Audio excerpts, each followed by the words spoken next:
Good evening, everybody. How are you all doing? I see we've already got 500 people slowly milling in. It's good to be live again with you guys, and I have a very special guest with me, of course, the eminent Scott Ritter, who's, as you all know, former UN weapons inspector and Marine Corps intelligence officer. Scott, how are you doing? Doing great, thanks. How are you?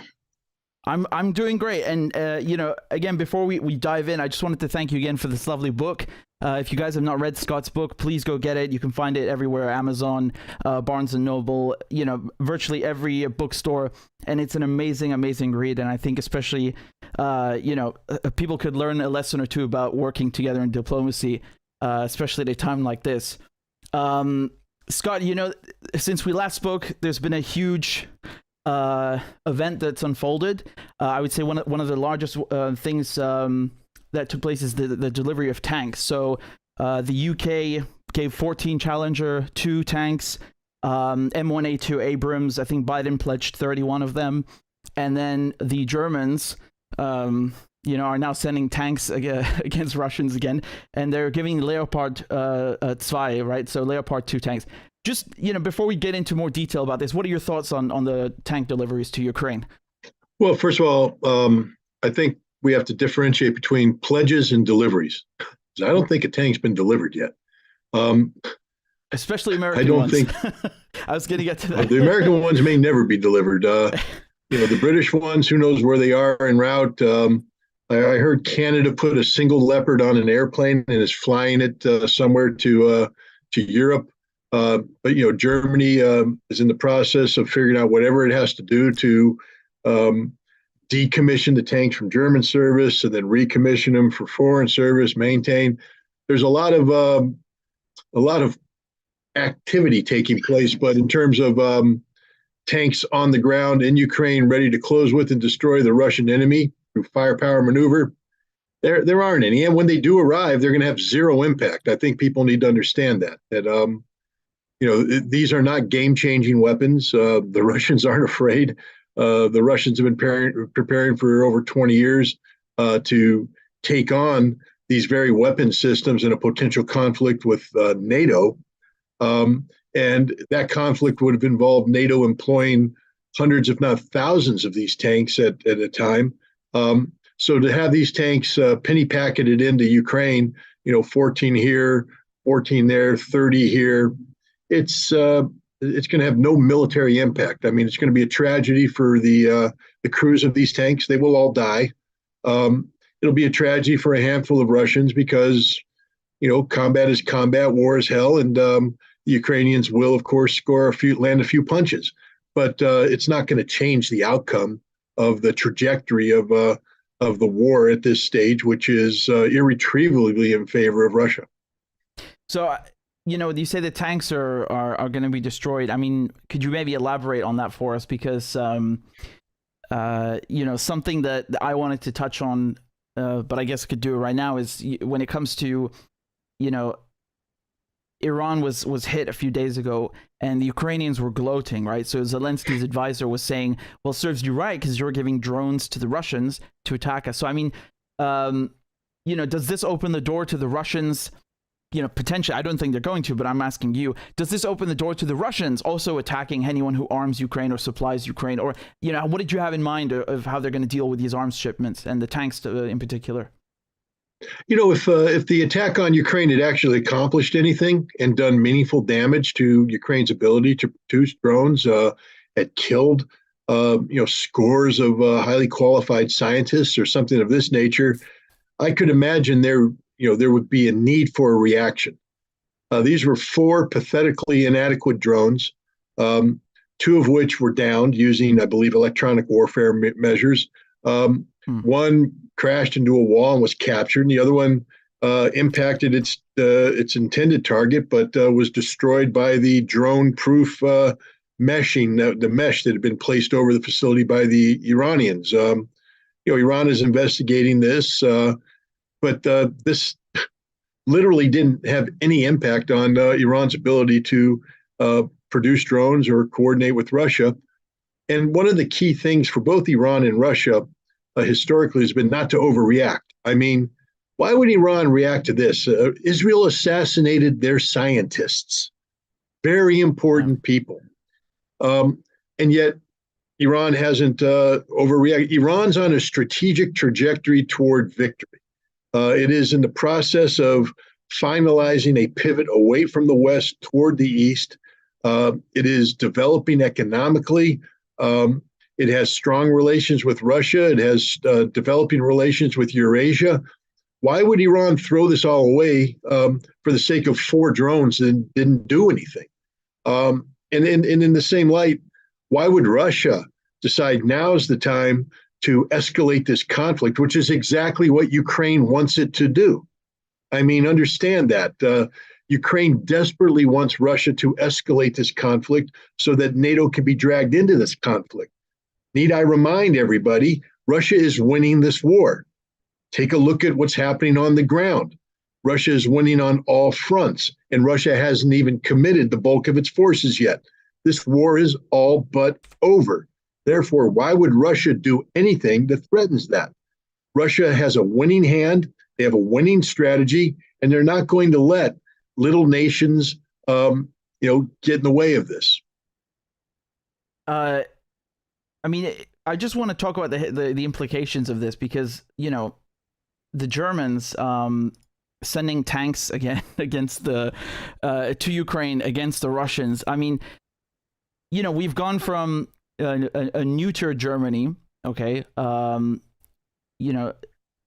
having its wings clipped after World War II, and to a point where Germany's now got more money to spend on the military than the Russians, right? So I think they finally gave in to what was Trump's NATO's demand that you have to spend 2% of your GDP on the military. So they've done that. They've got 100 billion euros, and now on top of this, so on top of having a rearmed Germany, and we all know what that led to the last 2 times. Now we have this same scenario. I mean, what's the gravity of this? For, I wouldn't say just the Russians, but for British and American. Well, I mean, from a moral standpoint, Germany must be condemned on all fronts, literally. There's no excuse for what Germany thinks it wants to do, thinks it's trying to do. It's not just absurd to be sending German tanks to Ukraine to kill Russians. It's immoral. It's the most disgraceful thing I could imagine Germany could do, given its history. Need I remind everybody that Germany today, some 80 years ago, was Nazi Germany, the world's worst country ever, led by one of the most evil men the planet has ever known, who murdered millions of Jews, scores of millions of Europeans, 27 million Russians were killed because of the war he started. And there was temptation at the end of the Second World War, at least on some parts in the United States, to deindustrialize Germany because it was believed that Germany could never be trusted with a industrial capacity, that Germany would always succumb to nationalism and militarism, and that would be combined with industrialization to create the potential for Germany becoming yet again a irresponsible military power. So Henry Morgenthau, the Secretary of Treasury under Franklin Delano Roosevelt, proposed what they call the Morgenthau Plan, which was basically to deindustrialize Germany at the end of the Second World War, getting rid of everything, collapsing the mines, getting rid of the factories, dispersing the qualified personnel to ensure that Germany was never more than anything other than an agrarian state. They actually were going to break Germany up into component parts. And in the immediate aftermath of the Second World War, especially with the Marshall Plan and the effort to rebuild Germany and Europe, it was deemed that Germany's industrial capacity would be useful for this. And then later, when West Germany became part of NATO, and we're talking about standing up to the Soviet Union and the Warsaw Pact, it was deemed that Germany's industrial capacity would be useful for the rearming of Germany and indeed arming other nations with advanced German weaponry. But that was ostensibly in support of a defensive alliance. Now NATO has taken on a different characterization. It's an offensive alliance capable of engaging in regime change operations outside of the borders of Europe, inside and outside of the borders of Europe. And Germany has always been trying to avoid getting caught up in that. They have failed. And I think people have to start to wonder, maybe Morgenthau had a point. Um, Rheinmetall AG should not be allowed to produce tanks if Rheinmetall AG's tanks are going to be exported to a neo-Nazi state in Ukraine for the purpose of killing Russians. Let's just be frank. That's what Ukraine is. The fact that the German people haven't risen up in the streets, people, what can we do? I don't know. Lie across the the rail tracks. Don't allow the tanks to be moved by rail.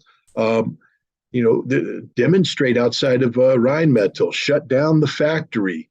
My hands are tied. Your hands aren't tied any more than Germans who stood up to Adolf Hitler's hands were tied. What can you do? Die for your cause.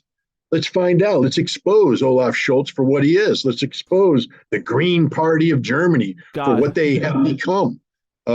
They're supposed to be the environmentalist, the anti-war party, and they've become literally the modern-day expression of Nazi ideology, especially in terms of the combination of militarism and industrialization. This is disgusting.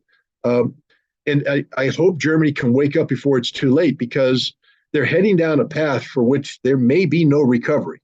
Some things cannot be forgiven. And Germany to rearm and begin the process of nationalized militarism is a sin that should be fatal to Germany as a nation state. It is absolutely disgusting. I mean, I was actually I'm gonna play the video. This is Annalena Baerbock. She's the German foreign minister. She's from the Green Party, and I mean, it's insane, because among the most ardent supporters of rearming Germany and by extension arming Ukraine are the Greens. I mean, it beggars belief, honestly. I'm just gonna play this clip very quickly. And therefore, I've said already in the last days, yes, we have to do more to defend Ukraine. Yes, we have to do more also on tanks. But the most important and the crucial part is that we do it together, and that we do not do the blame game in Europe, because we are fighting a war against Russia and not against each other. Thank you. Right. So she says that Germany is fighting a war against Russia. I mean, that, she doesn't mince words. But apparently, if you quote her, it's Russian propaganda. So. She doesn't mince words. She doesn't know what she's talking about. There are some Germans alive who remember the last time Germany fought a war with Russia, and it didn't end well. I would advise her to take a walk outside of the Bundestag and go walk along the Tiergarten. There's a nice memorial there for the Soviet heroes, and I will emphasize the word heroes, who liberated Berlin from the Nazi scourge, helping drive a stake through the heart of the evil that was the Third Reich. And there are two plinths with T-34-85 tanks on them. Mm-hmm. Those are the tanks, of course, the ubiquitous T-34-85 that broke the back of the Iconic Nazi war machine. And I would somebody should go up to her and say, they could upgrade those to T-90s if they'd like, because that's what you deserve. That's what all Germany deserves. She has no clue. Look at her face. I'm not picking on her. She's a lovely person. I'm sure she's very smart.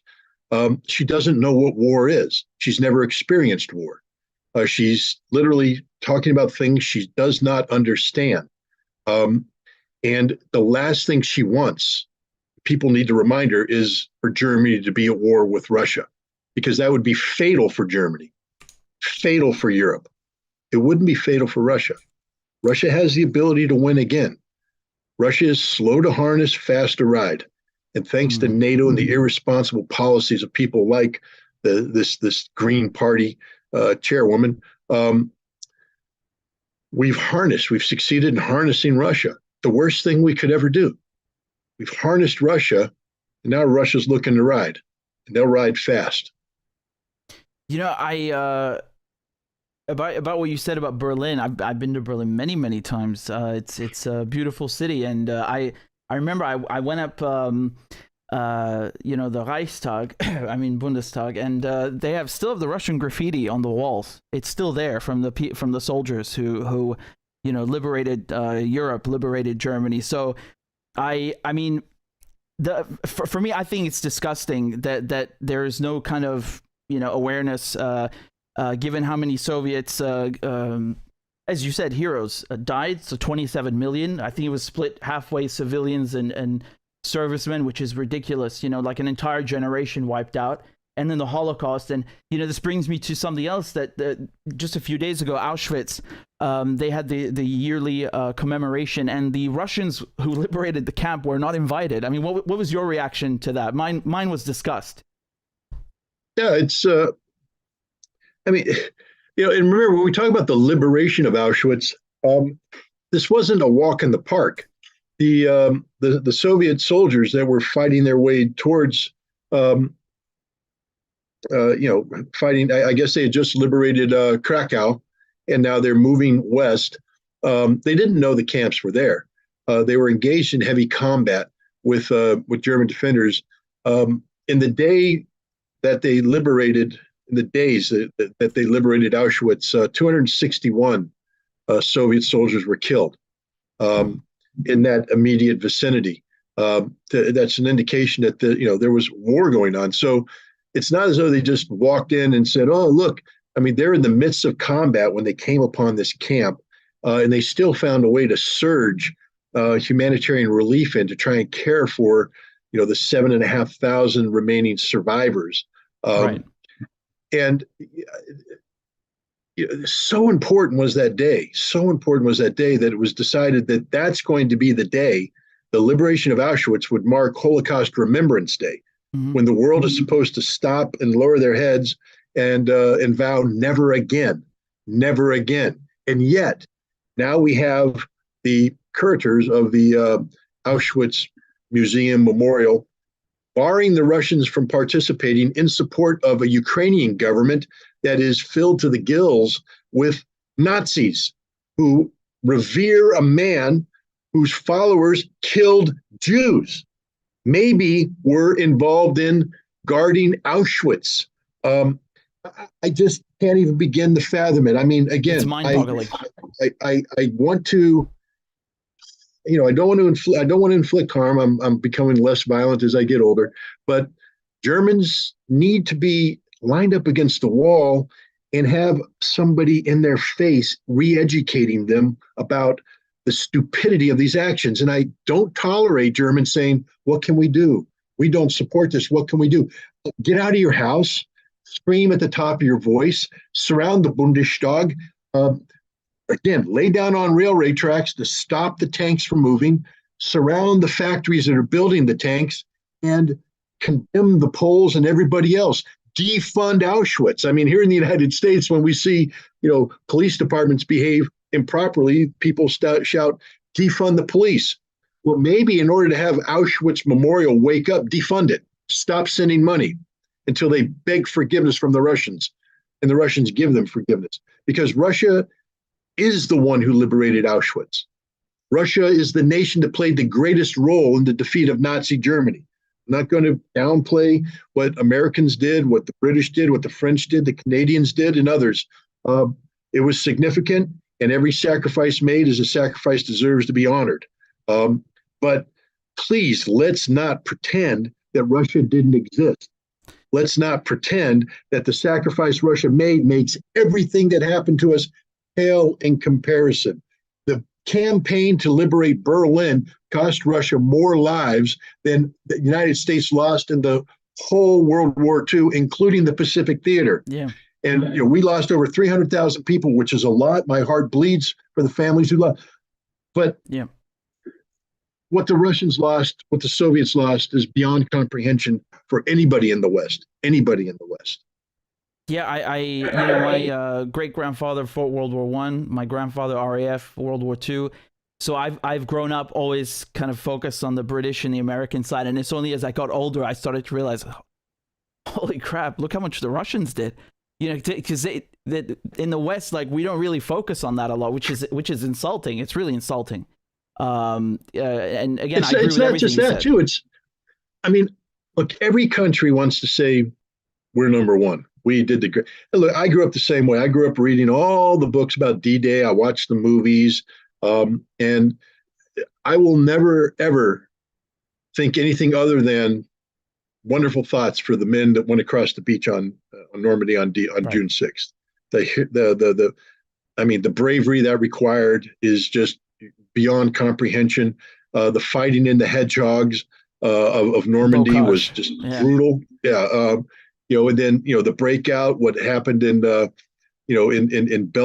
the Battle of the Bulge, the fighting near Aachen, Hurtgen Forest. I mean, you name it was there. We haven't even gotten into the Italian campaign, which was just mind-boggling, brutal. I'm not going to pretend that we didn't make sacrifices. We did. But then I got educated into what was happening on the Eastern Front. And first thing I learned is just the scope and scale. I was looking at the numbers, and I'm just going, whoa, the numbers are off the chart.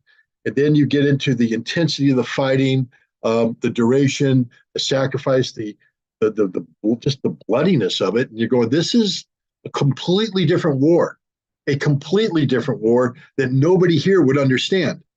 I mean, we didn't lose entire divisions overnight. It just didn't happen.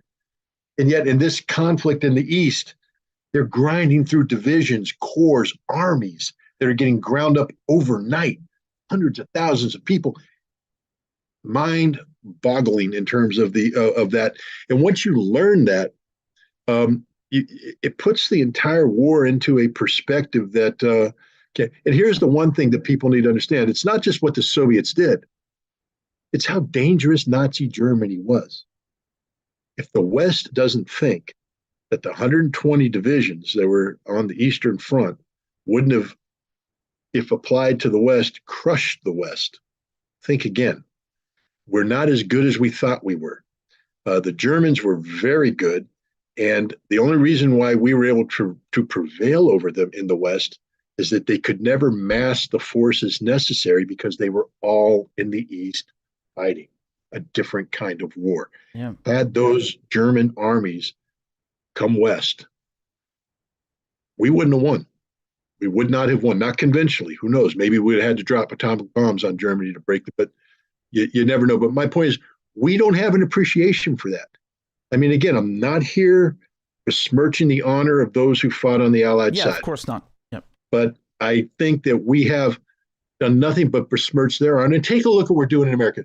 The other day, there were Russians wanted to go up to Alaska. There's a monument there in honor of the airmen who died doing the supplying aircraft, to Russia, part of Lend-Lease.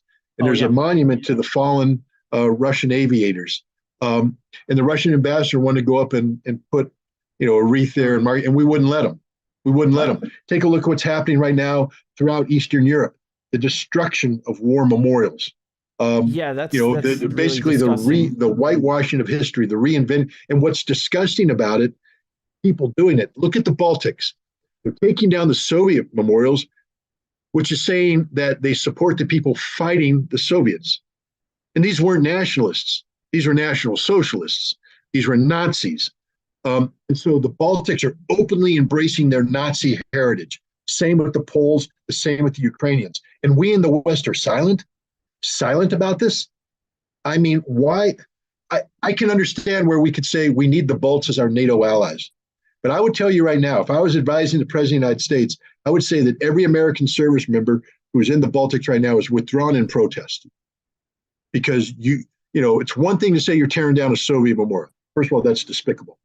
But it's another thing to do it in an attempt to reinvent history that glorifies those whom the Soviets were fighting. They were Nazis, not just Nazis. I don't mean to get too crude here. They were Jew killers. These are literally people who killed Jews and enjoyed killing Jews.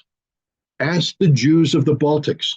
Well, you can't ask too many of them because they're all dead. Why? Because they were killed by the Lithuanians, the Estonians, the Latvians, who willingly embraced this. How many of them fought on the side of Nazi Germany? A whole bunch of them. And now they're glorifying their past, just like the Bandera supporters in Western Ukraine glorify theirs. You have people dying in combat today who are buried in full military honors where their casket is carried by people wearing the uniform of the Waffen SS. And again, if that doesn't bother you, then I have nothing but disdain for you. I understand people. Look, I think it's possible. I don't take this position, but I think it's possible to articulate opposition to the Russian incursion into Ukraine. I think it's possible to say that that's wrong. It shouldn't have happened.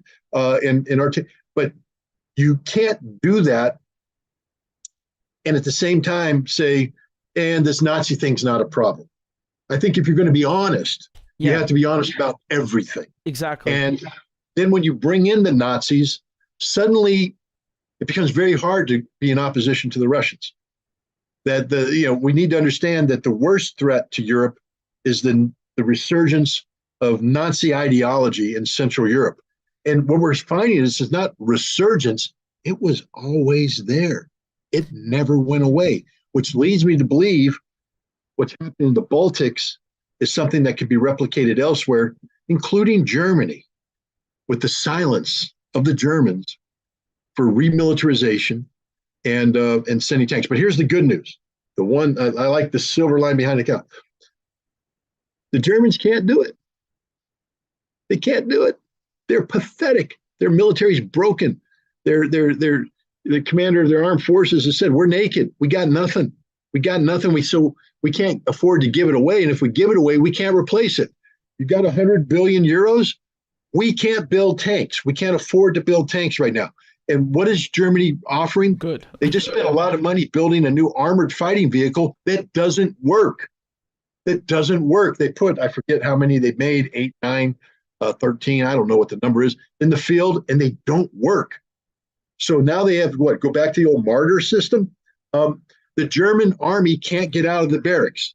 I mean, the one thing we should wish for is that the German army would go east to fight the Russians, because then we wouldn't have to worry about the German army anymore, but they won't make it because the fat donut-eating German soldiers who don't know how to train, haven't trained, don't know how to fight, don't know how to do anything, can't get out of their barracks because none of their equipment works. They had to cannibalize entire brigades to get one battalion to go up to, I think, Lithuania. Again, another mind shocker there, German tanks in Lithuania. Yeah. Imagine that. People are letting it happen. But the German army today has no capacity to wage modern warfare, and 100 billion euros ain't going to get them to that capacity. Germany couldn't spend, there's not enough money for Germany to spend to build their military up in a timely fashion, which is a good thing, because that means maybe the German people might wake up and say, stop. Rather than spend money on building an army that history says we should never build. I mean, Germany should be, could you imagine the moral authority of a German leader to stand up to NATO and say, we refuse to, given our history? Germany's history does not permit it to do this sort of thing, and I can't understand why NATO is so hell-bent on doing that, which we can't do from a moral standpoint. NATO shouldn't be doing this.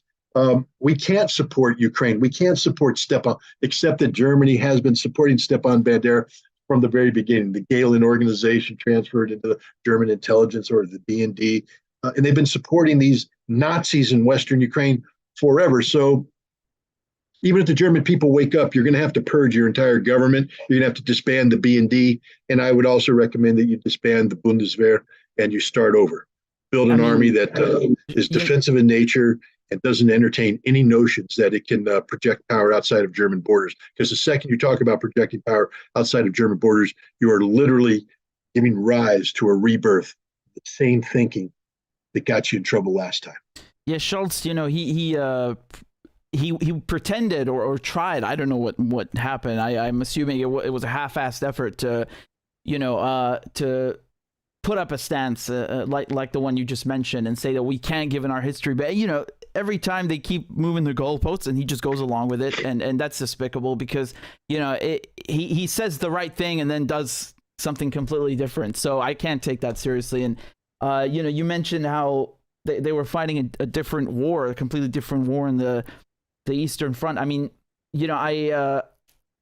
I recall even the prisoners of war, the Russian prisoners of war, the Soviet prisoners of war, they were also killed. I think somewhere between 95 to 99% of them all died, and we're talking millions, because the Germans viewed them as like a subhuman race. So they were also treated as they didn't get the same treatment as British POWs or American POWs. Completely. No.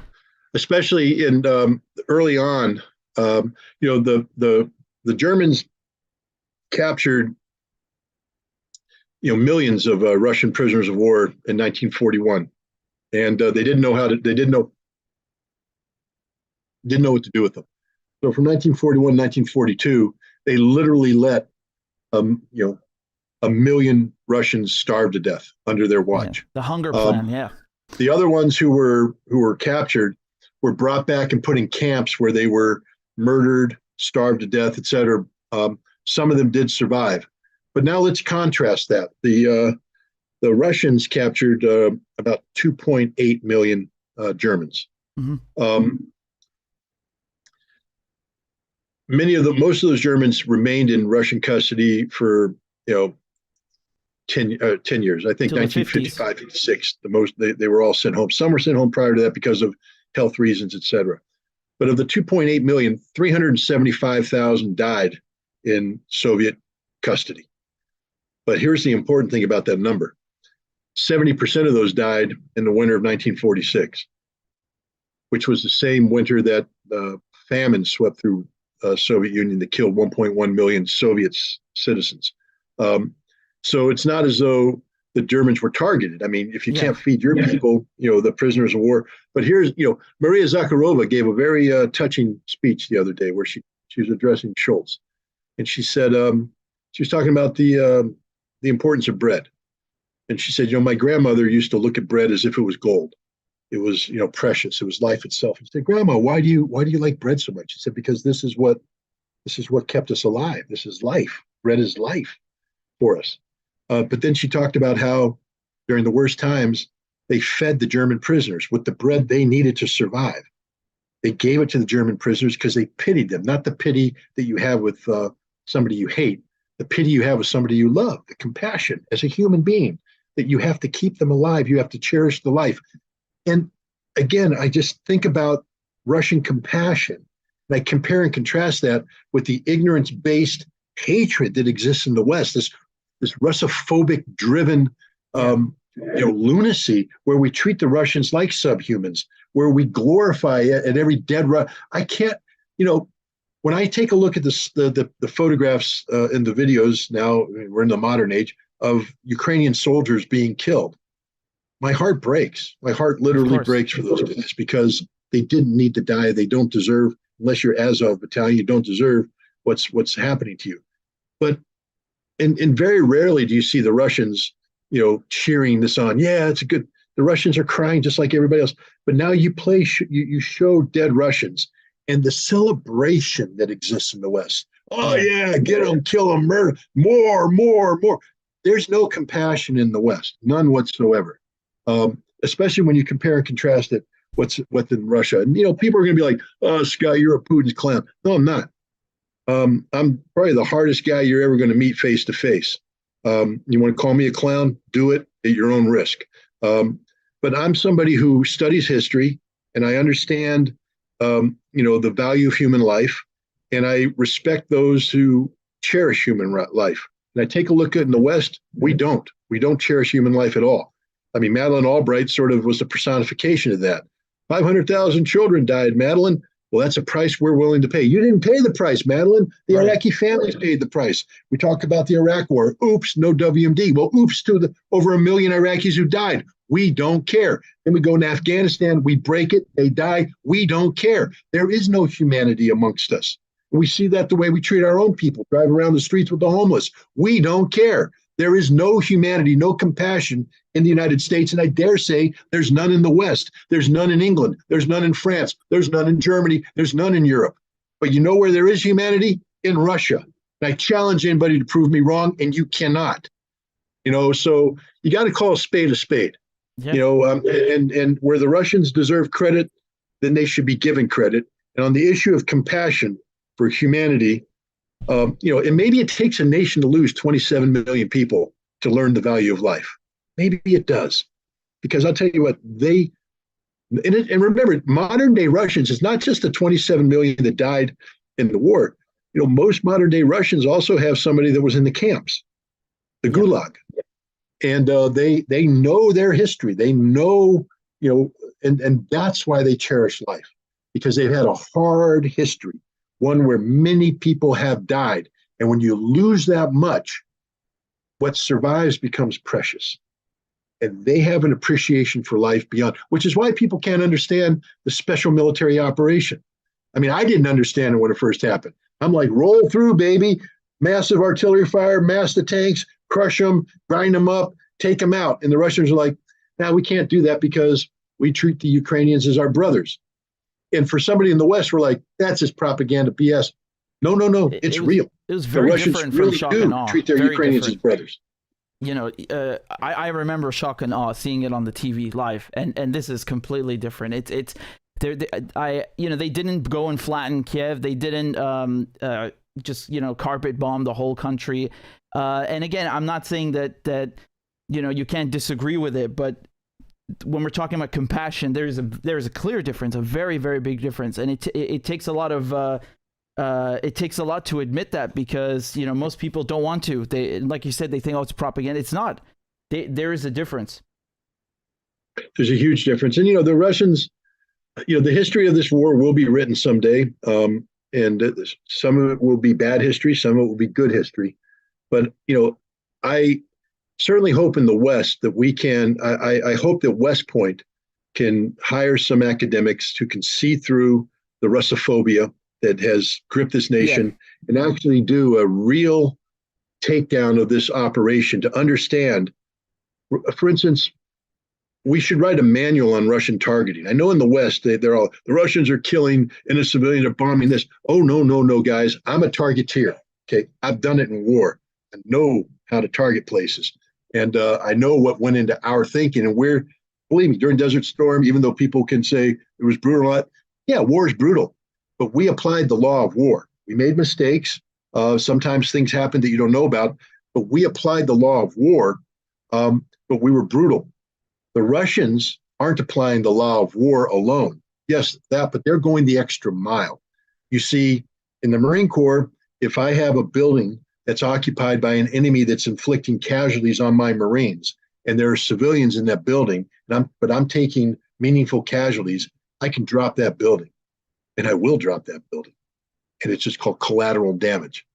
But if you study the Battle of Mariupol and you see the stories of the Marines, the Russian Marines, sacrificing everything to get in there, fight their way to the building, to evacuate the civilians that are in the basement under fire, to bring them out, suffering casualties along the way, get them out, and then engage the enemy. They went the extra mile to preserve human life. And this deserves credit. And their whole targeting. It does. They could take out the Ukrainians very easily, but their whole targeting methodology is to reduce to the lowest extent possible the civilian damage. And when you look at it, I mean, some of the casualty figures that have come out about the Ukrainians now, the Mossad is 157,000, Stratfor is 305,000. It's a lot. If you study modern war, generally speaking, civilian to military casualty ratios are 1-to-1. Let me remind people, the liberation of Normandy, the Great Normandy liberation, we killed 60,000 French civilians. We killed 60,000, America. We killed 60,000 French civilians liberating Normandy. No one talks about that. No one talks about that. The total number of dead in Ukraine, civilian dead, is, 5, 6, 7,000? In a war that's cost their soldiers between 157 and 300,000, what does that tell you? When the casualties are that low, it tells you that the Russians are going out of their way not to kill civilians. And that means that is increasing the Russian casualties, because the Russians are taking human losses to save civilian lives. And they're not getting any credit for this whatsoever. No, it's a very good point, especially when we have other modern, wars to compare with. And you make a very compelling argument, Scott. And actually, this, I wanted to ask you about the Ukrainian tank crews who are being trained now to operate British tanks and then German tanks and, also the American tanks, maybe. I know NATO obviously has interoperability. They have standard rounds like 120 millimeter. They also have the 5.56. But, what goes into the logistical effort or maybe nightmare of having all these Ukrainian tank crews brought, because they're bringing him into Europe now, right? So they were bringing him into the UK and training them there. I mean, how long are they going to need before they're actually ready? Will they even be ready? Will they even have tanks to drive when they're done with their training? What will the Russians have taken them out by then? So, there are a lot of questions that go into this. So, because right now, as you said, they're just pledged tanks. There's nothing actually on the ground. Let me put it this way. The Challenger 2 tank has its own logistical sustainment issues unique to the Challenger 2 tank. Spare parts, repair, just basic operational maintenance to keep the tank functioning. The British are providing 14. So what you're telling the Ukrainians when you're giving them 14 is we're giving you a logistics nightmare. Right. You see, I can understand if it was 140 tanks, then the juice might be worth the squeeze, so to speak. Yeah. So the Ukrainians will go through all this effort to get the spare parts, train people, etc. But now you're telling the Ukrainians that you have to build a logistics sustainment capacity for 14 tanks. It ain't worth it. The Ukrainians should have said, no, thank you. We're better off with nothing than that. And they are, because all those crews that went over there, I mean, I saw them coming off the airplane and, I just said dead men walking. Literally, those are dead men walking.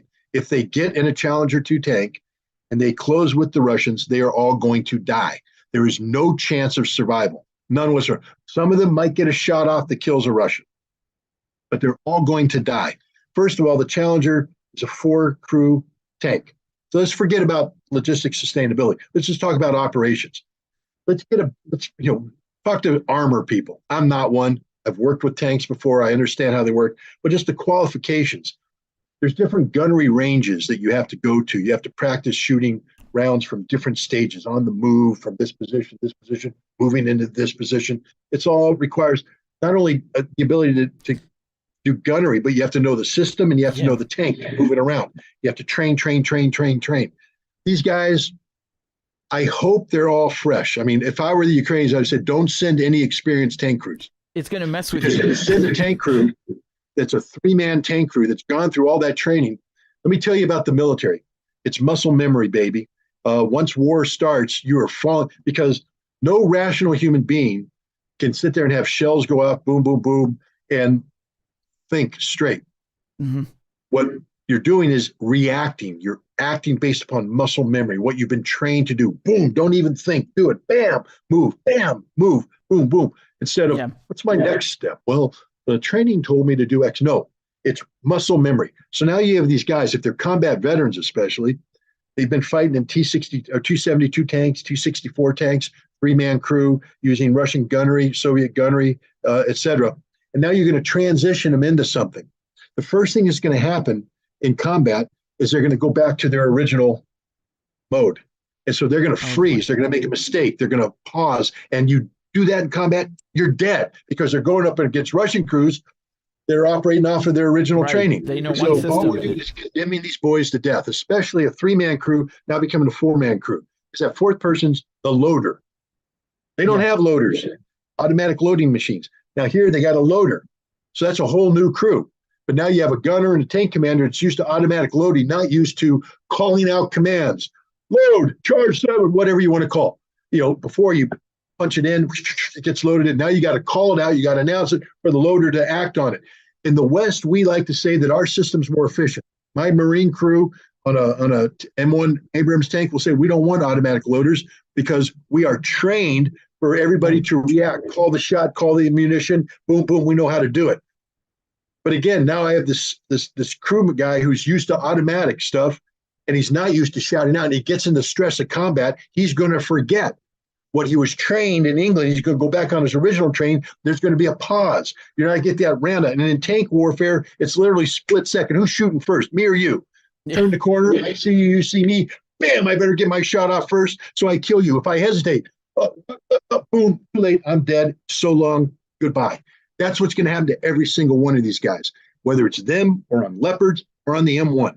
These guys cannot fight in modern Western tanks unless you take them from scratch. Yeah. And even then, you can't train them in the time that's being allocated. See, we're cheating. We're saying because they already have a modicum of military experience, we can shorten the training cycle just to give them familiarization training. That is literally saying, here's a cyanide tablet, chew on it, you're going to die. The only way this would work is if we took these crews and we treated them as basic recruits from day one with no previous experience. This is the same thing. We talk about pilot training. You're like, F-16s, F-16s. Really, do you know anything about this? Well, the United States does. We have a 6-month training course that we operate in South Carolina to transition Bulgarian and Warsaw Pact pilots from the MiG-29 to the F-16. And what every American pilot says is those guys who come in with lots of hours on the MiG-29, they're the worst pilots on the F-16 because their muscle memory is Soviet-era avionics, that equipment. When they get up in the F-16, they get confused, they make mistakes, it doesn't work. You want somebody with no MiG experience coming in to get training. Right. But it doesn't work that way. The best Ukrainian pilots are the ones that have flown the MiGs already. It's literally, thank goodness, so far we're not giving them F-16s, but if we did, literally just issue the guys suicide tablets and say, take off, fight down, and get it over quick, because that's what's going to happen to you. You're going to get shot down. These tank crews are all going to die. All going to. The best thing that could happen is that the United States never delivers the M1. And because Russia's probably going to win this thing by end of summer, early fall, we may never deliver the M1. And then we have saved, think about it, 30 M1s. That's what we're talking about giving them. That's 4 men. We saved 120 lives. Yeah. That's something. Now that was very eloquently put, because I made this point before, but you really nailed it with the problem with just not having enough time and then transitioning, the muscle memory. I mean, I think if anyone just thinks of an example where they maybe, learn to drive a different car, maybe they're going from, automatic to manual or just something mundane like that, you can kind of understand exactly what you were alluding to. And in those situations, it's literally life and death, split second. Well, that's right. Because driving a car, basically though, you have to drive the car where I'm firing a gun off in your ear, and every once in a while I'm going to point it at your head. And if you don't move, you're going to die. Because you got to put that kind of stress on it. Because combat isn't driving a car in peacetime.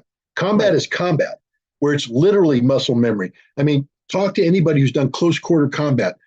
You're in a building, you're closing in on the enemy, and something happens. It's instinctive shooting. Instinctive shooting. There's no, okay, now I'm going to raise up. I'm going to tighten my sling. Too late, dude. You got 16 rounds in you, you're dead. Instinctive shooting. Operating a tank's the same way. Operating an armored fighting vehicle, operating any weapon system. It's instinctive shooting. You have to be trained so well so even when the world is going to hell around you, you're still carrying out the task the way you're supposed to be carrying out the task, not because you're thinking, but because you've been trained, muscle memory. We're not giving these guys that training. They're going to get into combat and they're going to fall back on their own training, and that will kill them all. Well, what do you think of the assertion that the Abrams, it's true. It uses jet fuel and it requires, a logistical supply line that works. I mean, do you agree with the assertion that it's not the best solution for Ukraine compared to the Leopard 2, for example? And this is, of course, assuming they can actually drive and use the tanks properly, right? It's the worst solution for Ukraine. The worst solution. First of all, from a logistics standpoint, to have to supply jet fuel in a diesel war is just stupid. Just stupid. Who would want to do that? Second of all, it weighs a whole bunch, 70 plus tons.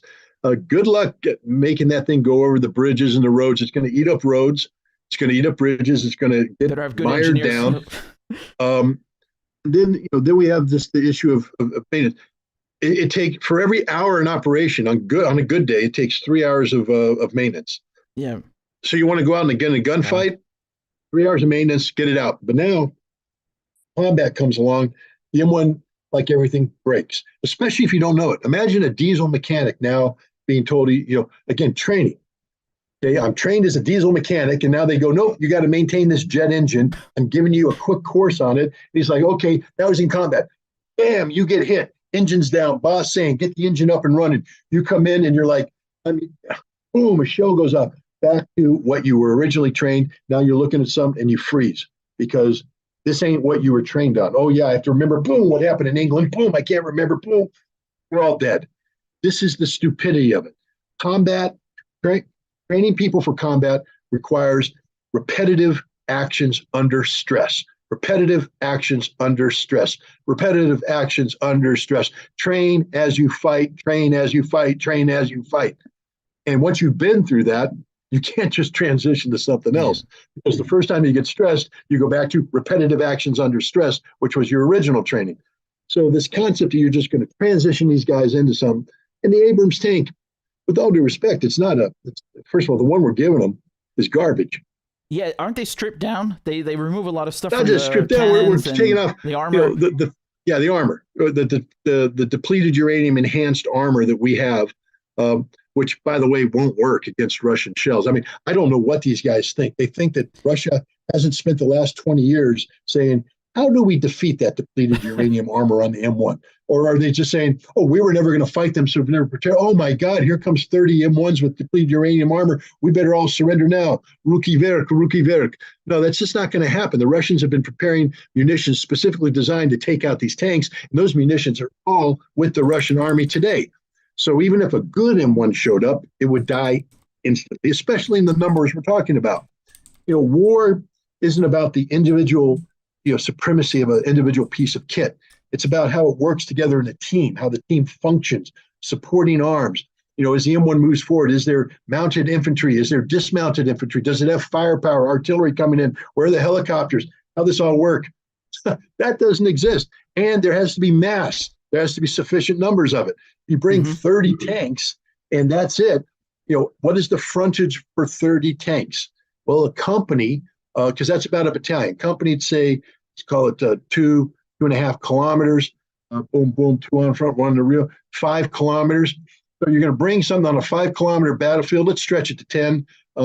And the Russians are meanwhile hitting you with an army that's going to hit you on a 50-kilometer front. So your little 10-kilometer piece of proficiency is going to get overwhelmed by 100 kilometers of lethality, and they're just going to swamp you. You're all going to die. This is stupid in the extreme. And I don't understand why military professionals are allowing this to take place. That's what I don't understand. Ben Hodges, former 2-star general commander of U.S. Army Forces. Well, you were the commander of U.S. Army Forces in Europe when we didn't have any tanks, Ben. And I mean, now he's out there saying Ukraine can win. He should really shut up. Or when this is all over, he should have to do a tour where he has to go explain Ukrainian mothers and Ukrainian wives why their husbands and sons died in a war that he was actively encouraging to take place. Ben Hodge, I'm talking to you, Major General. How'd you get your 2nd star, Ben? How'd you get your 1st star? How'd you get your Eagles? I'm just curious because what you're saying is absolute stupidity, literally stupidity. And yet they publish him. The Economist just ran a big piece, Foreign Policy Magazine, big piece, Ben Hodges, some seer, some all-knowing military guy. He's an idiot. Literally an idiot with blood on his hands. And he should have to beg forgiveness from the Ukrainian mothers and wives who've lost their children and their husbands. All this is so senseless. All this killing, really. It's unbelievable. And like you said, I mean, you expect, okay, maybe civilians don't get it, but these are, like you said, we're talking about top brass officers who've been in this for decades, and they're just hyping up the war.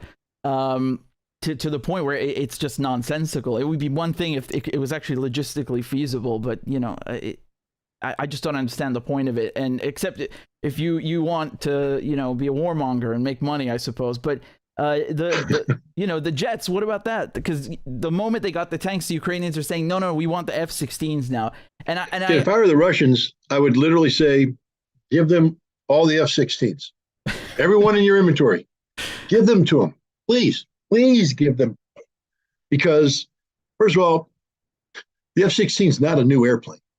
No, it's And not. the Ukrainians aren't going to get the best version that's flying for us. They're going to get the V version, the Victor version, which has been dumbed down for our European allies, the export version. And it's just not that good. There was you're talking about Ukrainian Su-27 pilots who have flown the Su-27. They've been doing some transition work in the F-16. They said this is a piece of junk compared to the Su-27, and the Su-27s in the Ukrainian inventory are getting shot down on a daily basis by the Russians. So it's just it's mind-boggling. Look, I'll make, again, we talked at the beginning about when we were talking about World War II and how in the West we didn't understand what was going on in the East, just the scope and scale, the violence of the fighting. I'll make the following statement, which is the absolute truth. Nobody in the West understands what's happening in Ukraine right now. No one. Nobody in the West has ever undergone what the Ukrainian army. I mean, the Ukrainian army is getting beat right now by the Russians, but the Ukrainian army would take out any army in NATO, including the United States, because we don't know how to take casualties. The Ukrainians know how to take casualties now. They know what it means to have a military unit suffer 30, 40, 50% losses and still maintain some sort of combat cohesion. In the West, we take 10, 15%, man, we're done. We're combat ineffective. We're out of there. The Ukrainians know how to make the quick decisions, the brutal decisions about logistics and all that kind of stuff, how to survive under artillery fire, how to prevail, how to continue. We have no clue in the United States. So you take your U.S. Armored Brigade and you put it up against a Ukrainian equivalent. The Ukrainians will destroy the Americans every single time because we don't have a clue what war is. And I'll tell you the same thing for those Germans, those fat little donut-eating Germans right now. They'd be surrendering en masse. The British, who used to be pretty good, they're not that good anymore. They'd be surrendering or dying en masse. There's not an army in Europe right now that could survive on the Ukrainian battlefield. Not an army in Europe right now that could survive on the Ukrainian battlefield. Ukrainian army, which is getting wiped out by the Russians, is the best army in Europe. Besides the Russians. Why do you think that is? What are the factors that make them the best army? I mean, combat experience. So just now, you mean the last year, or is it also the training they received before, or is it the weapons? Or No, the last year. Last year. Yeah.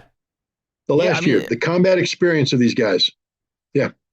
Yeah, absolutely. I mean, I think you're right, because all the armies you mentioned, the French also, I would add, they don't have armies anymore. Let's look at the Americans. Gosh, I got to be careful here because I like some of these people. There's a lot of people with who have served in the global war on terrorism. They fought in Afghanistan, they fought in Iraq, special forces background. They think that they are God's gift to everything because they're muscular. But I mean, think about it, the SEALs. SEALs, the bravest men in the world. In Afghanistan, they lived in a rear area where they had air conditioning, they had refrigeration, they could lift weights, they could watch TV. Right. And then every once in a while, they'd suit up and go out and fight a mission on their terms where all the advantages were accrued to them. And they still got their butts kicked by the Hills people of Afghanistan. That's not the war that's being fought in Ukraine right now. There is no air conditioning, this, that. You're in the trenches freezing to death. SEALs don't know how to fight that. Same thing with Delta Force. Good soldiers, but they don't do that. The U.S. Army hasn't done it. So you got all these tough guys, all these special forces guys with their tattoos and their muscles, and they're looking really good with their gear. And they're like, we're going to go over there and we're going to teach the Russians a lesson. And then they go over there and they get killed or they run away saying, we don't know what just hit us. The point is, these are the best of the best. These are the best America has. Special forces, Ranger, Delta, SEALs, and they can't survive on the battlefield against your average Russian soldier because they've never experienced anything close to what's happening on that battlefield. And then what happens to them? They fall back. Again, this is sad now. It's sad, but I'm going to be just straight up about it. Without exception, all of these special forces, Rangers, Delta, they're all alcoholics. They all have PTSD. They all have problems. They can't adjust. They spent 20 years living on adrenaline, fighting a war that was one-sided, bloody still. They lost a lot of guys, but it was one-sided, and they lost. So you combine all that, and they are just broken human beings who drink, don't know what to do with their lives. And suddenly they take a look at Ukraine, And here comes the adrenaline again. This is a chance to get that adrenaline infusion. We're going to run off, and this time we're going to do it right. Yeah, you always don't want to hear that from the military. This time we're going to do it right. This time we're going to win. And this time they go over there and they don't win. So all the guys that don't die over there are going to come back here, and they are even more broken. So we're going to see a whole bunch of guys with PTSD, alcoholism, and it's pathetic. It's sad. It's tragic. I mean, I just remember the early days of. Sorry to cut you off, Scott. Sorry, continue. No. I just finished. I went off on a rant. You have every right to cut me off. You reminded me of these people who were going off, and mind you, they weren't ex-military. A lot of them going off in the first days, and the Russians were just, these guys left their goddamn phones on with British numbers, and I mean, just I don't even know. I don't know, laugh or something, because it's not funny. No, people being killed. But the new wave, this is just I don't understand this. The new wave of mercenaries that are in there right now are supposedly combat experienced people. I mean, a lot of them are, and they did well in Kherson in that offensive because the Russians weren't fighting.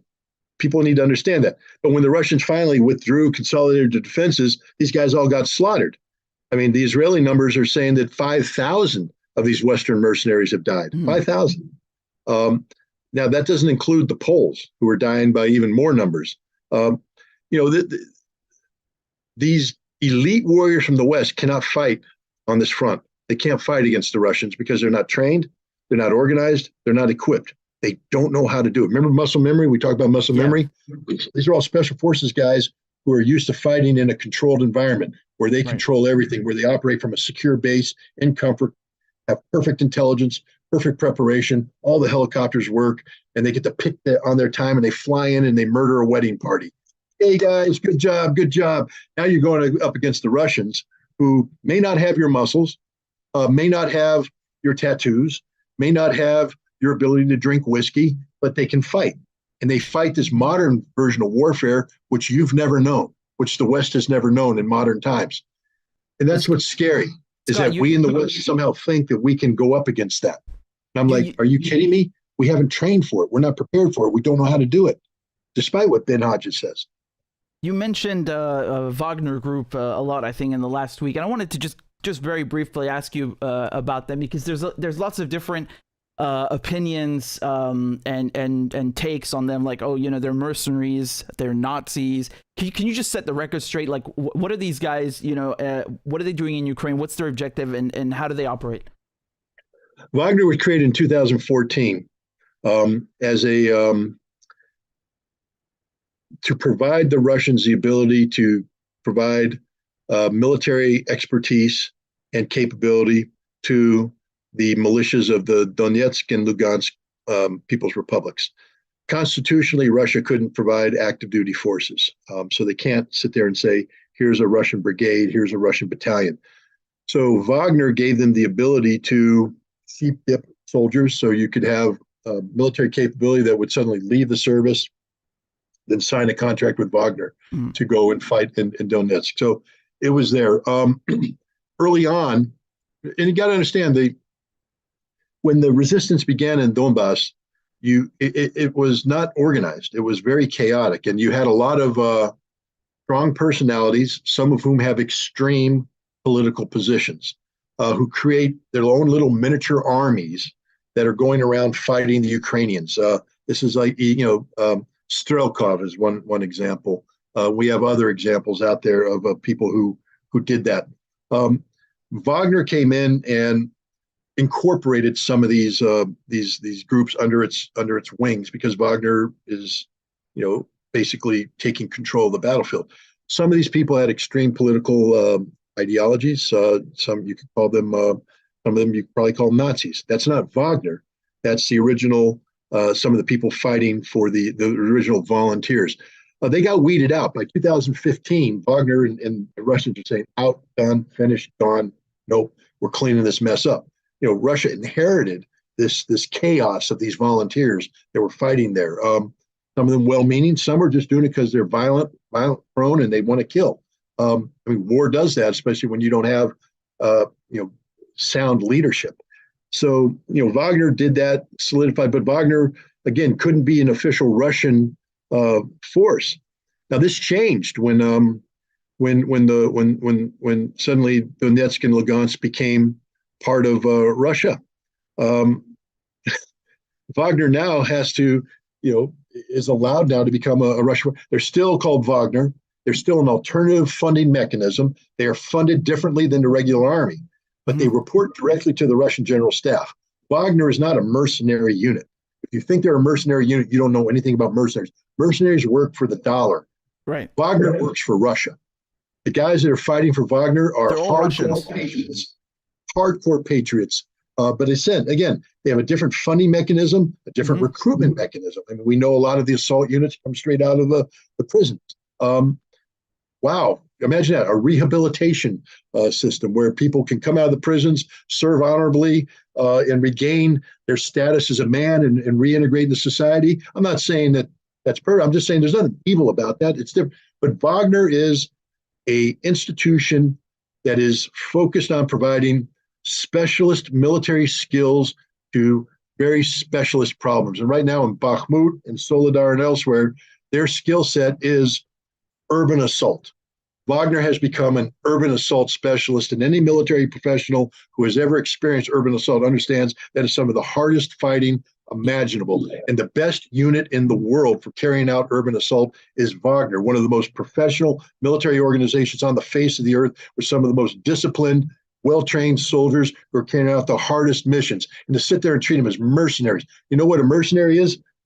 All the Western European guys over there right now fighting for the Ukrainians. Those are mercenaries. And I can guarantee you this, you can take every single one of them, put them in Bakhmut up against Wagner, and they will all die.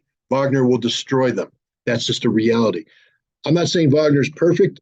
I'm not saying that it can't be prone to excesses. War brings out the worst in people as well as the best in people. And, so I'm not going to pretend that somebody can't dig deep and find, problems with Wagner. You can find that with any unit. I am going to tell you that Wagner is one of the most professional and lethal military operations operating there, and to call them a criminal organization is just wrong. For the United States to do that, we are literally condemning. Yeah, they classified them as one. I that's why I was curious to have your opinion. I was surprised they didn't put them on the FTO list. Yeah. Unfortunately, I got to run real soon. So if you have one more question, I can take it. Then I got family commitments. The last thing I want to ask you, Scott, about this oil cap that they've now put on the Russians. I mean, they had one on December 5th on seaborne crude. Now this one that came into effect just yesterday, February 5th, is oil derivatives. I mean, they were saying that this is going to crush the Russian economy and their ability to fund the war. They love using this phrase. I mean, that's not what I'm seeing. What are you seeing? No, I look. Let me be as tactful as I can. There's not an energy security specialist or an energy analyst in the West that understands Russia and Russian energy. Not a one. They've gotten it wrong from day one. Right now, this feeling, and I've talked to some, and they're like, well, Russia's budget is pegged at $70 a barrel, so anything less than that is going to cause the Russian budget to collapse. And I'm like, well, maybe last year's budget was pegged at $70 a barrel, but why did the Russians then have a $38 billion surplus? I mean, that's a lot. We'd love to have a budget surplus. They had $38 billion surplus, primarily because of the way they sold energy. And the Russians have adapted. We have to understand that Russia is not static in all of this. They literally are watching and adapting, and they are making decisions as they go along. They are expanding their energy outreach, their options. They're looking forward. They're working together with Iran, for instance. And if there's a nation that has survived continued attempts by the West to starve it out economically, it's Iran. And this concept of a $70, Russia can modify that. People say, well, it costs Russia, what, $30, $40 a barrel to get out of the ground? I don't think so. I think that number is about $8, $9, $10. And I just think the West doesn't understand Russian energy. They don't understand how Russia makes money, and they admit that. They're like, we don't know how Russia's getting this all to market. Well, Russia does. Russia knows what it's doing, and Russia will always know what it's doing. And I think Russia not only is going to survive, going to prevail. All this effort to starve out Russian energy is going to backfire on the West with higher energy prices that Western companies can't afford, and it just makes Russia profit all that much more. Scott, thank you so much. Really a pleasure having you on again. And again, I highly encourage everyone to get your book. It's actually, I just realized it was behind you the whole time. So really an excellent read. And, you know, I think we've got 4,000 people watching right now. So please, guys, make sure you've hit the like button and share the video so other people can see it as well. Scott, again, thank you so much. Always a pleasure. Thanks for having me on, Richard, and good luck. Of course, of course. Take care. Bye-bye. Bye-bye. Everybody, that was Scott Ritter, former United Nations weapons inspector and a intelligence officer in the United States Marine Corps. So, you know, I wanted to go through a bunch of things with you guys. You know, we touched on some of these topics, but I have them, you know, prepared for you. So, I mean, let's start first with oil, because we were literally just talking about oil. So give me a second, and there we go. This is so funny. This is actually hilarious. All right, hold on. Let me just stop this right here. Record. All right, so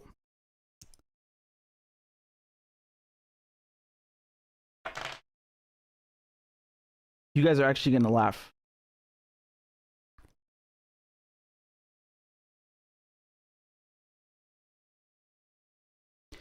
So, as you guys know, on December 5th, the EU and the G7 in Australia, they went and banned Russian seaborne crude. So basically, they wanted to put a dent in all these enormous, you know, profits that the Russians have been making, because they thought that they're going to crush Russia with sanctions. And that's not what happened.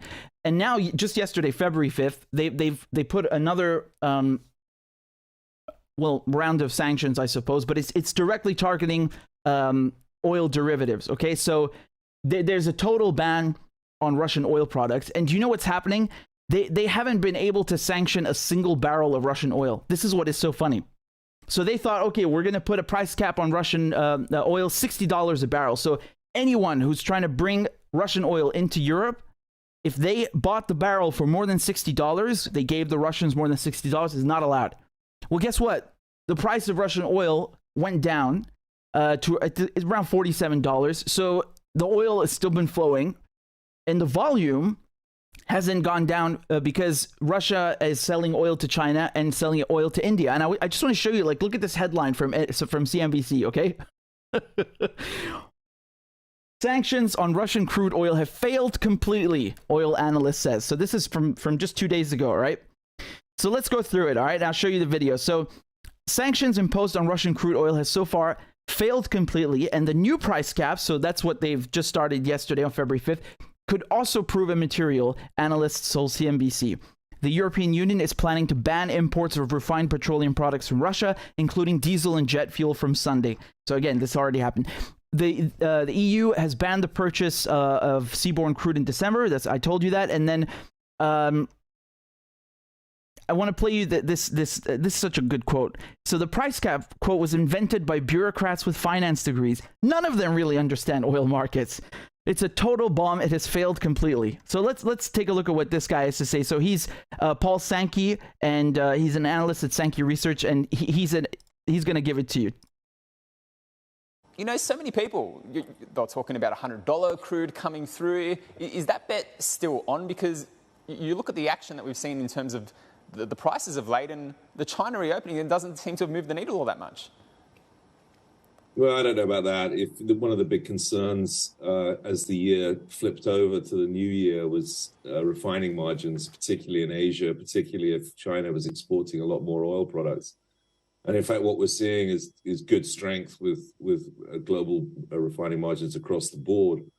As you know, oil demand data is very poor. We don't really know where all the oil goes, but what I've always said is, if you want to know what demand's doing, just look at refining margins, and refining margins globally are strong. So the market looks in pretty good shape. Additionally, as you know, this time of year is a tough one for markets in general, and we generally look for oil prices to rally into US. So he made two very important points there. He said that they don't have the data, and that's very true, because when the people when people in the EU and the West are saying, oh, well, it's working, this price cap, Russian oil, they don't have data on where Russian oil is going in Asia, for example, right? So they're just speaking for themselves. Yeah, of course, the EU is not buying Russian oil anymore. That's gone down. But they don't have the data necessary to tell you how much Russian oil is really being sold at outside. And then on top of it, China reopening after, they stopped the zero COVID policy. This is also a big thing. So just continuing in the article, this is stuff he says in the video, right? Russian oil supply hasn't been interrupted, and they've sustained exports at high levels. And he says that he heard from a great source that the Saudis are asking around, like, how is this possible, right? And the sanctions are just not working. And here they talk about the prices, right? So even though the volume has remained robust, so Russia is still able to ship oil, the price of Russia's Urals oil blend has fallen since before the war, right? So average price for Urals oil blend last month in January was 49. Let's just say 50. We'll round it up to 50, okay? $50 per barrel, and that's of course below 60. That's what I was telling you. The Russians aren't even being, they're not even touching the price cap. But they then tell you, well, the price cap forced the Russians to sell at a discount, and that's why it hasn't hit 60, right? So they think that because there's a $60 limit, the Russians are purposely giving discounts, and that's how they're losing money, right? So it's like an indirect bite into their profits. And they're saying, well, look, it's down 42% from January last year.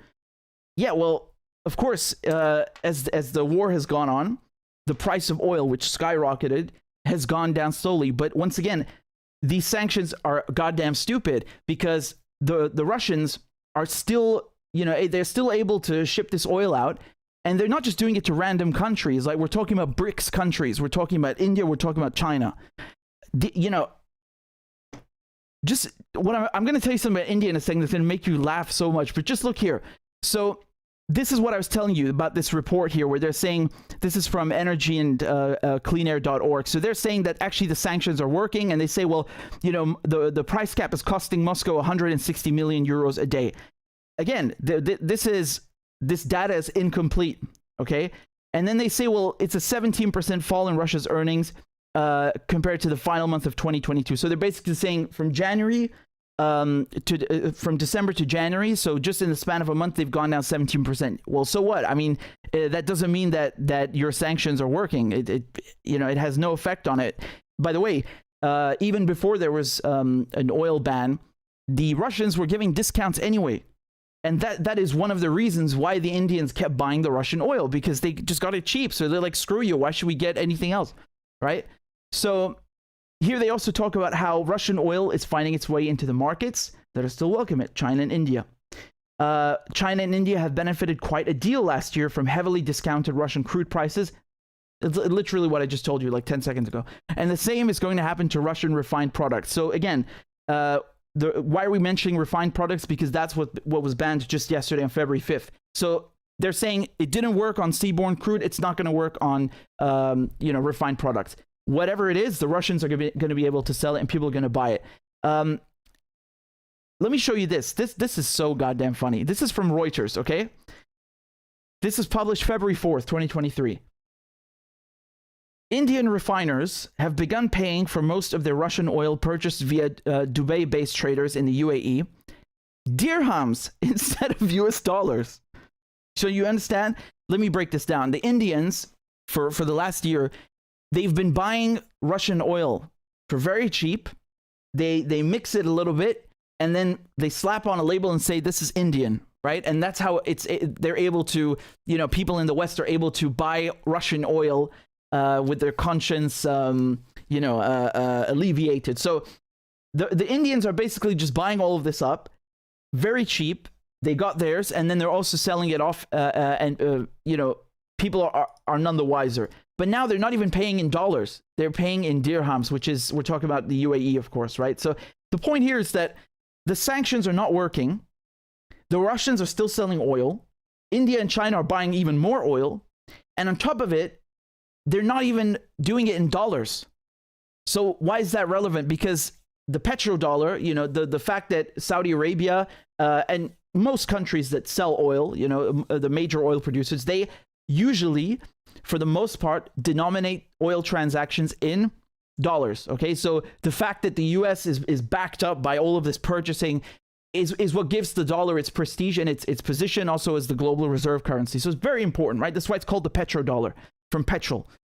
But you're seeing more and more how this is being threatened by, you know, the advent of events like this. So the fact that less and less of these oil transactions are being done in dollars, it just shows you the stupidity of this, that all of these sanctions don't work, and it's also actually hurting the US dollar. Now, again, if you compare all of the other currencies, the pound, the euro, to the dollar, everything has gone down vis-a-vis the dollar. Fine.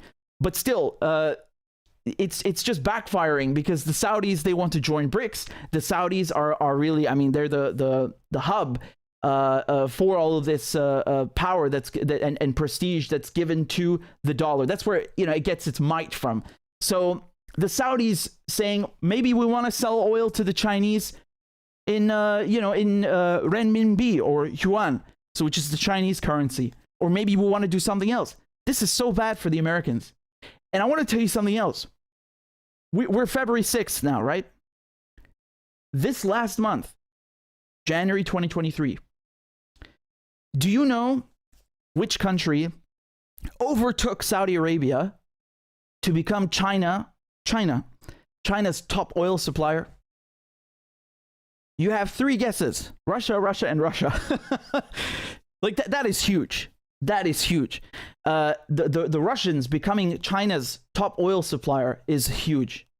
Once again, it's not just because of the reopening, it's also the fact China is a BRICS country. We're talking about countries in China and India with over 1 billion people. I mean, the stupidity of these sanctions is something else. I mean, I'm just like, I'm laughing at this. This is so dumb. They are so dumb, these people. They're really dumb. So basically, you know, they've banned Russian oil and Russian gas, which is cheap as shit. And it's one of the main reasons why the EU, why Germany, why all of these European countries were able to develop themselves for nothing, right? Paying so cheap. And now they're going and paying all of this money to build LNG terminals, which take years. All of this money to buy LNG from Qatar or from the United States or whoever else, right? And on top of it, the Russians are still making bank. I mean, how do you rationalize this, right? How do you reconcile this with these people being politicians, being so-called leaders? They're goddamn idiots. They're goddamn idiots. And I want to tell you another thing. Malaysia, okay? So this is from the same CNBC article. So over here, they're back to quoting Sankey, right? One of the things, he says, people have highlighted is look at Malaysian oil. Malaysia's crude oil exports to China are at 1.5 million barrels a day. Okay, so every day Malaysia sends 1.5 million barrels to the Chinese. Here's the thing. Malaysia doesn't produce 1.5 million barrels of oil. Malaysia only produces 400,000 per day. Okay, so from 400,000 to 1.5 million, where the hell are these extra barrels of oil coming from, right? It's more than double.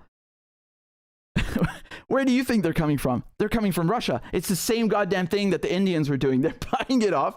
They're, you know, they're mixing it up a little bit and slapping a new label on it. This is so funny. This is so funny. This is a comedy. There's nothing more than a comedy. This is really goddamn funny. So there you have it. You know, I just wanted to give you this update because you guys know since the beginning, again, if I may say so, I've been covering the sanctions on Russia, the gas and oil in particular, very, very extensively and in detail. So I'm always following this. You know, I've always got my nose like right on everything coming out, all the news. So, you know, I told you already before December 5th, we talked about the seaborne crude ban. But now that this has come into effect just yesterday, again, I don't want to make any predictions. I'm just going to tell you what they are saying, the oil analysts.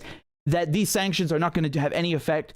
And, you know, the fact that the BRICS countries especially are banding together is such, you know, it's so emblematic of the goddamn bureaucratic stupidity of people in Whitehall and in Foggy Bottom and in Brussels.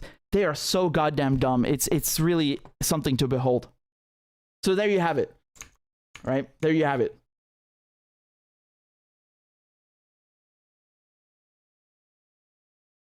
Okay, let me talk to you about something else. All right, let me talk to you about something else. I still wanted to cover some things with NATO, but let's go through, you know, the earthquake quickly. And by the way, I see we've got 3,000 people watching. Please, again, guys, remember to hit the like button. It's the thumbs up that's under the video. It helps the algorithm promote the video. And of course, please feel free to share it with your friends. So let's go to the next topic. I wanted to talk to you about the earthquake because this is the top news story today. You know, really, really tragic. You had a massive earthquake this morning, February 6th, 2023, in Turkey, Syria, and Lebanon, right? And the devastation it's really, really heartbreaking. You have 2,000 people dead. There's tens of thousands wounded. Here you can see, just very quickly, here's a map.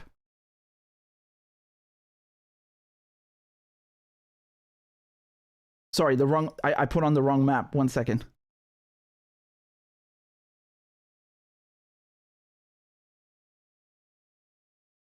There you go. You can see the impact of the earthquake, right? So Aleppo was hit very hard. And the epicenter, of course, in southern Turkey. Here's the report from Reuters. So a huge earthquake killed more than 2,700 people across a swath of Turkey and northwest Syria on Monday, with freezing winter weather adding to the plight of the thousands left injured or homeless and hampering efforts to find survivors. The magnitude 7.8 quake, so this is 7.8 on the Richter scale. The magnitude 7.8 earthquake brought down whole apartment blocks in Turkish cities and piled more devastation on millions of Syrians displaced by years of war.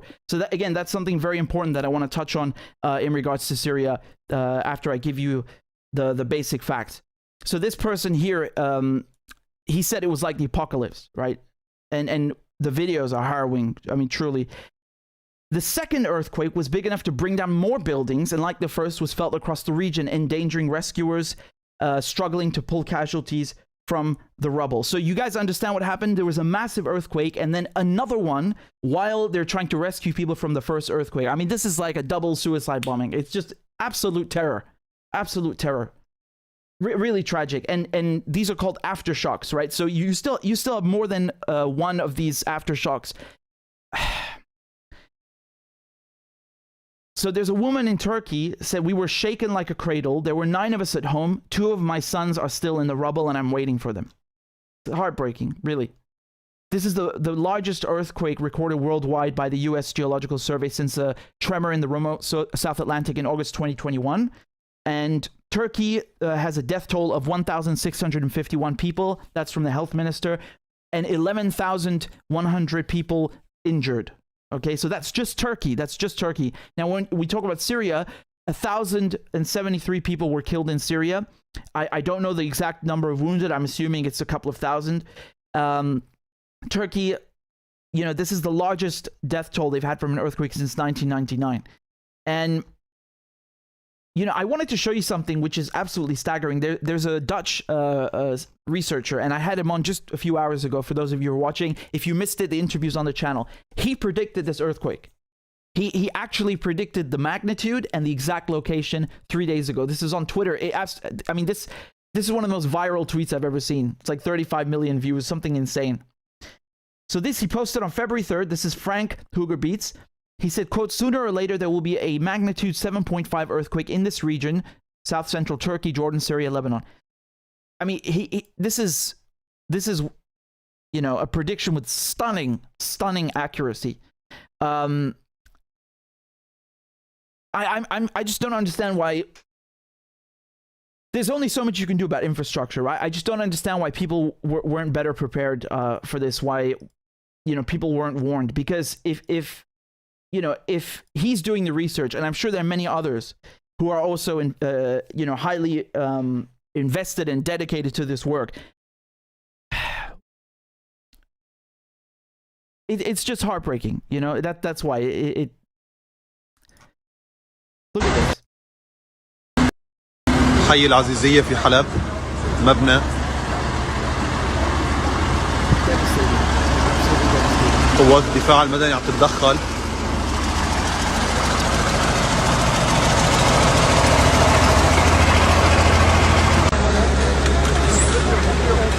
Here's also in this is a beautiful mosque. This is in Damascus. It's a blue mosque, right? I visited it when I was younger. Sayyid Zainab, and you can see in Damascus, right? So just again for context, Damascus is all the way down here, right? So it's still in the zone, but not in the epicenter. But all the way down in Damascus, look at how the mosque was shaking from the inside in the earthquake.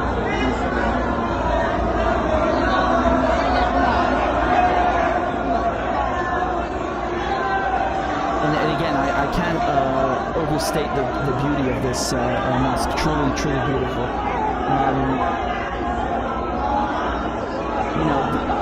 People in Lebanon felt the earthquake. I've seen tons of friends and acquaintances talking about how in Beirut, everything was shaking. It's terrifying. I remember there was an earthquake in Pakistan once. I mean, I remember the house shaking. It's not a nice feeling. It's not. It's really not a nice feeling. I'll tell you that. This is from Turkey. Look at this. Devastating. This castle, which is 2,200 years old, Gaziantep Castle, destroyed by the earthquake. This is before. This is after. One of the first things I did, I went and checked Crac des Chevaliers, which is it's considered the best preserved medieval castle on planet Earth. It's in Syria, and as far as I can tell, and I hope I'm right, there's been no damage to that castle. But again, this is really heartbreaking seeing this kind of stuff, and the loss of life. I mean, the loss of life comes first, but this is also sad. And again, this is from the 2nd century, just completely gone. Really, really sad. I want to tell you about the rescue efforts, because look, any country, whether it's a quote unquote developed, right, a developed country or a developing country, is going to have trouble dealing with an earthquake of this magnitude, right? It's terrible for everybody, and the rescue efforts are perilous and difficult, and there are tons of people who right now still trapped under the rubble, which makes which is gut wrenching. And Syria is a special case because Syria has been dealing with sanctions. Okay, so you've had 10 years of war, all sorts of countries trying to destroy the place.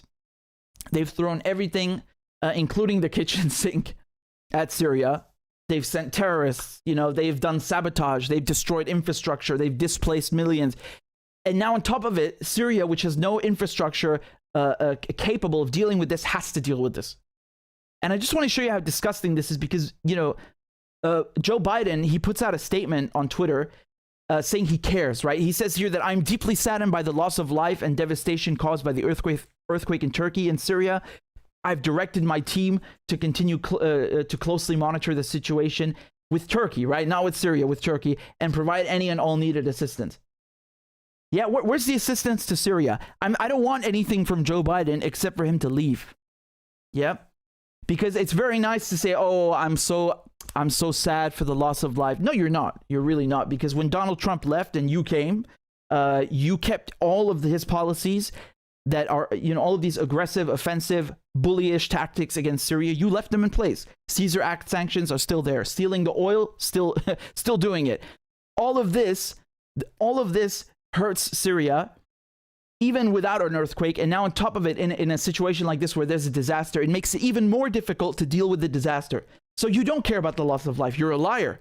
You are a liar. If you cared, you would lift the sanctions. If you cared, you would stop stealing the oil. If you cared, you would pay back all of the damage you caused to the country, the destroyed infrastructure, the loss of life, the reparations, all of the oil that you stole. You would pay this back, and then you would leave. You would remove your troops and go home to the other side of the planet where you belonged.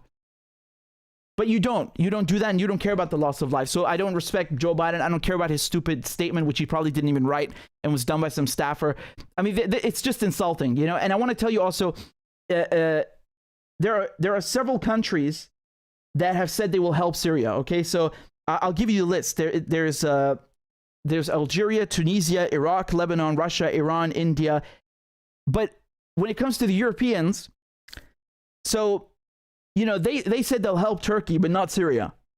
All right, and you can see that in Biden's language as well, because Biden says, "Oh, we're gonna monitor this closely with Turkey, but not with Syria." Well, I'm sorry, man, but the earthquake didn't care. It hit Turkey and Syria, both of them. So, you know, there are people suffering on both sides. It's not just in Turkey. But, you know, it's just disgusting, because even in an emergency like this, you can still see how there's this bias, there's this animosity, and you know, just disregard, right, for human life. They just don't care. You know, and I'm not saying they shouldn't send help to Turkey. Of course they should, by all means. But why not send it to Syria? And again, don't get me wrong. Some countries are. I just gave you the list. And there'll probably be more after I've done this video or in a few hours, you know, because it's a developing situation. But the damage has already been done, you know, in my opinion.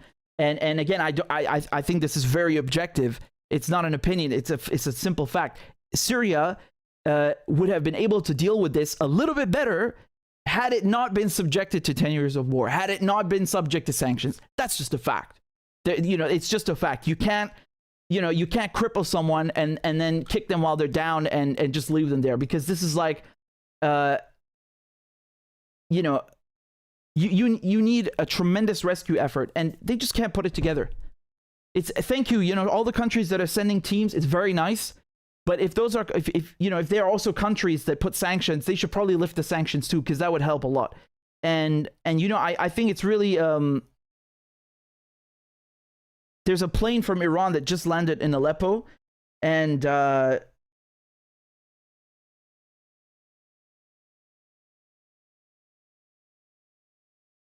actually, I don't know if it landed in Aleppo. It landed in Syria, though. But I was just thinking of all the places that have been devastated. We're talking about northern Syria, right? Aleppo is actually the worst hit city from the war. I mean, they took so long to rebuild, and they haven't even finished. So on top of the war, Aleppo now re-experiencing these scenes from the war. It's really, really horrible.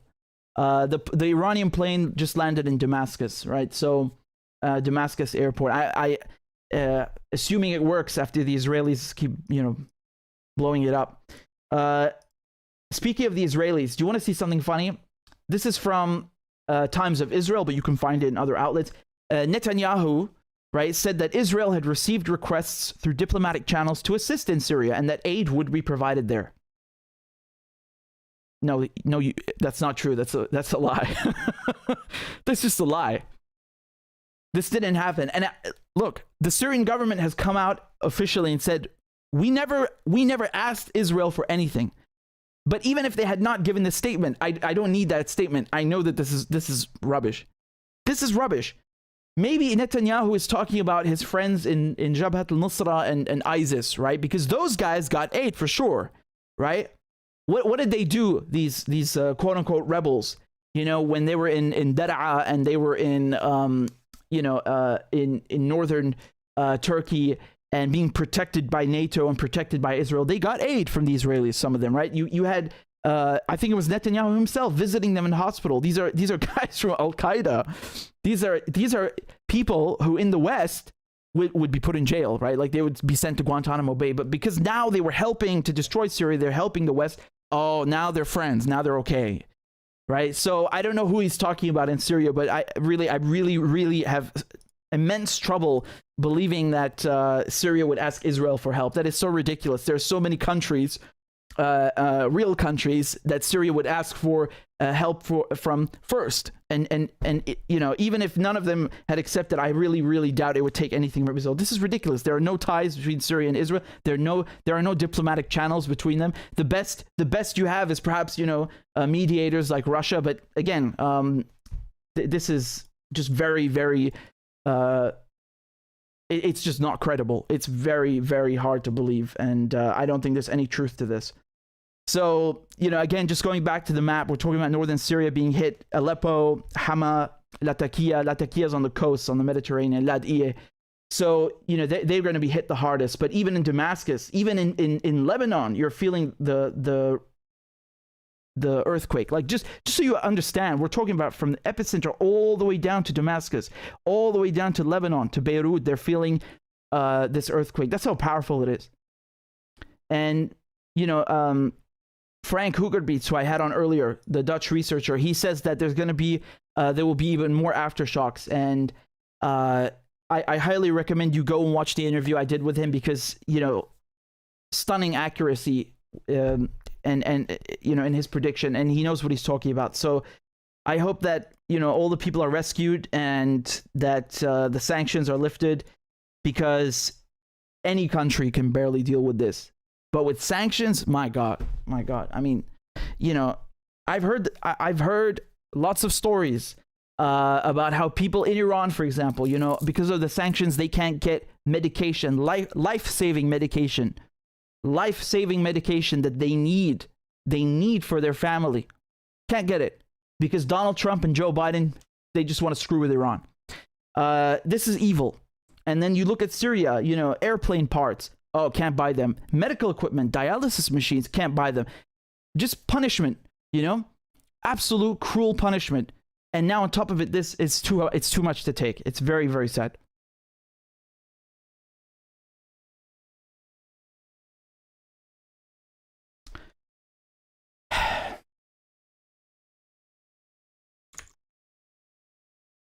Let me show you, I want to talk about China and the US, okay? So, yeah, this was, perhaps this is a little uplifting. It's such a ridiculous situation. This is really a ridiculous situation. By the way, before I forget, I wanted to tell you guys to please follow Scott on Twitter. I forgot to plug his Twitter, so I'll just put it up for you here. So this is Scott's Twitter.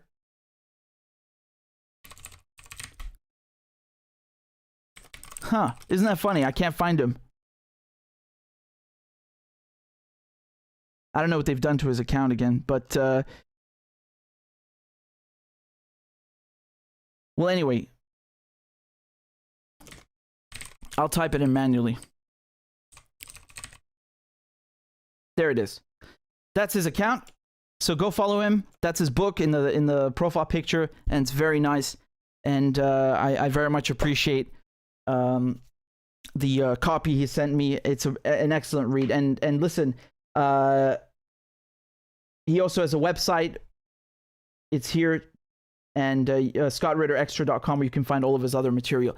So guys, before I continue, if you guys would kindly oblige me, I didn't plug the show, so I have to plug the show before we continue. Again, there are no ads or sponsors. You know, it's you guys are the sponsors. That's it. Okay, so this channel, I rely entirely on you guys and your donations. So if you would like to support the show, if you like my work and you want to support independent journalism, please consider donating on Patreon, PayPal, Cash App, whatever you like. There's even Bitcoin, Ethereum. So everything is in the chat. I know Claudia has been very kind. She's posting the links in the chat. And of course, they're in the video description as well. So, so there you go. And how many are we on Patreon, actually? I want to play a crab dance. Maybe someone joined and I missed it, but I really want to play a crab dance. So let's get this going, guys. Come on.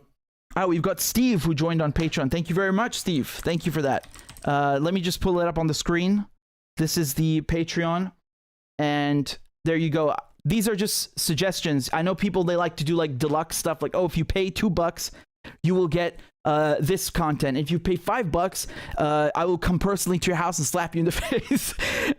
I don't do that. Okay, it's all donations, and everything I do is for free. And by the way, I actually started the YouTube membership, so the same thing but on YouTube. It's purely donation based. If you are able to, and if you would like to, thank you very much. But just to be clear, like, you know, everything I do is for free, so everybody can access it. I don't want any kind of hurdles or obstacles or, you know, having people to jump through hoops. No. It's all free, and if you're able to, I'm very appreciative. We also have some donations on YouTube, so just let me read a few of them before I continue, because you guys have probably been waiting. Give me a second.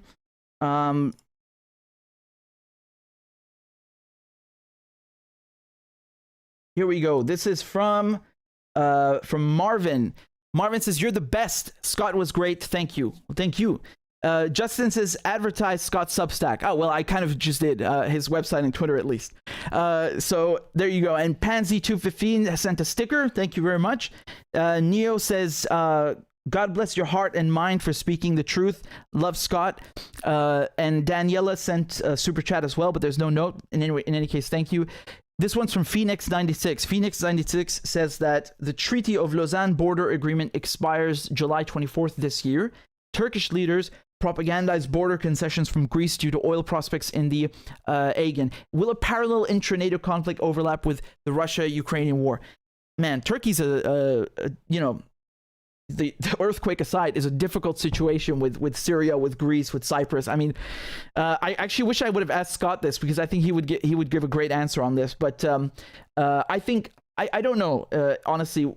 But I will just say this: with Turkey, I think they're going to be more focused on Sweden, on Finland, on NATO, and Syria. I think this is where they have most of their focus right now. I don't think it's going to be Greece. But again, you know, I'm just thinking out loud here. Rob says, "Thank you, gentlemen. Your efforts for justice and peace give you greater credibility than all Western governments combined." I should certainly hope so. Thank you, Rob. Thank you. Mate, thank you for the sticker. And yeah, I think that's all of them. And we also got a donation on PayPal. This is from Michael. Michael, thank you very much. I appreciate it. I don't see a note, but regardless, thank you very much. And we also have a donation here from Michelle. Thank you, Michelle. Michael, Michelle. We got both of them. And this is from Joseph. Says, "Thanks for independent journalism." Well, thank you guys very much. You're very kind. And again, if you have any questions or comments, please feel free to send them in the chat or in a donation, and I'll try my best to get to them. Here's one from Kit. Kit says, "The truth is a scarce quantity. Thank you for bringing the truth." Well, that's very eloquently put. Thank you, Kit. I try my best and hope to continue in that endeavor. We have another one here, I think, from, just one second, I'm just refreshing. Tina, thank you, Tina, for the donation. And we have also on Rockfin one from Paul. Thank you, by the way, everybody who's watching on Rockfin, because you know, I tried to stream not just on YouTube but on other websites, so we have a contingency plan. So, you know, God forbid if anything happens to the YouTube channel, you guys can find me on Substack, on Odyssey, on Rumble, on Rockfin, right? So that's why I always plug them, because it's important to have those backups. So again, if you want, they're free, by the way. Again, I don't believe in charging people for content. It's only if you want to. But when it comes to Rockfin and Odyssey and Rumble, you literally just make an account and you watch the videos. That's it. It couldn't be simpler. Thank you very much to Stefan for hold on, again, it's loading, for pledging a higher amount on Patreon. You're very kind, and for that I'm going to play you guys a crab dance. So let's go, and then we'll continue with the segments. Clap for that, you stupid bastard.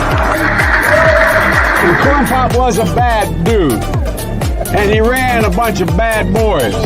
Listen, fuckhead, you have fucking crossed the line, claiming I'm the enemy. You got that, you goddamn son of a bitch? I don't give a fuck what you think, bitch. Good morning. Sunday morning. Cut that bitch off. Thank you for Iron Dome, which is a technical marvel. والله انت كلاب بصراحة يعني. ماشي نشتغل عادي After we lied, we cheated, we stole. China. China. China. China. China. China. China. China. China. China. China. And you ain't black. There's always the macro, and then there's the micro.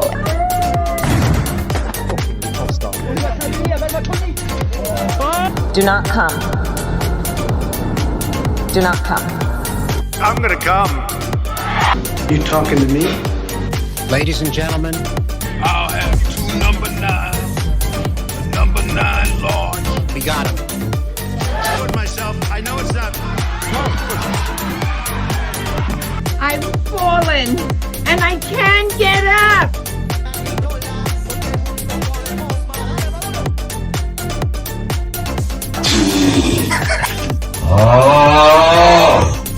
Disgusting! Why you texting? Why?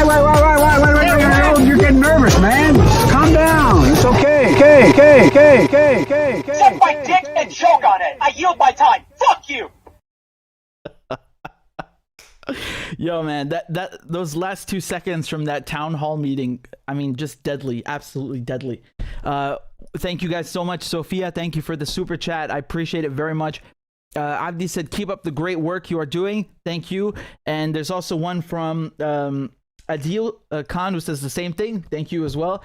And you guys are very kind. I appreciate that very much. So, you know, it's an honor to have such a good community and subscriber base. So I'm very, very proud of you guys and grateful. Let's continue. Let me talk to you a little bit about China and the US, okay? Because this is like the biggest you know, incident between the two in recent times. So just a second, let me close this out. God, that price cap thing, I mean, how can you not laugh at this? How can you not laugh at this goddamn stupidity? They're pathetic. They're pathetic. They, you know, it's not enough that they arm Ukraine with NATO. They provoke these situations. You know, they lie about NATO expansion. They tell the Russians won't do it, and then they do it. No. It's like let's really dunk our heads in this and actually screw our own populations like really, really well. You know, let's make sure that everything is more expensive. Every goddamn thing, the groceries, the power, you know, filling up your tank. Let's just do it.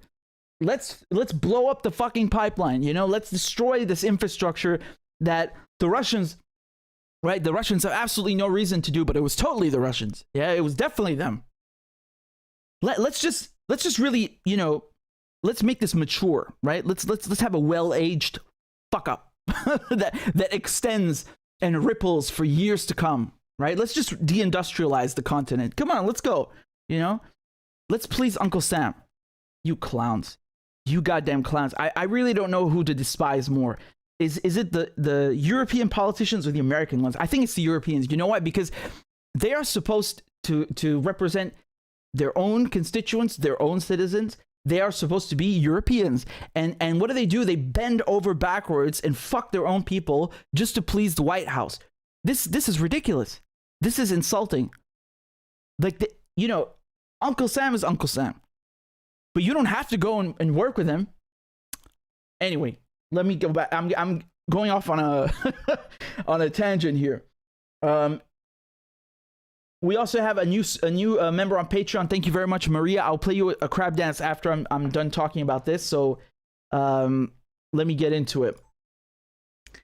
So here's a very embarrassing incident between the Chinese and the Americans. Okay, so in a gist, the Americans saw what they're calling a Chinese spy balloon flying over the United States. Okay, and I'm gonna give you all the details on this, but this is, you know, in a nutshell, the biggest diplomatic row or spat between China and the U.S. in quite a while, right? So what ended up happening is they accused the Chinese of spying on the United States, and then the Chinese said, no, this is not a spy balloon. It's a civilian aircraft, or shall we say, a flying object, and it's only part of the meteorological service. And then the United States went and shot it down. They shot it down with an F-16. Here's the video. Here's a giant balloon.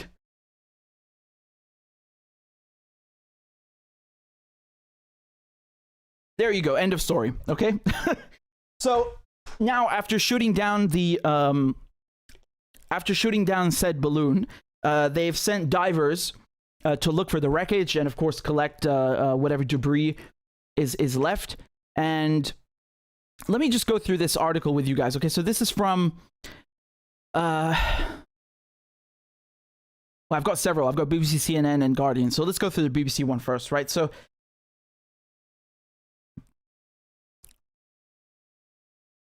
this is why they're angry at Biden, okay? You have Republican politicians who are accusing U.S. President Joe Biden of a dereliction of duty for allowing the balloon to traverse the country unhindered, okay?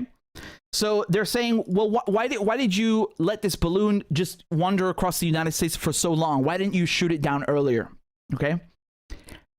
And again, here's the specific ordinance. It was a Sidewinder air-to-air missile fired from an F-22. I think I said F-16, excuse me. It was an F-22. And again, this came off of the U.S. coast on Saturday, right? So this is 2 days ago on the 4th. Now, the Chinese are saying it's not a spy object, but the Americans won't have it. And Blinken, who's the Secretary of State, has canceled his visit to China because of this. And keep in mind, this was set to happen, this week, right at the time that they shot down the balloon. Blinken was actually supposed to go there. And I'll play you the video and then I'll tell you a bit more. I spoke this morning with Director of the CCP Central Foreign Affairs Office, Wang Yi, to convey that in light of China's unacceptable action, I am postponing my planned travel this weekend to China.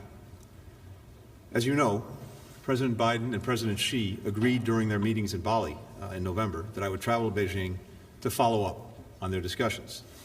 We've been working across the U.S. government to prepare for a substantive set of discussions on issues that matter to the American people and to people around the world. And we've been engaging for some time with our counterparts in Beijing to prepare for these meetings. Yesterday, the Department of Defense announced that we had detected and were tracking a high-altitude surveillance balloon that remains over the continental United States. We continue to track and monitor the balloon closely. We're confident this is a Chinese surveillance balloon. Once we detected the balloon, the U.S. government acted immediately to protect against the collection of sensitive information. We communicated with the PRC government directly through multiple channels about this issue. Members of my team consulted with our partners in other agencies and in Congress. We also engaged our close allies and partners to inform them of the presence of the surveillance balloon in our airspace. We concluded that conditions were not conducive for a constructive visit at this time. So again, by the way, this is In Context, is my outlet, so go follow it. And there's always we're always posting good stuff here, right? Let me give you also the response from. So I just gave you Blinken, State Department. Let me give you the Chinese Ministry of Foreign Affairs, what they say. All right. So this is a statement they put out today, where they say that China strongly disapproves of and protests against the U.S. attack on a civilian unmanned airship by force. The Chinese side has, after verification, repeatedly informed the U.S. side of the civilian nature of the airship and conveyed that its entry into the United States due to force majeure was totally unexpected. Again, a force majeure is basically, an unforeseen event, like a natural disaster that prevents you from carrying out, perhaps contractual obligations, or basically something unpredictable that happened, and they're implying that it was the weather, that it just wandered off, or maybe it broke down, something like that. Okay. They're saying that the entry of the balloon into the US due to force majeure was totally unexpected. The Chinese side has clearly asked the United States side to properly handle the matter in a calm, professional, and restrained fashion. The spokesperson of the U.S. Department of Defense also noted that the balloon does not present a military or physical threat to the people on the ground. Under such circumstances, the U.S. use of force is a clear overreaction and a serious violation of international practice. China will resolutely safeguard the legitimate rights and interests of the company concerned and reserves the right to make further responses if necessary. Okay, so look. This is how I roll. This is the Richard Medhurst way of doing things. I always tell you what this side said and what that side said, and then I tell you what I think. So here you have the reaction from the Americans and the reaction from the Chinese. Okay? The spy balloon. Okay? Let me tell you something, man. The Chinese and the Americans spy on each other all the time. All the goddamn time. In every fashion conceivable. economic espionage, traditional espionage, signal intelligence, just everything, intercepting communications, sending in spies, because these are two countries they're quite close to each other, right? They are both, the United States is a hyperpower for the time being. China is a BRICS country, is a huge economic powerhouse. It represents competition to the United States. So obviously they're spying on each other, right? Now, let me be clear. Just because they're both spying on each other, it doesn't make this okay. Let me tell you why. Because the United States is right to be angry about this, of course. If there was a U.S. balloon floating across the Chinese airspace, then China would also have the right to be angry and shoot it down. Fair is fair. Like, let's not be hypocritical about it. If this is indeed a spy balloon, and again, based on all accounts, I think that's what it is. They have a right to shoot it down. Even if it wasn't, they still have a right to shoot it down. Now, was shooting it down the best option? Probably not. Maybe there was a better way to go about this. I think it was one of this classic, let's have a fucking, F-16 fly by, and there's an eagle, and then a bald-headed eagle, and then the Statue of Liberty and fireworks going off, and, explosions. Yes, it was very American. I know. They shot down, used an F-22 for a fucking balloon. Yeah, it's over the top. But look, man, this is U.S. airspace.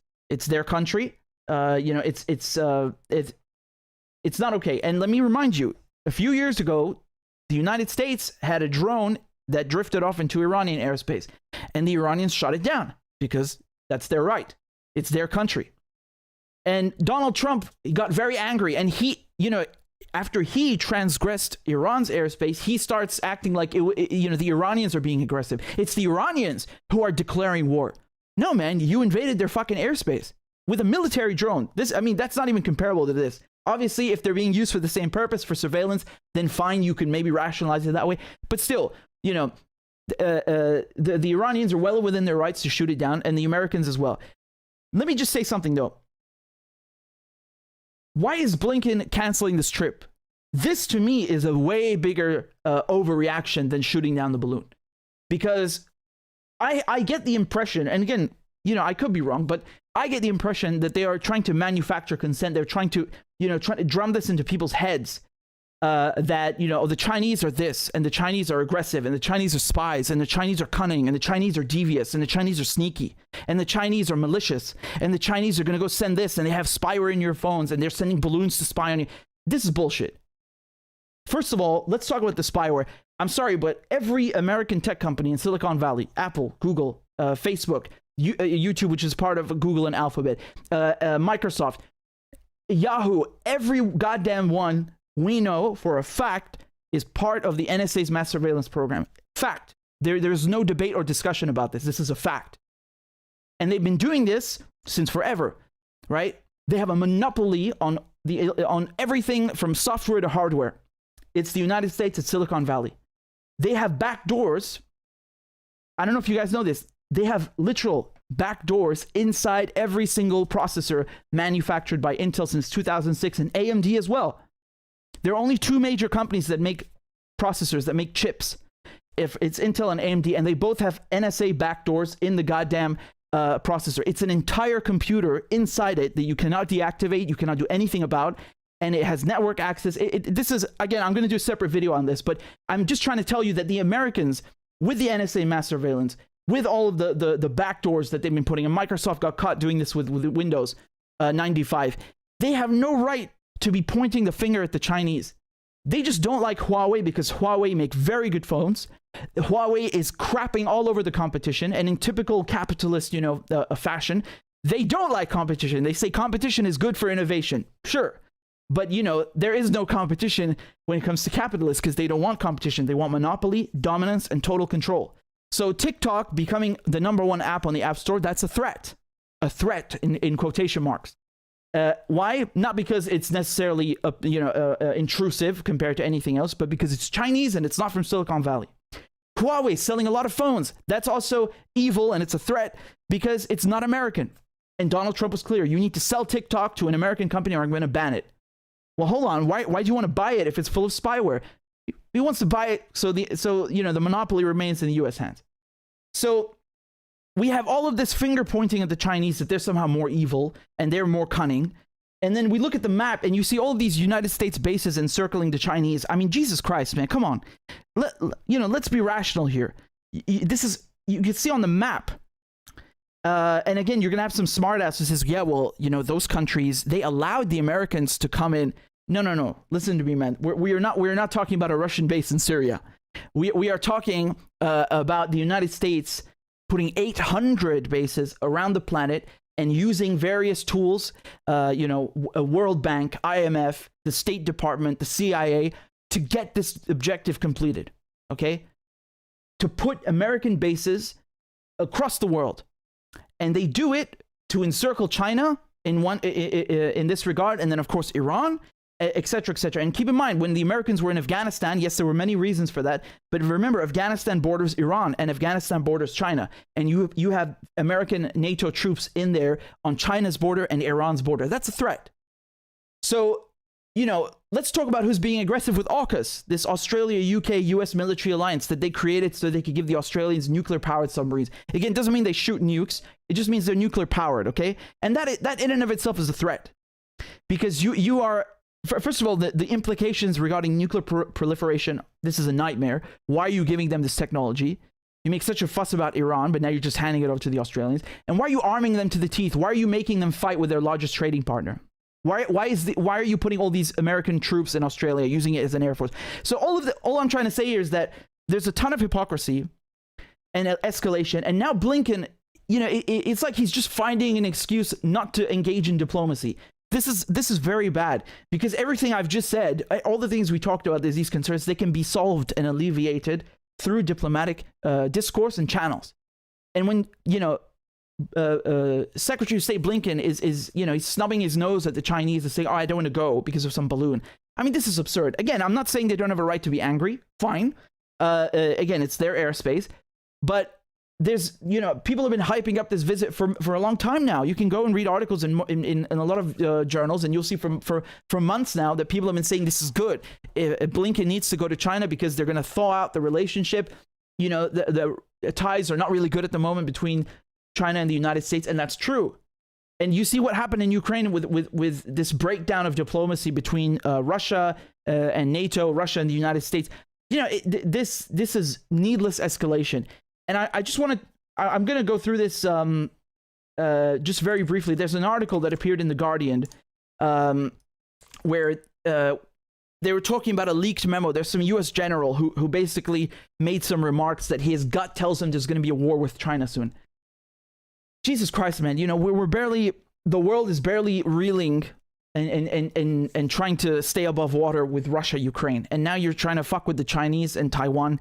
Just why can't you just mind your goddamn business and fix your own country for once? Just please. There's no need for war with China. China's not evil. China's not worse than you. China's not doing something spectacularly bad. You just don't like them because they're a powerhouse. They're an economic powerhouse, and you don't like competition. That's it. So I think it's very, very stupid to make a whole, to snub the Chinese because of a balloon. On the contrary, you should go there and confront them, right? Go there, go to China, Blinken, and speak to them and confront them about the goddamn balloon and solve it like a man. Unfortunately, that's not the case. Let me show you this funny video, though.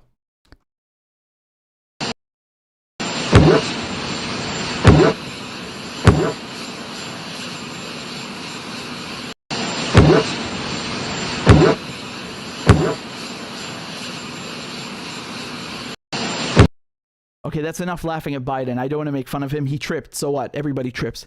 But that's basically a meme with the balloon.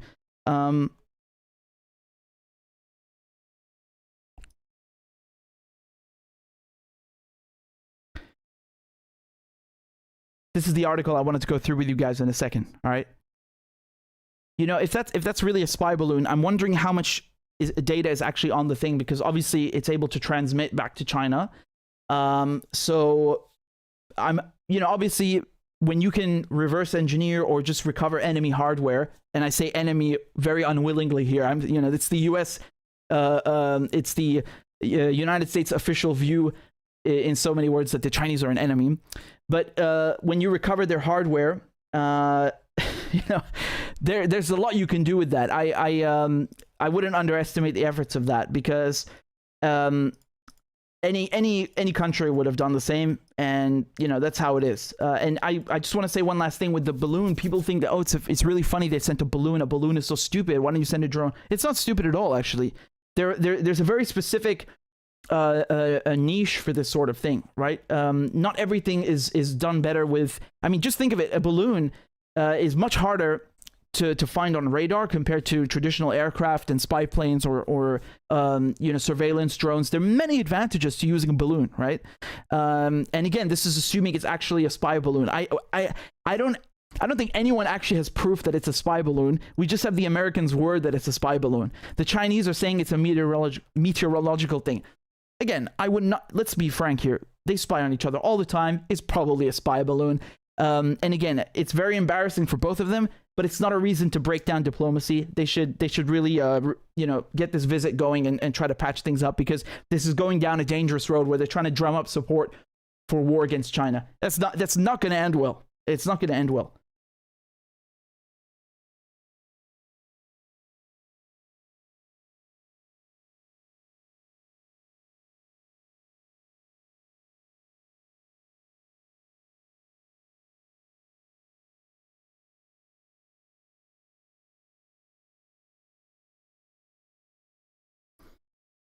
So again, thank you guys very much for all your donations.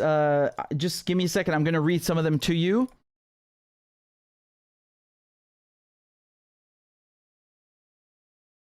One second.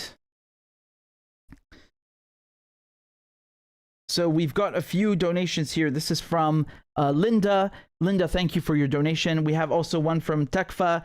It says, keep up the good work, bro. Thank you very much. And thank you, Sophia, also for your donation. I promised you guys a crab dance because we had a new member who signed up. This was Maria. So Maria, thank you for supporting the show. I appreciate it very much. And if anyone has the money and would like to, you can donate whatever you like $1 a month or £2 a month, whatever is good for you. It's patreon.com/Richard Medhurst. And Claudia is very kind. She's putting the links in the chat. Anyway, crab dance. Let's try and hit the goal, guys. Come on, let's try and hit the goal, because I think we're just 25 members away from hitting the goal, right? Let's just double check.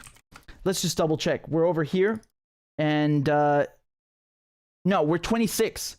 We just need 26 people. There's, what is it, 2,000 of you guys watching? We only need 26 people to sign up on Patreon. You can pick whatever amount you like, whatever currency you like. And it's a monthly thing. And you'd be supporting independent media. So please consider joining, and then I get an excuse to play crab dances. But our goal is to get to 750. We're at 724. Just 26 guys. 26 people. Let's do it. I believe in you. Okay? You got this.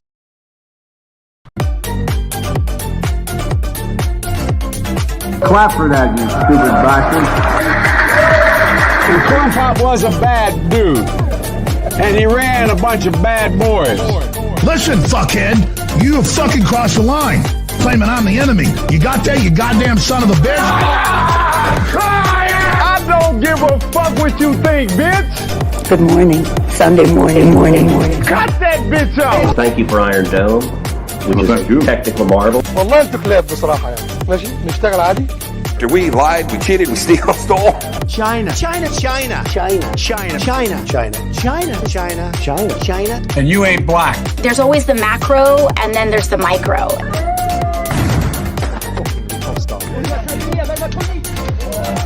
Do not come. Do not come. I'm gonna come. You talking to me? Ladies and gentlemen, I'll have 2 number 9s. Number 9 large. we got him. I told myself, I know it's not. I've fallen and I can't get up.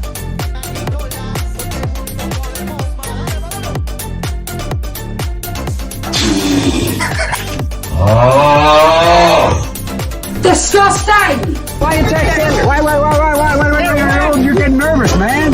Calm down. It's okay. Okay. Suck my dick and choke on it. I yield my time. Fuck you. Thank you guys very, very much. Awesome. Thank you very much, Maria. You're very kind. And how about we go through this how about we go through this piece, shall we, about war with China? Because since we're on the topic right now, man, I mean, it's a difficult topic. It's very difficult.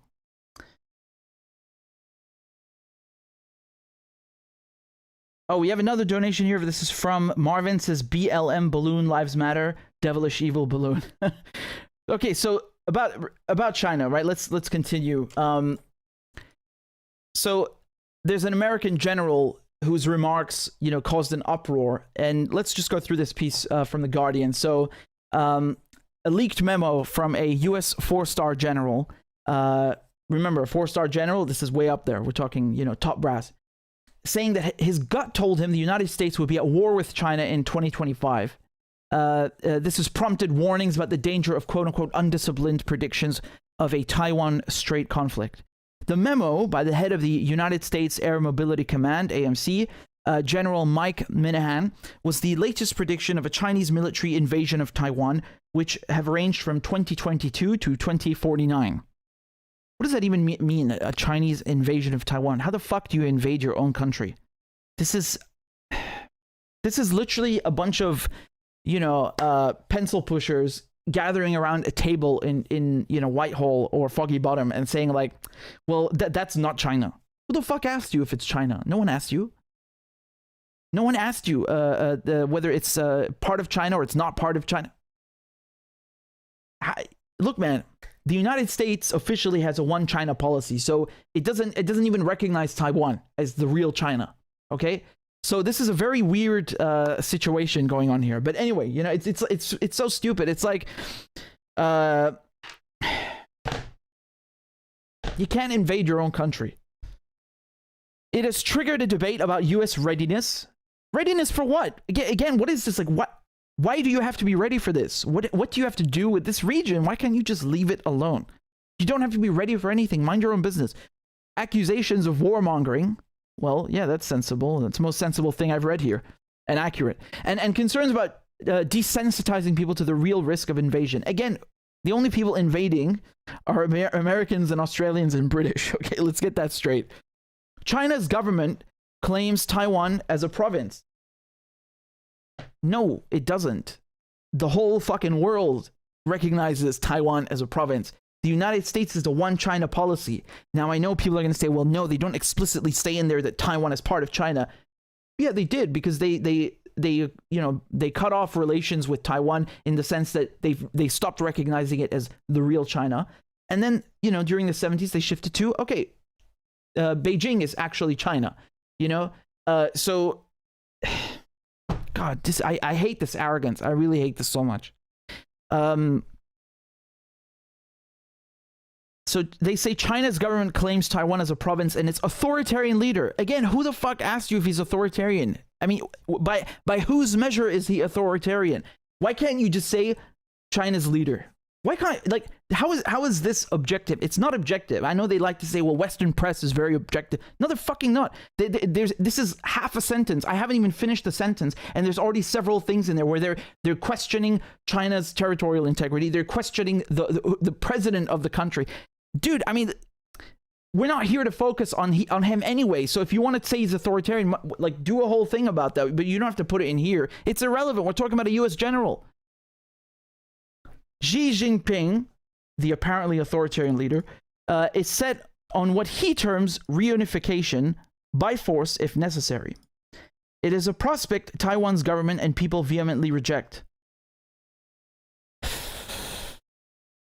Around this impasse, tensions are escalating. Beijing's military is growing bigger and is increasing its coercive targeting and harassment of Taiwan.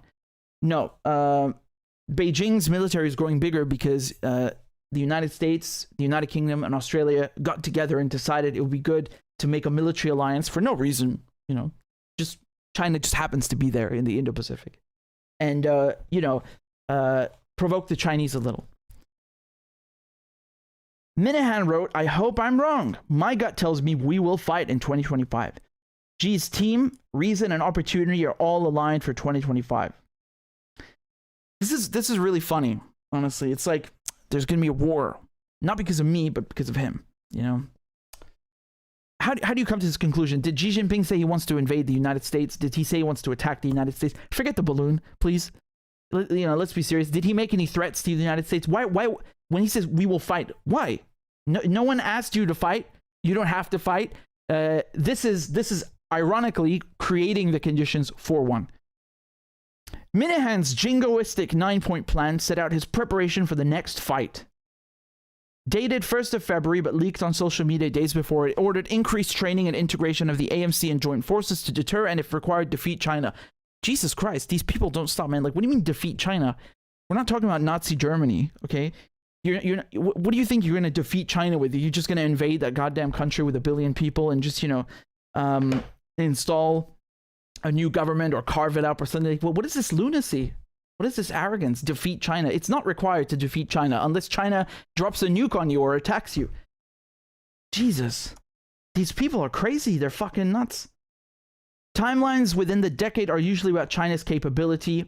The Director General of Taiwan's National Security Bureau and its defense minister have said China would reach full invasion capability by respectively 2023 and 2025. Full invasion capability. Jesus, man, these guys are funny. They're really funny. They want to say China's a threat, but then actually not really. It's not a threat yet, but it's coming, right? It's this China rising. They try to like drum this into your heads with video games, your Battlefield 4, China rising. Oh, beware of the rising Chinaman. You know, like again, it's like this demonization. Like they're these cunning characters who are just like running around and they can't wait to pounce on you. Boring, so boring, man, I swear. Later dates are often based on China's intention, picking years with symbolic significance for the Chinese Communist Party. Yeah, you know, they're gonna pick Lenin's grandmother's cousin's birthday and invade on that day. I promise you, it's coming. But it is not always clear. The U.S. Secretary of State, Antony Blinken, said last year that China was determined to annex Taiwan on a much faster timeline, but did not give a date.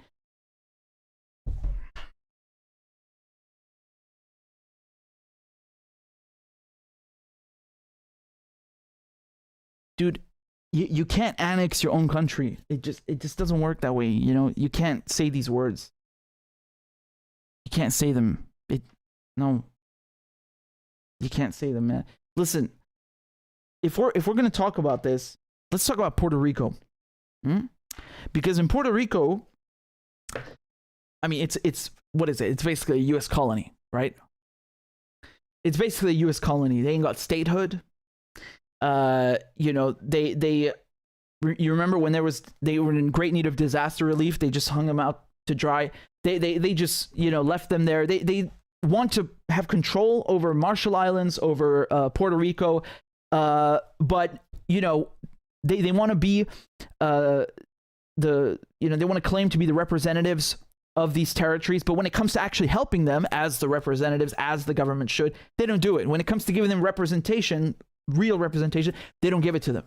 So, you know, why don't we talk about, like, let's talk about this. Let's use this language and apply that to the Puerto Rico scenario. Because, listen, man, China has a lot more legitimacy to invade and annex Taiwan, as you say, as you use this language, than the United States does being in Puerto Rico, being in the Marshall Islands. I mean, you know, based on what authority? You don't even treat those guys like equal citizens. You know,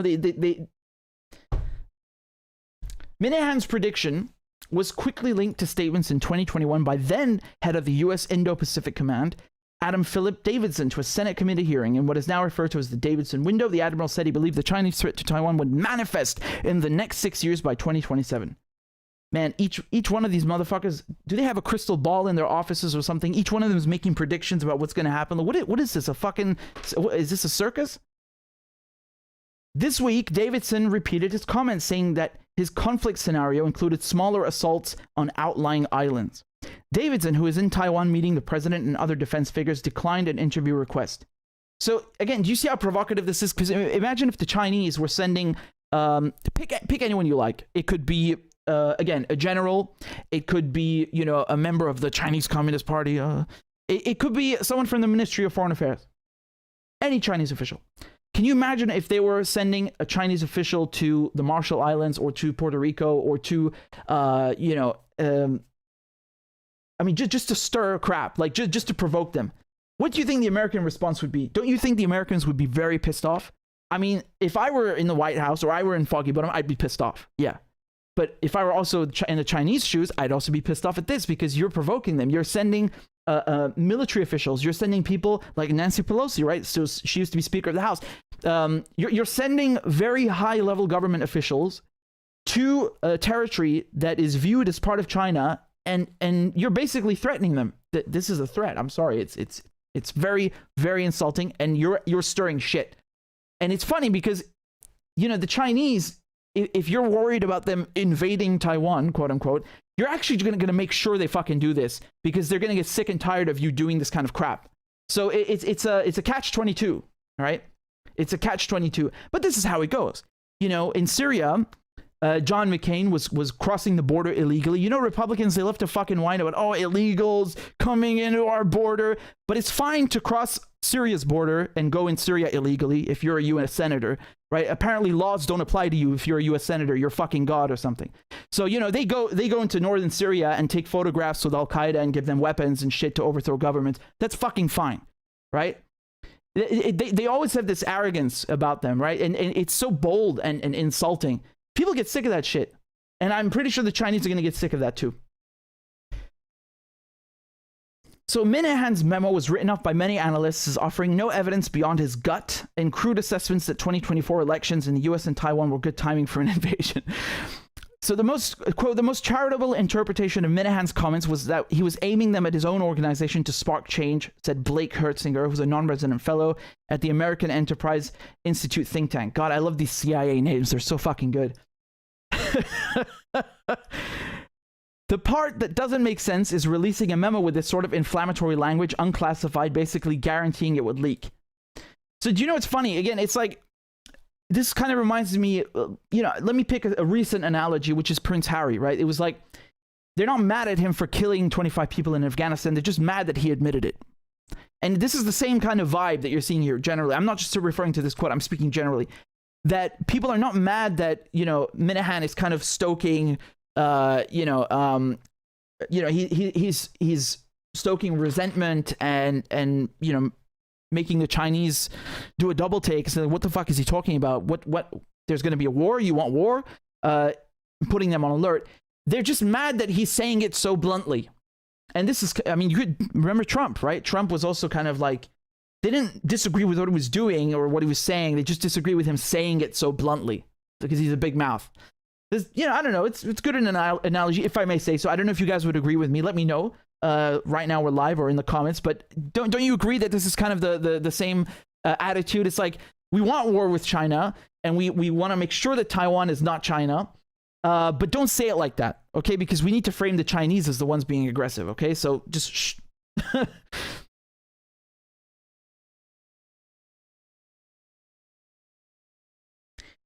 See, this is a quote here. This is from someone who's on Voice of America.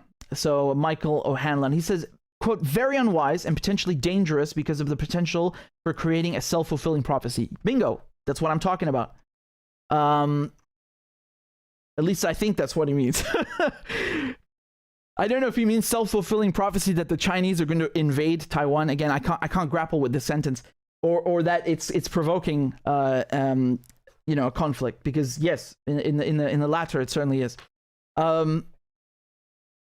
Some analysts accuse the military figures of putting forward short timelines to lobby for more funding. Hey man, you gotta give us fucking time to start this war, man. We need to bribe more people, don't you fucking get it? This is so funny, God, I swear. This is really funny.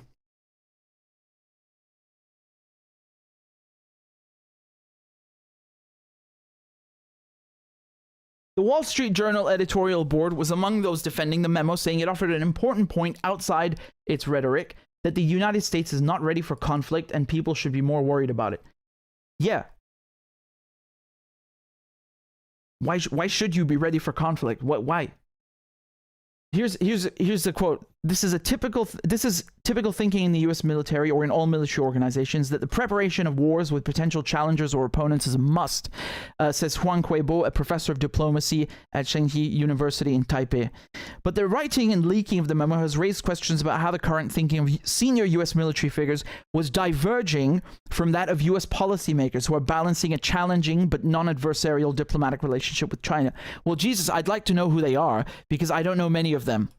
Right, I'd love to know who are these U.S. policymakers who are trying to, engage in diplomacy with the Chinese. By all means, tell me. The Pentagon has distanced itself from Minahan's memo, saying it was not representative of the department's view.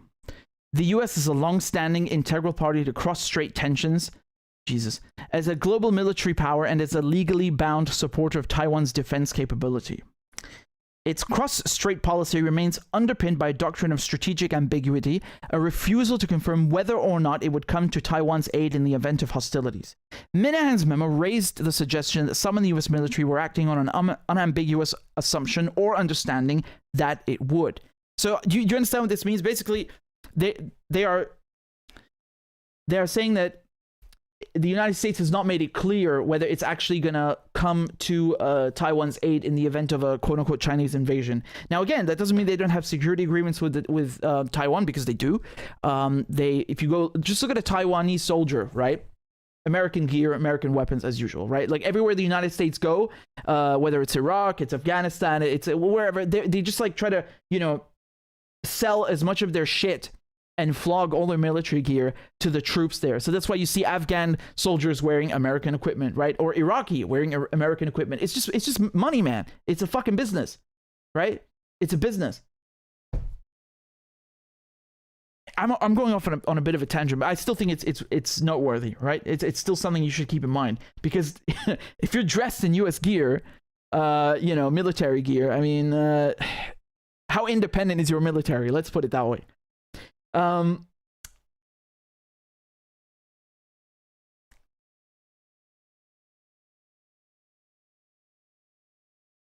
Chinese officials responded to Minahan's memo by warning the United States against inflaming tensions.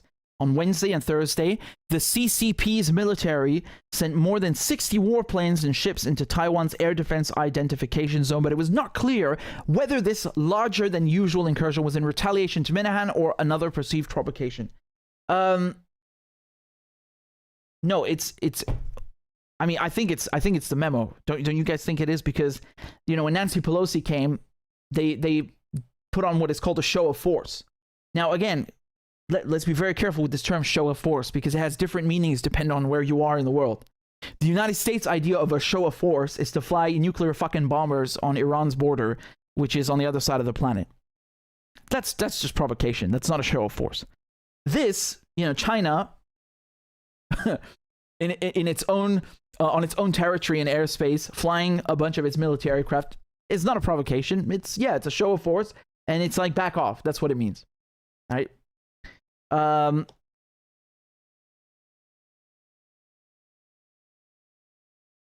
In Taiwan, the memo received a modest level of coverage, featuring in news bulletins and political talk shows, but with far less alarmism than it got overseas. I mean, look, man.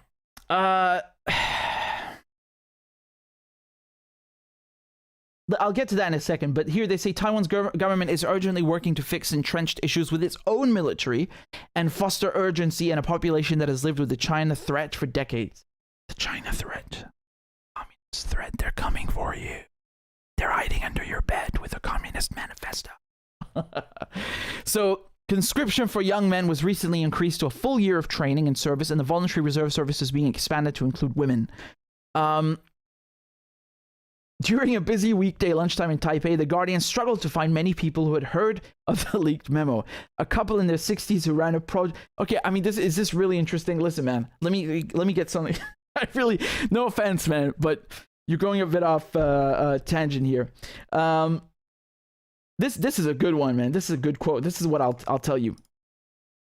The produce guys, the couple, are saying that always say China will attack us. That's what Taiwan's political parties, right? They always say China will attack us. I'll fight them. I'm not afraid. A 26-year-old IT worker, on the other hand, said he was sick of the bullshit posturing and accused the United States of playing chess for power in Asia. Yes. Well, I have a very promising conclusion to deliver to you. This IT worker is fucking switched on. That's exactly what's going on. Again, anytime, let me break this down very simply. Anytime you're wondering what's going on with U.S. foreign policy, just literally take a globe or a map and just try to look where the fuck you are talking about in relation to the United States. If it's outside the United States, and remember, the United States is a state continent, literally a state continent, isolated by the Atlantic Ocean and the Pacific Ocean. So, I mean, you know, unless it has problems with Mexico and Canada, which it doesn't, not in the same manner in any case, it doesn't have any reason to be in these areas. It doesn't have any reason to be, you know, stirring up shit in Europe or in China or Southeast Asia or in India or the Middle East. It just doesn't. It doesn't. That's not defense. It's not productive. It's offensive, it's aggressive, and you're going to piss off the people in that region because they don't like, you know, Uncle Sam trotting along and, you know, putting down, putting his boot on their necks and ordering them around. And this is typical bullshit that the United States does. And again, when I say US, I mean Britain as well. Same thing, really. They come in, you know, and try to like stoke divisions and try to provoke sectarianism. Like they'll try to, you know, in Iraq they'll say, oh well, look, the Sunnis hate the Shias and the Shias hate the Sunnis, and then they you know, they might take something that is maybe a fraction of a truth and then blow it up and make sure it happens, right? They'll make sure it escalates and turns into a bloodbath like they did in Iraq, right? And then they try to do the same thing with Hong Kong. They try to do the same thing with the Uyghurs, right? And then they try to do the same thing with Tibet, and now the same thing with Taiwan. So they have different areas where they're trying to fuck with the Chinese and stoke internal divisions. So, you know, it doesn't mean China's perfect and there's nothing to talk about and everything is fine in Taiwan and Hong Kong, etc., etc. But this is all of these issues are immensely exaggerated, and they're exaggerated on purpose so they can cause internal strife, right? It's just divide and conquer. That's really what it is. Yeah. So in Syria, it's also the same thing with the Kurds. So the United States will come in and pretend to be with the Kurds, and then they actually screw them and put a knife in their back, like they did 2019, right? And they try to like pit, you know, different groups of people against each other, right? So they'll go and give weapons and arms to Al-Qaeda. So Al-Qaeda goes and kills Muslims and other Muslims and Christians and minorities. And then they'll also, you know, they'll go and back the Israelis so they can also come in and you know, help with Al-Qaeda and bomb Syria and cause chaos on that front. And then they'll go and be with the Kurds and steal the oil and give them weapons and pretend they care about them. And it's just divide and conquer over and over and over again. So you always got to pay attention to this strategy. Now, regarding Taiwan, again, I think that, you know, they have no authority to be talking about this issue because they have a one China policy. It's been steady for decades. Stick to that and stop escalating things. The only ones that are escalating are the Americans, because in the last year, they've changed the writing on the State Department's website. The State Department was very clear, and they changed the language, and the Chinese noticed because it was about China and Taiwan. And it made it, you know, again, I'm paraphrasing. I don't have the exact quote, but we covered it on the channel, so you can go look up the video.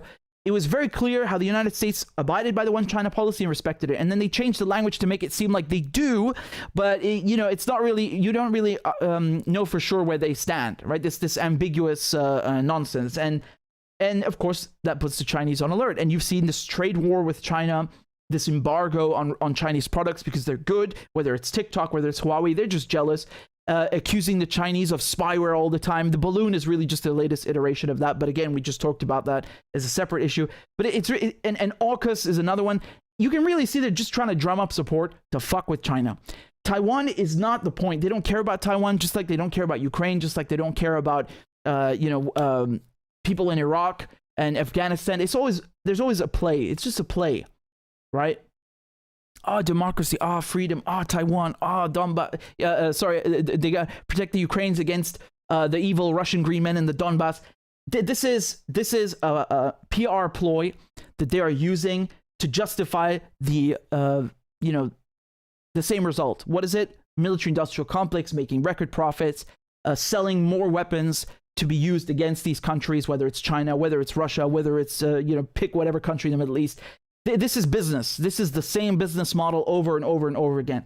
They don't give a shit about people in Taiwan. They don't give a shit about people in Hong Kong. They don't care about the Kurds. They don't care about nobody. They just don't give a crap. And I'll just give you I'll give you one example. So I heard this from someone who does not like China, okay, who's from Taiwan. Who's lobbying on behalf of Tibet. And for decades and decades and decades, he talked about how difficult it was to get the Americans to give a shit about what's happening in Tibet and to kind of oppose the Chinese on that front. And they just wouldn't care, right? So you go and sit down with these American politicians, and then they just kind of ask, like, what's in it for me? That's it. That's all they care about in the conversation. And now, in recent years, they finally care because it's become necessary to care because of China becoming so big. BRICS country, large military, economic powerhouse, overtaking the United States to become the world's #1 economy, sooner rather than later. That's why they care, quote unquote. So please keep this in mind because, they're always going to find some excuse, but it's always exaggerated. It's not legitimate, and it doesn't justify the ultimate goal. And this memo is, it's just the latest iteration of that. I didn't need Minahan's goddamn memo to know this and to explain this to you. We're seeing this every single day. And by the way, in Australia, I don't know how closely you guys follow Australian politics. I certainly do, and I try to always tell you what's going on there in terms of major. But the Americans have a base in Pine Gap in Australia, which is an immense spy station that's used globally. Just to kind of embody. Just to kind of show you how emblematic it is of U.S. rule in Australia. There's a room in there where the Americans are only allowed in, and the Australians are not. So, because it's supposed to be a spy base that they run together, right? It's not an embassy or something like that. And there's a room where only the Americans are allowed to go in, even though it's in Australia. So that kind of shows you, the hierarchy. And then, of course, Americans have access to Australian bases, like where the Australians train their military. The Americans can go into some of those bases. The Americans have airfields there. They have a huge, huge military presence. Why? Because Australia is right opposite China. So it's nicknamed an unsinkable aircraft carrier, an American unsinkable aircraft carrier, because it's just a giant piece of land with American forces on there. And of course, AUKUS is kind of like the latest demonstration of the direction it's heading in. And you can see there's so much division between the Chinese and Australians, which has been encouraged by the United States. China and Australia, major trading partners. China used to be Australia's #1 trading partner, and they've completely destroyed that relationship. This is great because they need the Australians to also the Australian public to go along with this and view China as an enemy. So this worries me. Not this memo, but all of these things I mentioned. This worries me because you can see how fucking crazy the situation is in Ukraine, how it just escalated out of control. And it's so avoidable. All these people who died, all these people who have been displaced, all these refugees, all this destruction, the economic hardship in and outside of Ukraine. This is so unnecessary. This is so dumb and futile, and it could have been avoided with diplomacy. But they just, they don't want to go. They don't want diplomacy. They don't want to hear anything about it. They want war with China. There are a lot of people in Washington, D.C. and in Whitehall who want war with China. They're only mad about this memo because they want they want you to think it's about human rights. It's not. It's about military industrial complex, U.S. imperialism, and hegemony. Don't forget this because these are the times we're living in. This is the situation at hand.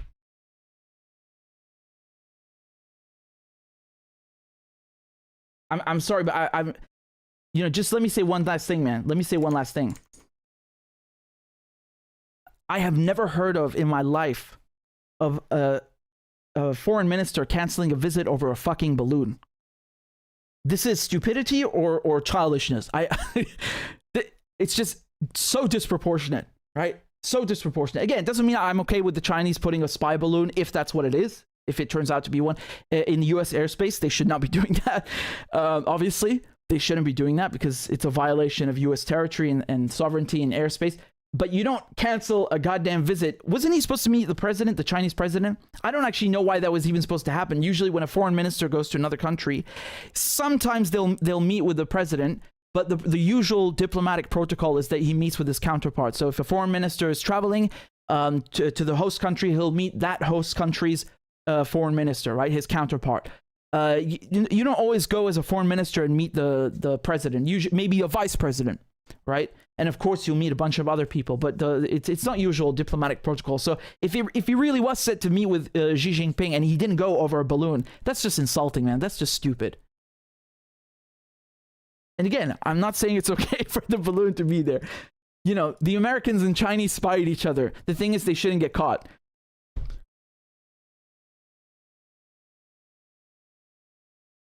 Goddamn balloon. Tamian, thank you so much for the donation. Tamian says, thank you for the great work you are doing. Much obliged. And I think here we have, just a second, we have a couple of more donations. And wow, you guys are amazing. Look how many signed up on Patreon. We got 10 people already. Wow. Maria, Alfredo, Mus87, William, Burns, Sophia. You guys are amazing. Thank you so much. I appreciate that very much. Obviously, mega crab dance for you. And again, thank you very much for supporting the show. For those of you who enjoy my work and would like me to do more, please consider supporting on Patreon. It's really just a donation once a month. You can pick any currency. These are just examples, right? You could do $1 a month or €1 a month, anything you like. So hold on, where are we right now? We're at 725. I think the number hasn't been updated because there's like 4, 5, 6 of you that just signed up. But we want to get to 750, and it says we're at 725, so technically we just need 25 more people. Let's go, guys. Come on, we can do this. I believe in you. And here's the crab dance. Clap for that, you stupid bastard. And Corn Pop was a bad dude. And he ran a bunch of bad boys. Listen, fuckhead, you have fucking crossed the line. Claiming I'm the enemy. You got that, you goddamn son of a bitch? I don't give a fuck what you think, bitch. Good morning. Sunday morning. Cut that bitch off. Thank you for Iron Dome, which is a technical marvel. والله انت كلاب بصراحة يعني. ماشي نشتغل عادي. We lied, we cheated, we stole. China. And you ain't black. There's always the macro and then there's the micro.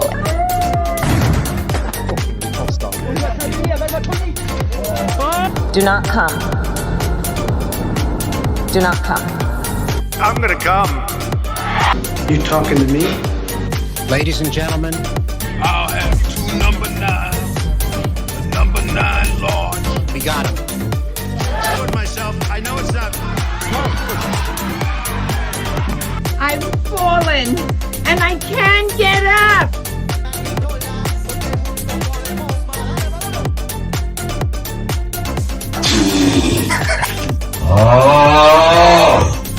Disgusting! Why you take this? Why, you're getting nervous, man.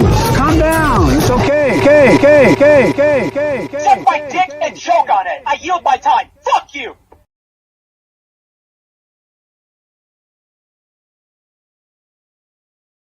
Hey, awesome. Again, I just wanted to read a couple more of these donations before I continue. You guys, make sure you're subscribed. Some of you told me that you've been unsubscribed automatically by YouTube, which is very shady. So please just double check that you're subscribed. And if you're new here and you want news about Iran nuclear deal, about Assange, about, you know, international relations, I'm your man, and this is your spot. This is the spot. Trust me. Actually, don't take my word for it. Ask the people and look at the comments. Thank you very much, Tamian, for the donation. Thank you for Justin for your words. Justin said that Australia will be the next proxy, not Taiwan. Hey, I mean, if they stop doing what they're told, yeah. But God, I mean, the U.S. influence there is absolutely staggering, really. And you know, there's even a again, I don't want to go too far off on a tangent right now, but there's even an Australian prime minister who's basically cooed by the Americans, really. Right? I'll do a segment on that for you next time. Lana Michi, thank you for your donation. Marvin says the war complex need 20 billion for balloons for balloon defense system. Let me just add that. That's another thing, okay?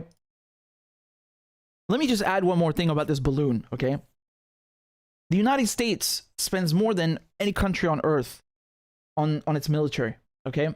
So we're talking about 800 billion, close to 800 billion a year, which is obscene. If you took the next 10 countries in terms of military expenditure, the other top 9, and you put them together, the United States would still spend more than those countries combined. Like that's how much, just to give you an idea.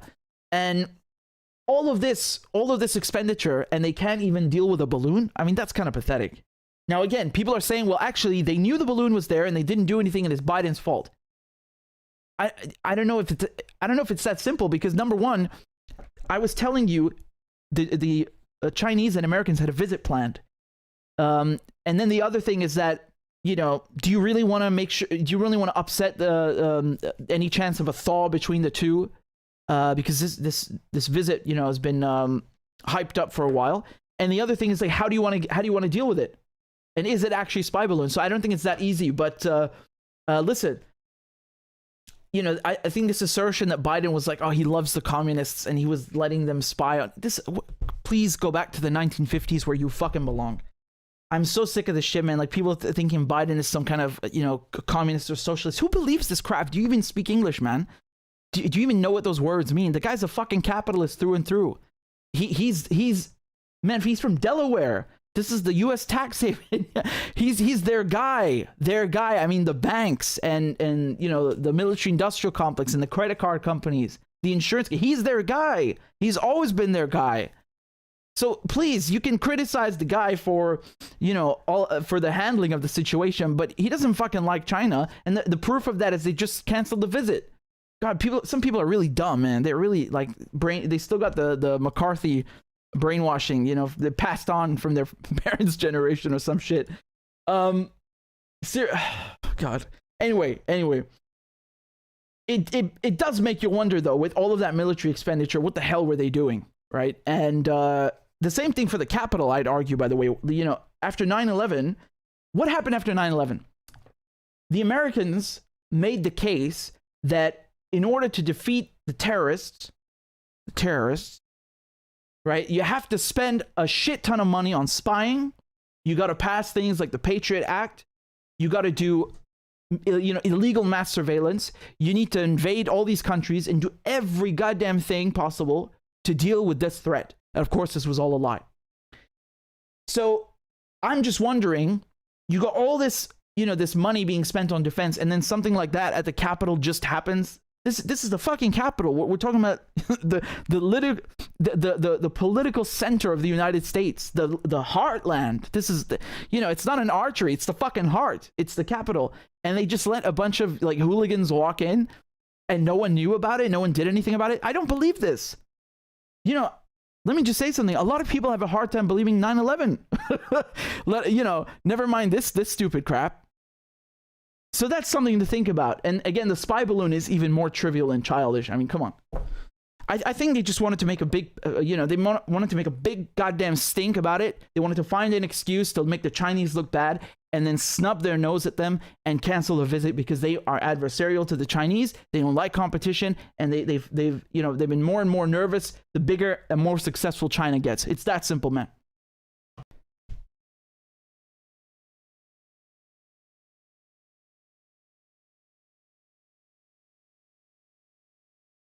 Let me say one thing, by the way, about the Capitol. If I were Nancy Pelosi, God forbid, or if I were in the U.S. Congress, I would want heads to roll after that shit, because this is this is a security embarrassment. Let me explain something, because they're very appalled by the behavior of everyone who went into the Capitol. Fine. And they're appalled, like, oh, they were trying to do this and that. Fine. What I find even more appalling is the lack of security. I mean, this is a clusterfuck of the highest order. This is embarrassing. I mean, not even a quote-unquote banana republic would allow some shit like this to happen. What the fuck is that?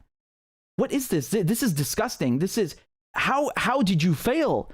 Like, somebody's got to get fired for this shit, man. Again, I'm not saying, like, I want someone to, you know, lose their job or something, but seriously, like, this is embarrassing. All these people that are running these agencies, they just let this happen? How do you explain this? Are they really that incompetent? I don't know how to reconcile this. They got all this money, all these brains, and then something dumb like this happens. How is that possible? How is that possible? This is not possible. This is unfeasible. This is not realistic. Again, you know, you got all these people saying, oh, our lives were threatened and so on. Okay, maybe they were, man. I don't know. But okay, so, you know, if I'm in your shoes, where's the security? What the fuck were they doing? How could all of these agencies fail? This is unacceptable. It's unacceptable, really. And I'm not saying this out of love for the Capitol or something. It's just, it's ridiculous. You get what I'm saying, right? Anyway, look, let's continue and talk about, I want to do another one with you, yeah? So, Noala, thank you for your donation. Noala said, thank you for all the work, Richard. Your reporting gives us courage. So I'm very pleased to hear that, and I'm much obliged. Thank you so much. We've also got more people sign up on Patreon. I got to play a crab dance. I'm bound. Thank you to Ivana, and thank you to Bira. You guys are very kind. Thank you for signing up on Patreon. You guys need to give them a round of applause and follow their example, okay? So by my calculations, we should only need, 23 people? So just 23 people left donating $1 a month, or £1 a month, or €1 a month. Euros and dollars are the same now. And that's enough, right? So we'll get the goal. And we got about 2,000 people watching, so we can do it, guys. I believe. Clap for that, you stupid bastard. And Corn Pop was a bad dude. And he ran a bunch of bad boys. Listen, fuckhead, you have fucking crossed the line. Claiming I'm the enemy. You got that, you goddamn son of a bitch? I don't give a fuck what you think, bitch. Good morning. Sunday morning. Cut that bitch off. Thank you for Iron Dome, which is a technical marvel. والله انت كلاب بصراحة يعني. ماشي نشتغل عادي. We lied, we cheated, we stole. China. And you ain't black. There's always the macro, and then there's the micro.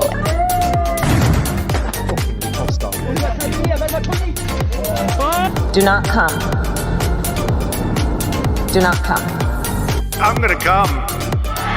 You talking to me? Ladies and gentlemen, I'll have two number 9s. Number 9 large. we got him. I told myself, I know it's not. I've fallen and I can't get up.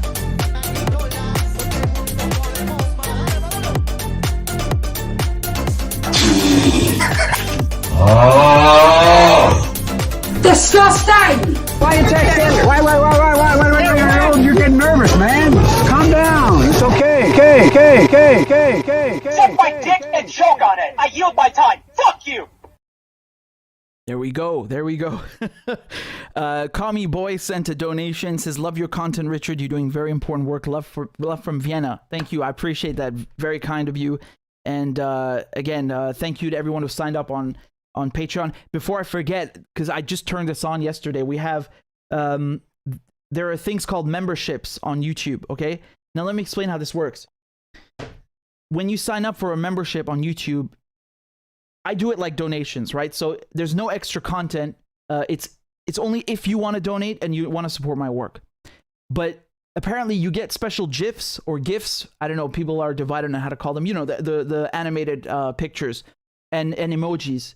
So again, if you want to support the show and you're able to, please consider doing that. Or you can also do it on Patreon. There's no like unlocked content or special content. Everything I do is for free. This is just if you want to support. And in this case, I suppose on YouTube, they give you emojis and stuff. So maybe guys tell me in the comments what kind of emojis you want me to put, and I can insert them, and or GIFs or GIFs, whatever. So let me know, and we can put together some funny ones. All right. Let's talk about the next scandal. Okay.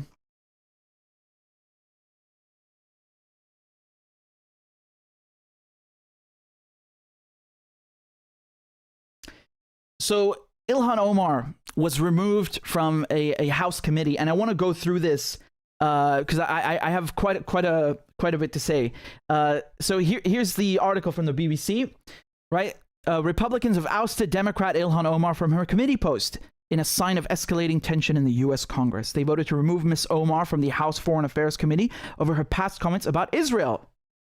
Of course they fucking did. This is the land of the free, right? This is freedom of speech. But don't fucking say anything about Israel, you anti-Semite. This is, this is pathetic, really.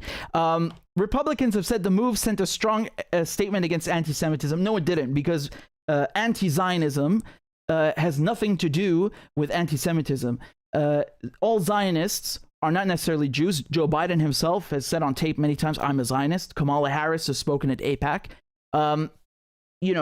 This is a political ideology. Zionism is a political ideology, and it's spouted by Christians, some people who think they're Christians, and then you have European settlers from Europe who are Jewish, and you have Jewish settlers from other places as well. It's a colonialism. It's settler colonialism on occupied Palestine. Nothing to do with Judaism. There are Jews, there are Arab Jews, and there have been Jews in the Middle East for thousands of years, just like you've had Muslims and Christians living side by side.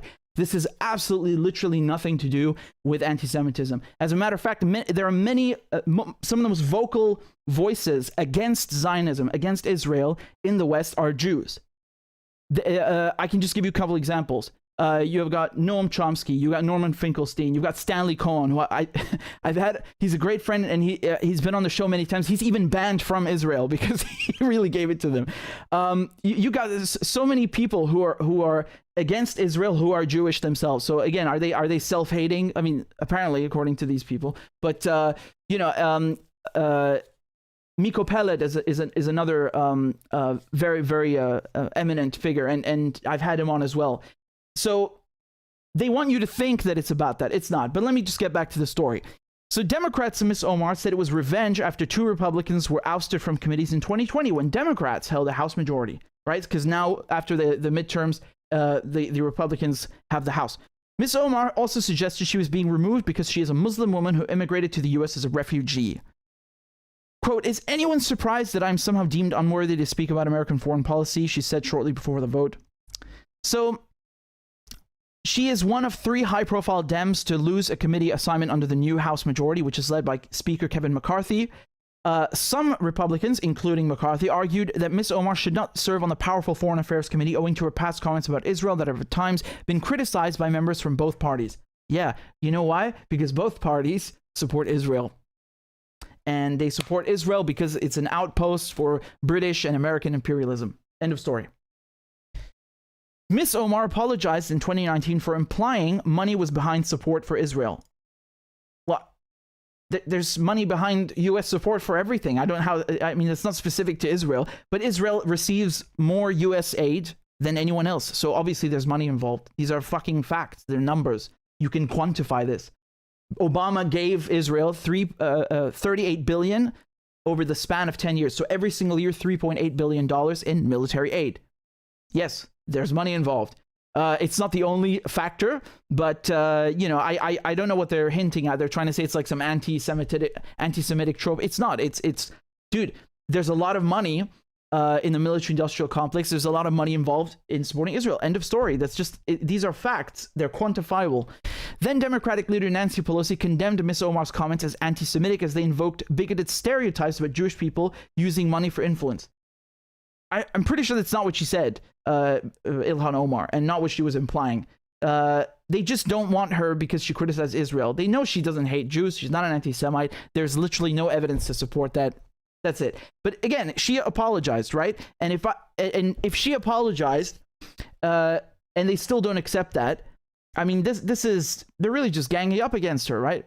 If she was an anti-Semite, I tell you she's an anti-Semite, but she's not. So, we see time and time again how in the United States, in Britain, in Europe, if you speak out against Israel or Zionism, or even just you say you support the Palestinians, so you're not necessarily criticizing the Israelis, perhaps implicitly, but you suffer consequences because of that, right? So you saw Jeremy Corbyn, there was a huge witch hunt against him in the Labour Party. The guy's the fucking leader of the party, and they sabotaged him for many reasons, mainly because these are Blairites. They're practically like Democrats who are really just Republicans, and these are Labour who are really just Tories.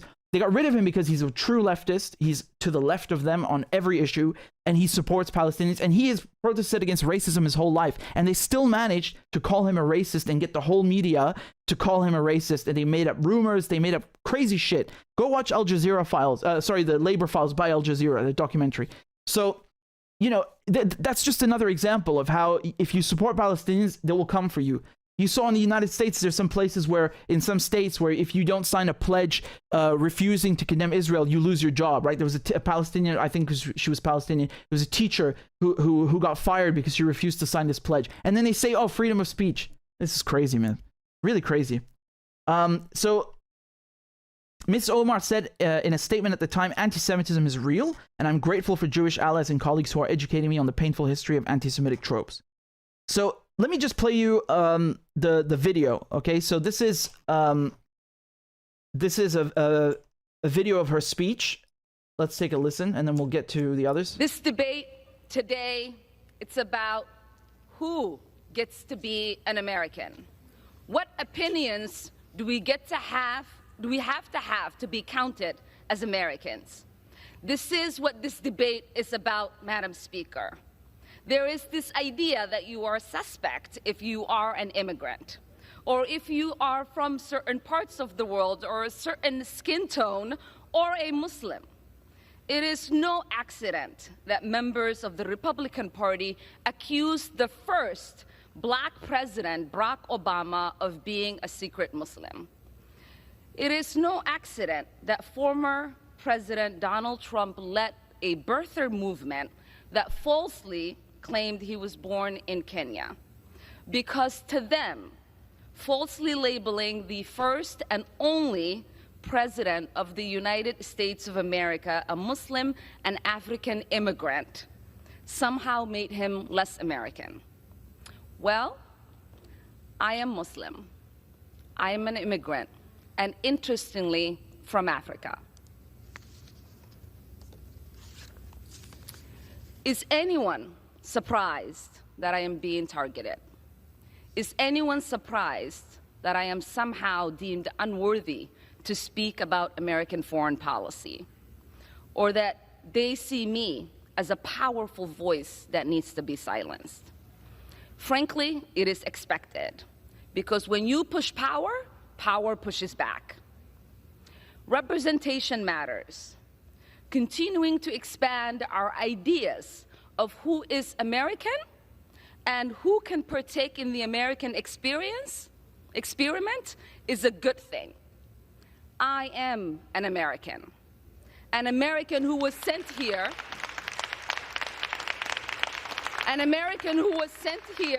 by her constituents to represent them in Congress, a refugee who survived the horrors of a civil war, someone who spent her childhood in a refugee camp, someone who knows what it means to have a... Right, so let me show you some of the other speeches that people gave in support of her, right? So, and then I'll give you my comments, okay? So this is Cori Bush.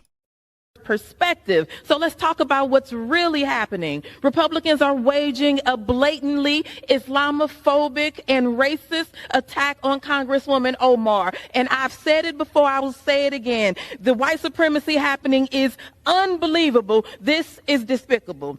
It is Congresswoman Omar who has been harassed at her job for simply existing as a Muslim woman in Congress. It is she who has been attacked by a member of this body, ridiculing her as a potential terrorist for simply existing as a Muslim woman in this Congress. So rather than bring an actual accountability, any accountability to Congress, they bring this offensive resolution to the floor. This is just a bunch of racist gaslighting. We all know it. Vote no. Perspective. So let's talk about what's really happening. And of course, I left the best for last. We have AOC.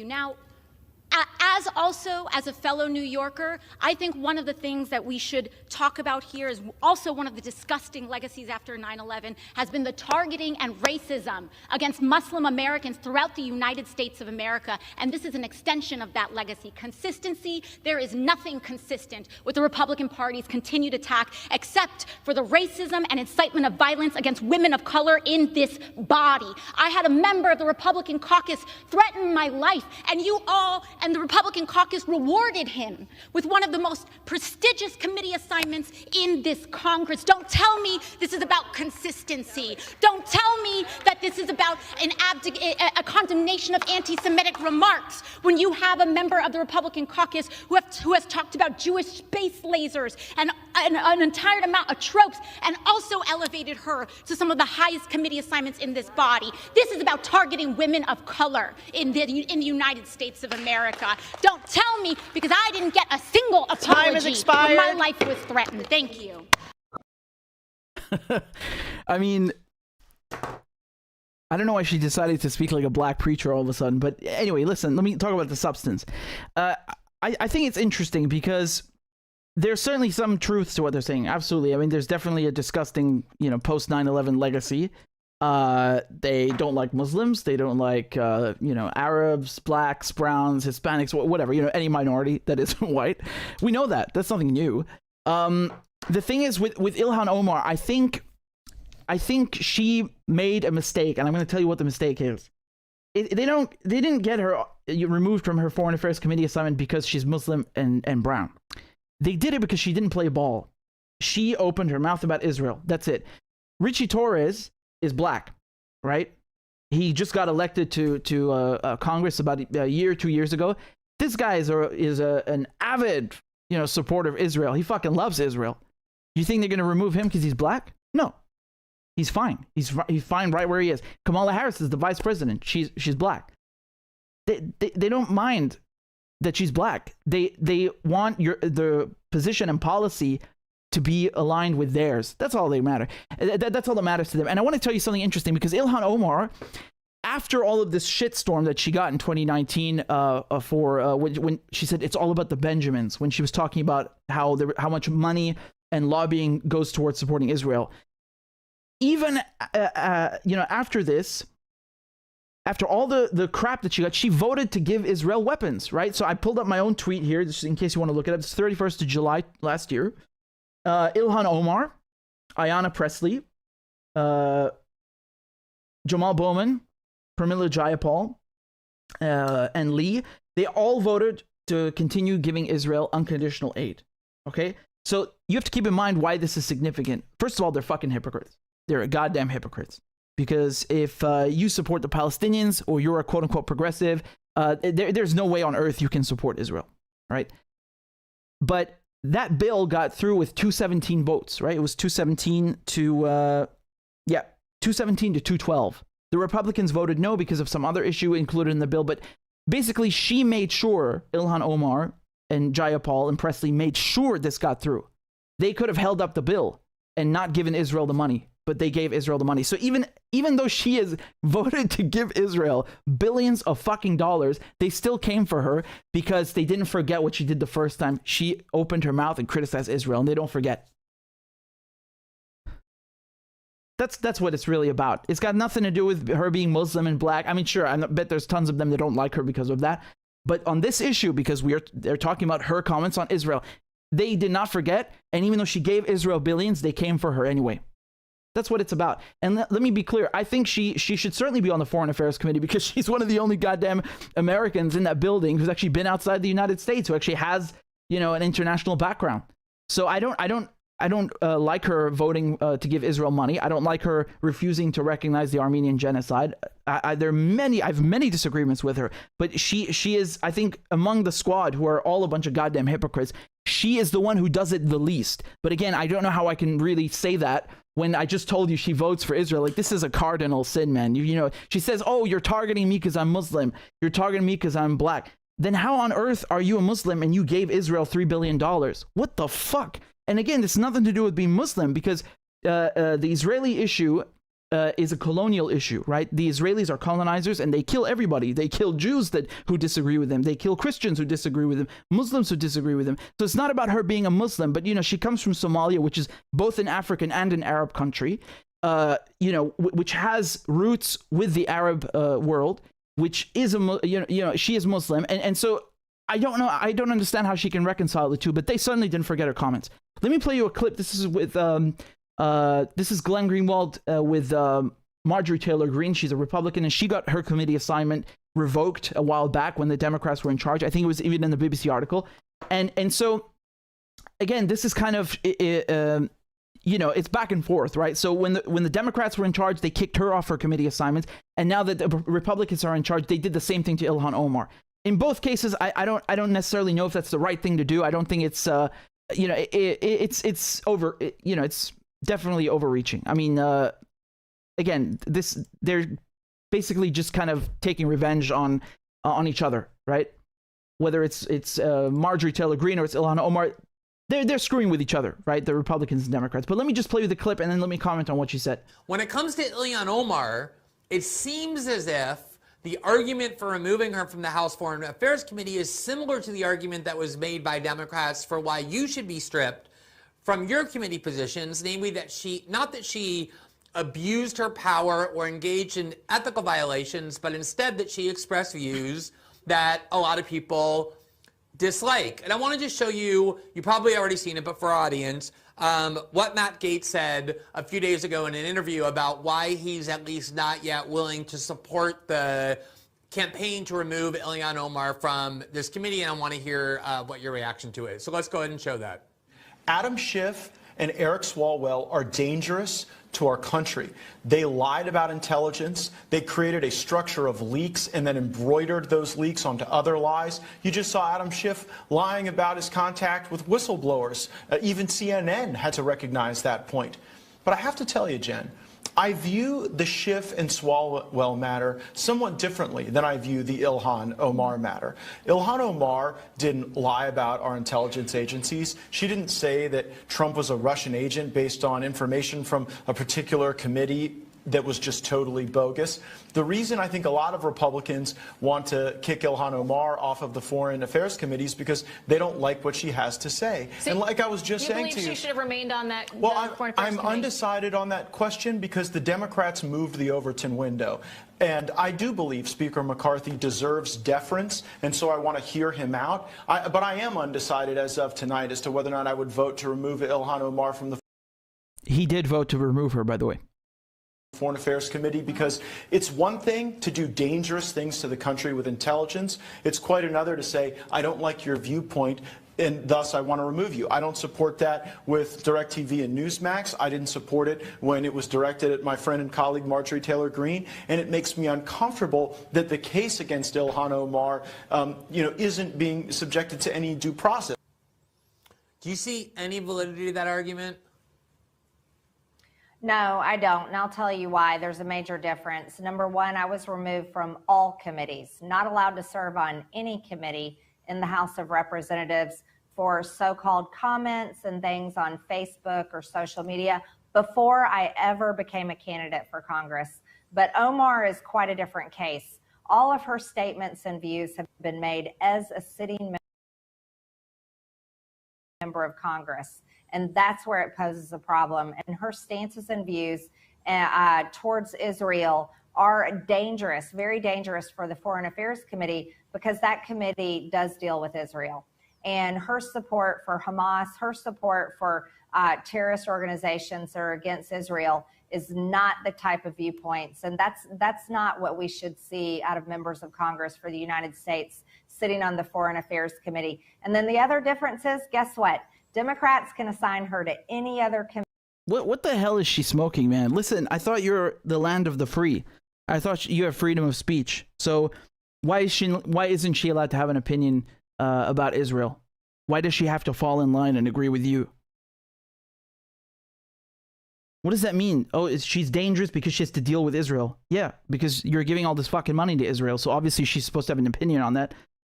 And again, she gave Ilhan Omar voted to give Israel $3.8 billion. She voted to give them the money. She gave them the money. And she had an instrumental role in passing that bill. Again, if you want the exact, I'll give you, I covered this on the channel. Here's the exact bill. So this was bill number, so House Resolution 4373, right? July 28th, 2021. It's not even a year ago. Actually, it is more than a year ago now. But it's a year and a half ago. So again, this is ridiculous. Can you believe what she just said about like, oh, she supports Hamas? No, she doesn't. She supports Hamas? I've never heard that in my life. Like, anyone who doesn't like Israel say, oh, they like Hamas, right? Hamas. They can't even say it, the Israelis. But she said that Ilhan Omar supports Hamas. She does? I don't know. Also, what's wrong with supporting Hamas? Under international law, they're allowed to, first of all, they won an election. They were democratically elected by the people in Gaza. They have an international legal right to armed struggle. It's not my opinion. You can go and look up the Geneva Convention and the United Nations Charter. So I don't understand why they're not terrorist organizations unless the United States is concerned, because the United States is supporting Israel. But legally, internationally, they're not really. Oh, so what does it have to do? Let's say she does support them, hypothetically, right? Why shouldn't she be on the Foreign Affairs Committee? You just don't like her opinion. That's it. She's not a danger to anyone. I mean, this is really what. Anyway, let me play the rest of the clip. Committee in the House of Representatives, just not the Foreign Affairs Committee. So it's a night and day difference between how they treated me and what we are doing with Ilhan Omar. And my friend Matt Gaetz, who I really like and admire, he's just wrong. But I will tell you, I'm pretty sure Matt Gaetz is going to be voting to remove Omar when we take that to the floor. Could definitely be the case. Let me just probe a little bit more on that. Because you did mention Ilhan Omar's views with respect to Israel. Regardless of one's views on Israel, Israel is a foreign country. It's not part of the United States. It's actually a foreign country. A lot of Israelis have better quality of life than a lot of our fellow citizens of the United States. Israel is a major recipient of enormous amounts of U.S. aid in the billions and billions and billions of dollars range that Obama signed with Prime Minister Netanyahu. Even if you support U.S. aid to Israel and can reconcile that with an America First ideology, which I want to talk about in a second, what that means, surely it has to be the prerogative of a member of Congress to be able to question whether that policy is the right one, or even to oppose it. I love Glenn. He hit the nail on the head, man. Really, just... without being punished. Isn't that something that we want to foster in Congress and our country generally, which is the ability to express views that others disagree with without being punished for them? Yeah, absolutely. Bingo. But I don't think it should be views expressed through hatred or any type of negative feeling towards a country based on their identity. And that's the problem with Omar. It's one thing for her to say, we shouldn't be sending foreign aid or something like that. But that's not her views. Her views are negative. Her views are more anti-Israel because it's Israel, because of Palestine and the situation that lies there. But it's not one of more freedom of speech with policy. So that's the clear difference. The situation there, she has no clue what she's talking about. Just like AOC has no goddamn clue what she's talking about. This is embarrassing. I'm so embarrassed for these people because they are elected members of Congress.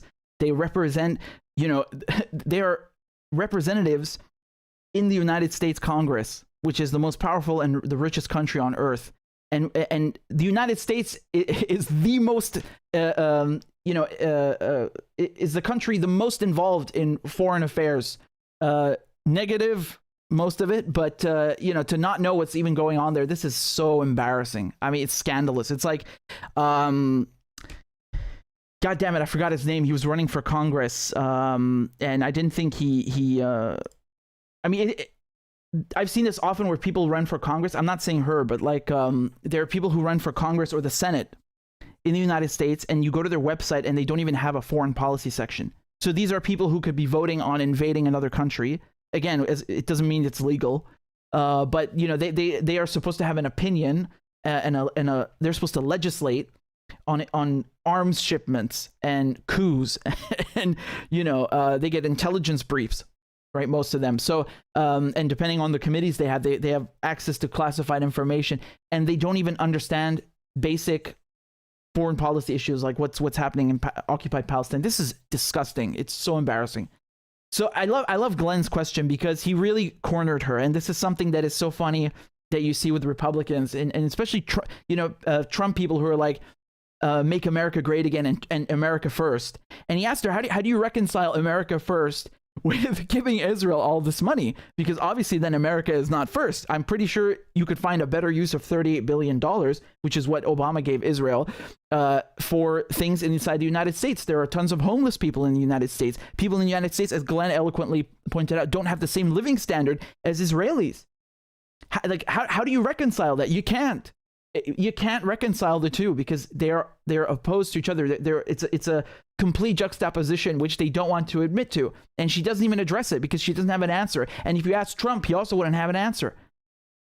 So that was excellent from Glenn. I'm really glad he asked that. And by the way, Glenn is Jewish, so by the Israelis, in the Israelis' opinion, he's probably a self-hating Jew, right? This is so disgusting how they just attack anyone who criticizes Israel, which I've seen them do with Miko Pellet, with Stanley Cohen, with Norman Finkelstein. It's always the same thing, right? Like they always find an excuse to kind of destroy someone's reputation or attack them, whether they're Jewish or not Jewish, right? It's like, just shut your mouth. And I think with Ilhan Omar, that's really what happened. She just, even if she gave the money, like you can tell that, she kind of just gave in and she learned her lesson, so to speak, and she shut her mouth. She never spoke really much about Israel and Palestine again, and she voted to give them the money. The vote is worth more than anything because you can talk all you want, but when you go to the House floor and you put, so to speak, mark your ballot on giving billions of dollars to Israel, that's it. I know exactly where you stand. She did that. That's a fact. You can look it up. I gave you the House resolution number. This was July 2021. Ilhan Omar gave Israel billions of dollars, and they went after her now and got her because these parties like to take jabs at each other. Democrats did it to Republicans. Republicans are doing it to Democrats, but they didn't forget. They didn't forget about what she said and her earlier criticisms. And, I think AOC has learned her lesson. She stays very clear of that. She voted no on sending Israel the $3 billion in 2021. But again, this was like they'll take turns, right? So she voted yes. She said no to the Iron Dome money, the $1 billion. But then immediately at the last second, she changed it to she basically abstained. So instead of saying no to Israel, she was like, she cowered and backed off. You can tell from their votes and their behavior where they stand. They are, they get into Congress and they keep their mouths shut. And Ilhan Omar, in the land of the free, right? She paid dearly for having an opinion about Israeli apartheid. So that's really what it boils down to. They did not forget.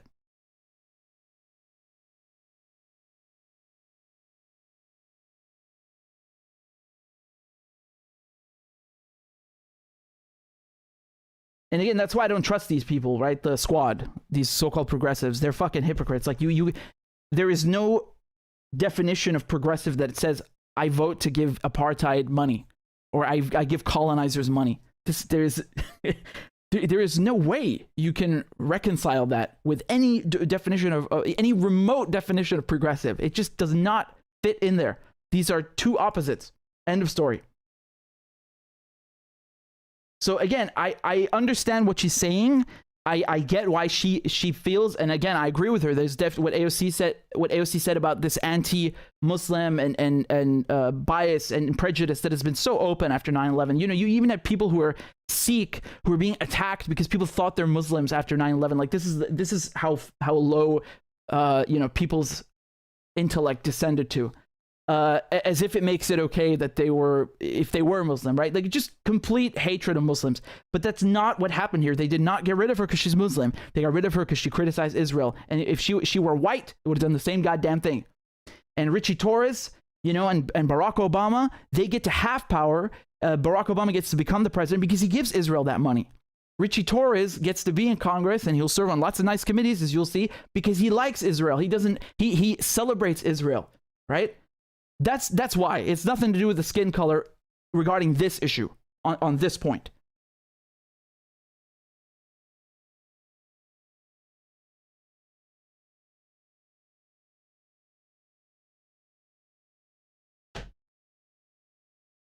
Just give me 1 second, guys.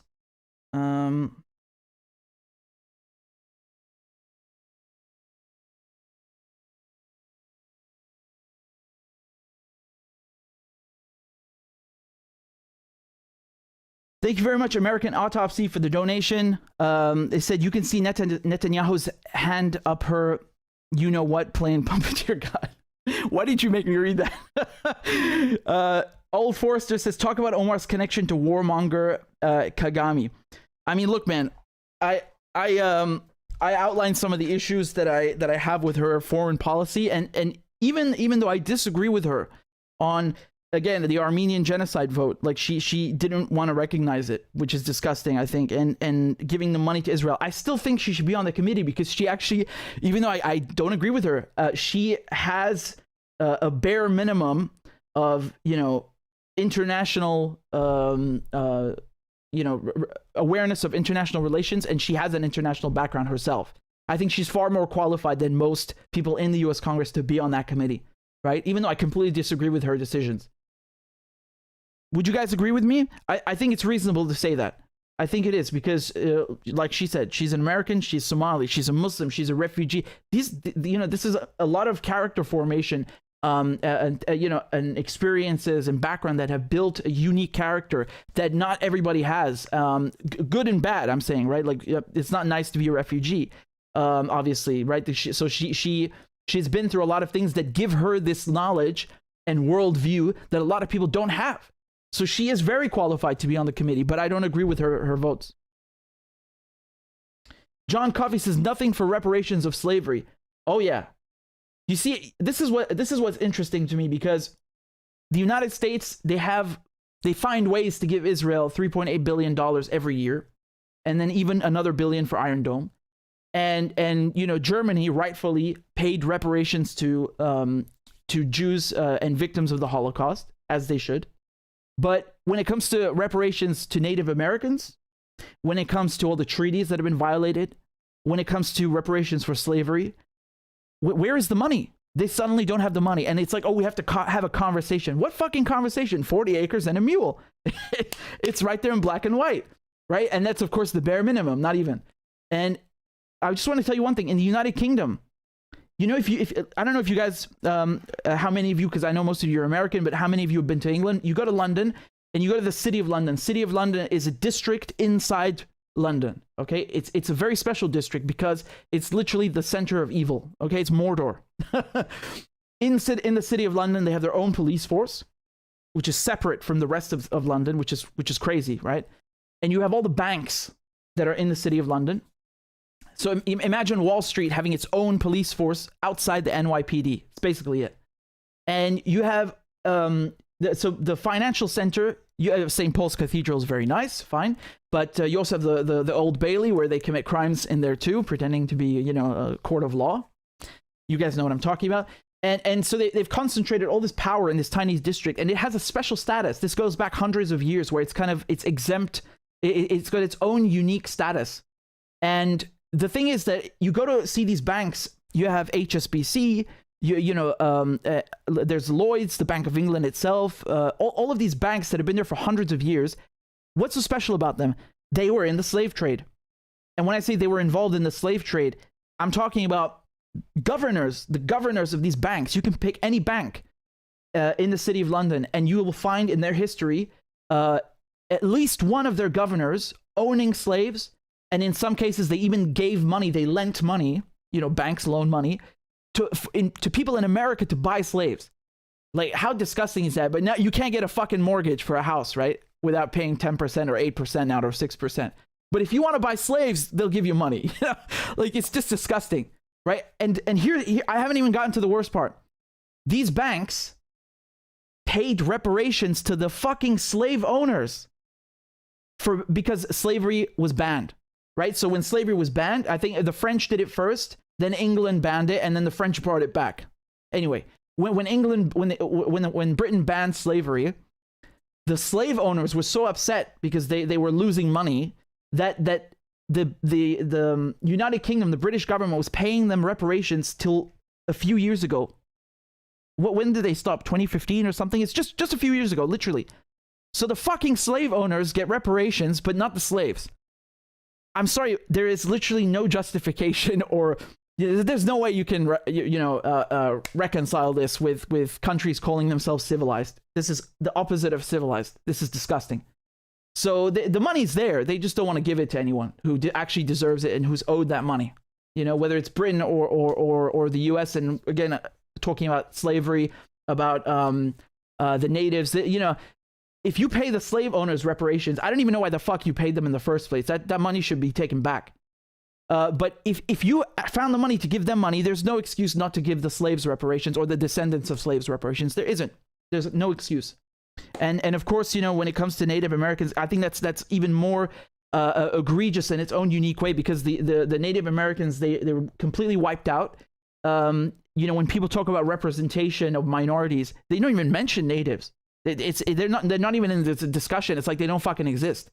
Like that's what they've been reduced to. Like like it's disgusting in every domain, whether it's like political, you know, sports, acting.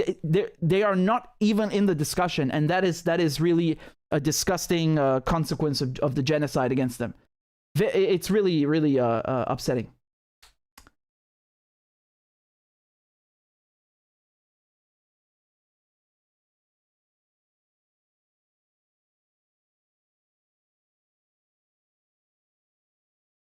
Thank you, Laura on Rockfin, for the kind donation, and again, thank you guys very much for all of your kind words and donations on PayPal and Rockfin and Cash App and whatever. You know, I'm losing count, but you guys are very kind. So I don't know how many we are right now. Let me just quickly check. We are at 731. Check it out, guys. Check it out. We are at 731. So we are only 19 people away from hitting our goal. Okay, so we want to get to 750, and there's over 1,500 of you watching. So we just need 19 people to sign up on Patreon. Again, this is just a monthly donation. You can put any amount you like. These are literally just examples. Everything I do is for free. It's just if you want to support my work and if you want to support independent journalism, please consider donating. It could be $1 a month, anything you like. And if you want to do a one-time thing, there's PayPal as well, and Cash App. I'll put the QR codes up on the screen. Yeah.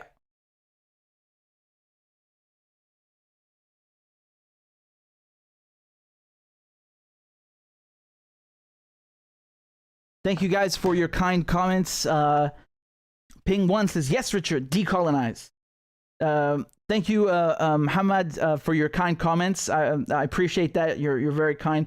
Free Palestine, indeed. Free Palestine. David says, how come we can't rewind the stream? There's an option for that, but I realized every time I kept it on, there would be connection issues. You guys would say it was lagging, so I just keep it off.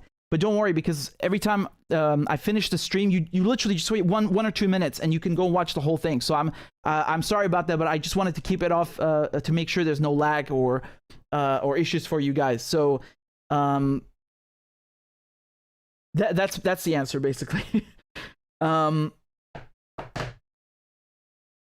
F. Leo says, how many native population have been genocided by the Anglo-Saxons? I mean, it's I don't even know. The number is staggering. You know, if you want to talk about Australia, which is another case of, you know, genocide and really disgusting racism, you know, it's really bad. You know, Australia actually started out as a prison colony. You know, in the old days. I don't know what that means, because we still do very uncivilized things. But, you know, back then, the French, British, they would, and other countries, they would send prisoners to penal colonies. So, you know, you would, you know, you might get convicted of a crime that you did in Paris, for example. You guys seen Papillon? You know what I'm talking about then. Well, anyway, you commit a crime, and then the French say, okay, you fuck off now to somewhere in the Pacific. And you get put on a slave ship, or rather a prisoner ship, sorry, and then they take you there, and basically you become a slave, in many ways, for manual labor for the rest of your life, and good luck escaping because you're in the jungle. You know, and obviously it's not as bad as the slavery, but it's kind of like another arm of that machine, you know. And when you look at Australia, it was initially a penal colony. It was basically, let's send all our fucking prisoners from the UK over there and put them there, and then, you know, basically a consequence of that was the killing and discrimination against the native population as usual, right? So it's also funny because if you look at the United States, how it was founded, I think Danny Haifong mentioned this in his book with Roberto Servent. They're great friends, and I love their work very much.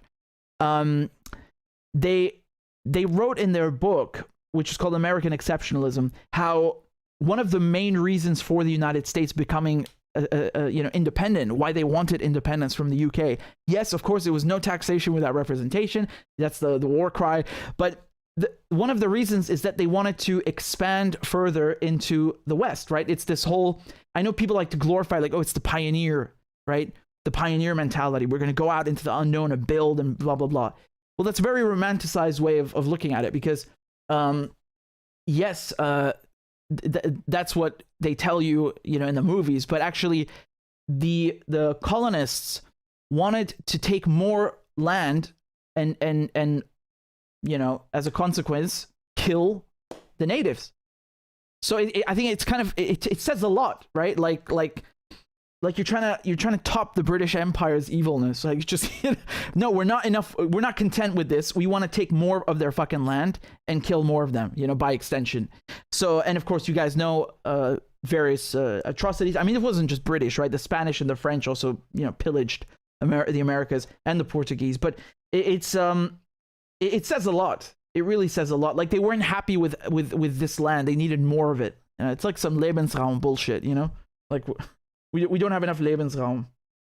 Anyway, I think it's not quantifiable, just to answer your question, you know, on how much. I think it's really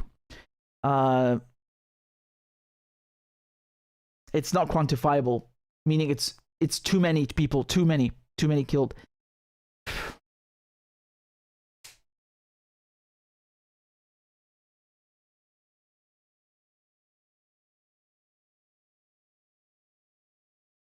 Mr. Betty Swag, thanks for the donation. They said American War Machine and their media marionettes never sleep. Yeah. Oh, they don't. It's a 24-hour gig, you know? They don't sleep at all. What do you guys think is going to happen in China? Because I looked at these, you know, these things with you, the stories about the balloon, the visit being canceled, the memo. I mean, what are your thoughts? Do you think that they're drumming up support for some kind of confrontation with China? I think that this has been a long time in the making. Like, this is just the latest iteration of that. But would you agree that it's not leading you know, any place good, right?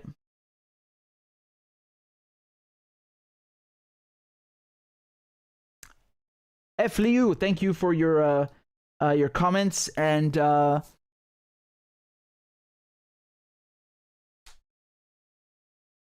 yeah, indigenous spaces, it's the manifest destiny bullshit. Exactly. That's another thing, right? Right, like, it's just meant to be. So what if we killed them all? It's meant to be. It's manifest destiny, you know. How fucking deranged do you have to be to think like that, man? Really, it's crazy. David says, when is Kevin McCarthy scheduled to travel to Taiwan? Very soon, I'm sure. Just like Nancy is going to make a surprise visit and piss off the Chinese. Well done. Well done. Rupert says, this story has ballooned out of all proportion. Perhaps.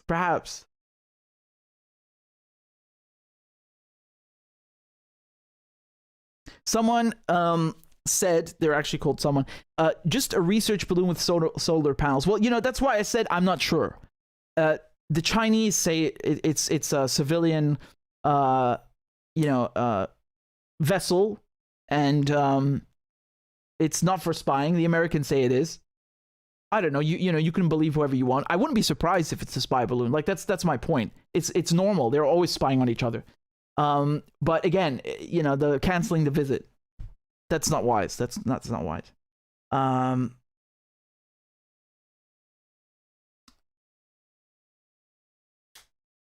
So guys, before I forget, I'll just say this one more time.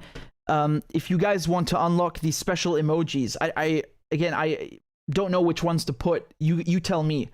Or GIFs, right? So those animated pictures. Apparently you can do that now on YouTube if you become a member. Now again, I'm not offering any like special content. It's only a donation if you are able to and if you would like to, because I know, we're not exactly in the best economic times right now. But this is something I just turned on. YouTube offered it to me, so I turned it on, and you can become a quote-unquote member, and you'll get a special badge, apparently. But I think the emojis, the special stickers and emojis would be fun. So please go and click on them on the membership thing, become a member, and then spam the chat with the special emojis. Let's give it a try. Someone's got to do it, man, okay? So tell me in the comments if you've joined as a member, if I'm actually looking how you do it, because I'm in my account, so I don't think I can become a member on my own thing, so it's not showing it to me. But I'm guessing for you guys it's pretty it should be more visible. I'm trying to see where the hell this thing is. Do you guys see it? I think it's under the video. It should say become a member or something, join membership underneath. But yeah, let me know what emojis or whatever you want me to put in there, okay? So I think we could have some good fun with that. That would be really funny. I'll give you some Henry Kissinger, maybe Hillary Clinton, all the to go up the ranks, So that would be really funny. Thank you, Tropisk. I appreciate that. And Navigator says, make a free Julian Assange emoji. Yes, that's a very good idea. Will do. You got it. David says, we need balloon emojis. Okay, we'll make a balloon, a Chinese spy balloon. Thank you, James, for the donation, the sticker. It's very kind of you. And we also have a donation on PayPal. This is from Casey. Thank you very much. That was a very big donation. I appreciate it. And we also have a new member on Patreon. This is John. John, thank you very much. And F. Liu, thank you for the donation. You guys are like hitting me all of a sudden with all the donations. Okay, crab dance. Let's go, guys. Crab dance. Because we are now 18 members away. We just need 18 more people to join. I believe in you. We can do this. Get over to Patreon, become a member, and let's do it.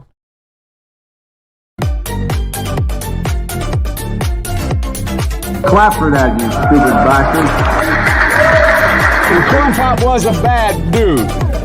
And he ran a bunch of bad boys. Listen, fuckhead, you have fucking crossed the line. Claiming I'm the enemy. You got that, you goddamn son of a bitch? I don't give a fuck what you think, bitch. Good morning. Sunday morning. Cut that bitch off. Thank you for Iron Dome, which is a technical marvel. والله انت كلاب بصراحة يعني. ماشي نشتغل عادي. We lied, we cheated, we stole. China. And you ain't black. There's always the macro, and then there's the micro.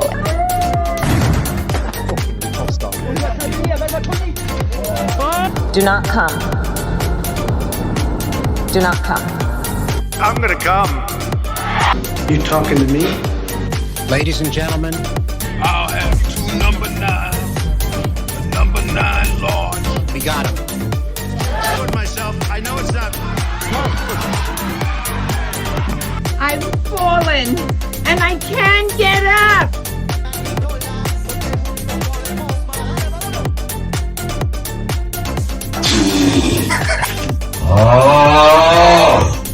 Disgusting! Why you take it? Why?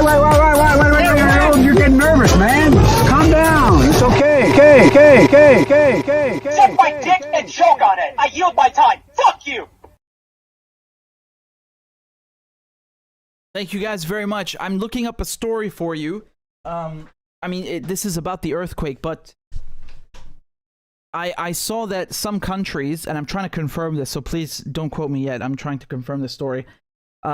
Some airlines refused to bring aid to Syria, after this terrible earthquake because of sanctions, which does not surprise me. I think it's probably true because that's how sanctions work. They discourage anyone from interacting in any way. But I just wanted to double check if it's true, because or which airlines they're talking about, because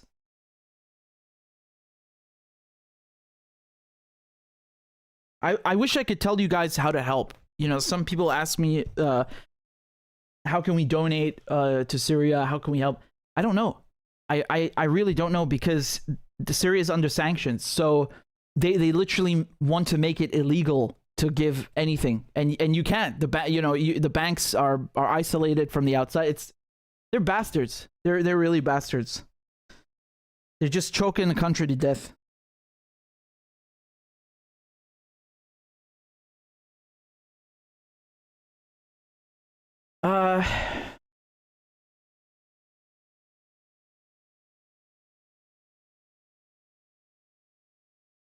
So yeah, please just give me a second. I'm just trying to look this up with the airlines. I want to understand. I want to know if it's correct.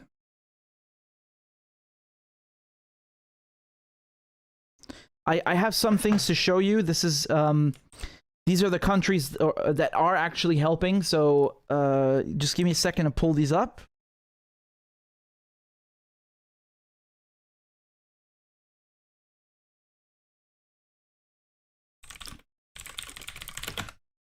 And we can take a look very quickly. Okay.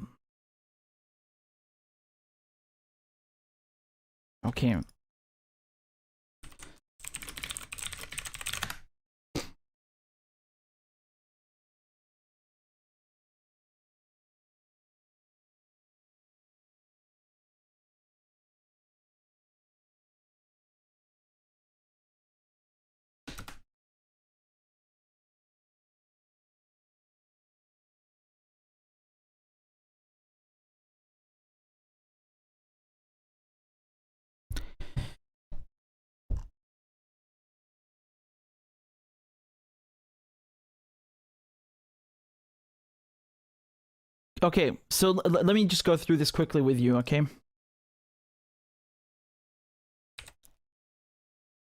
I just think it's so disgusting how they isolate Syria even more, right? On top of everything that's happened, the war, the earthquake, and even when people are trying to reel from a disaster like this earthquake, they just screw them.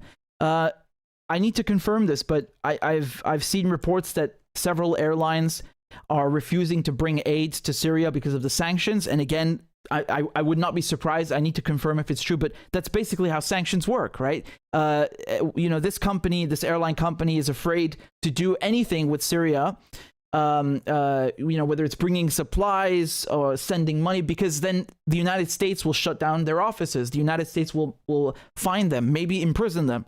That's how it works, right? It's like basically the United States saying, don't touch that country, don't have no interactions with that country, or we'll come after you as well. And so that's how they choke people to death, you know, slowly and slowly. There are countries that are helping. I listed them to you before. Algeria is among them. Iran is among them. Here's the first. This is the first Iranian plane arriving with aid. Just landed at Damascus airport.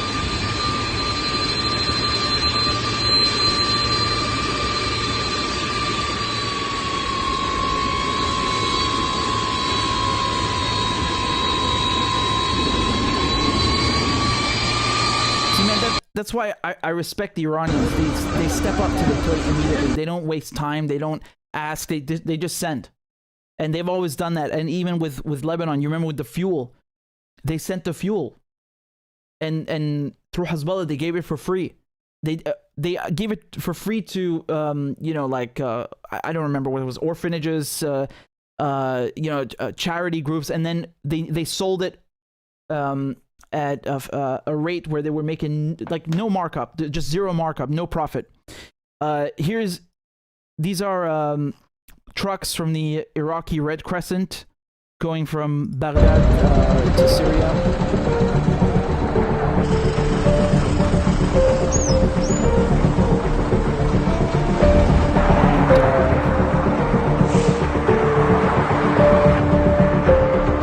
There's also plane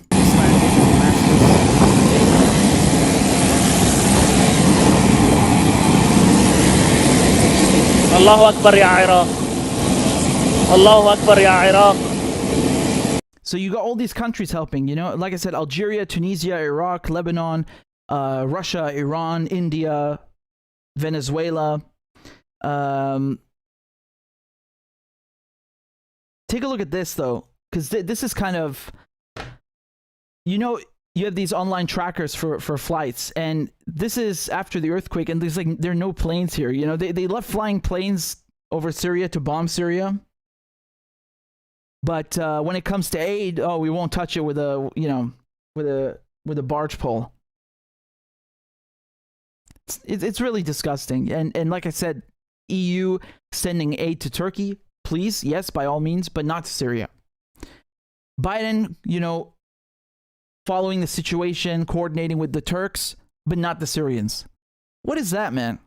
At least lift the sanctions and go away.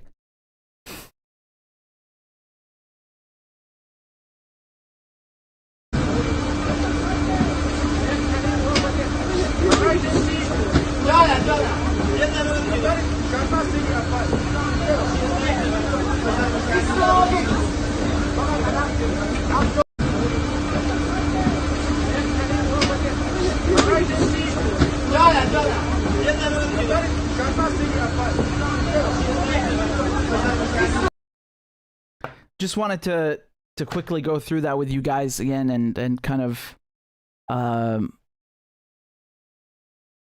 you know, just give you an update.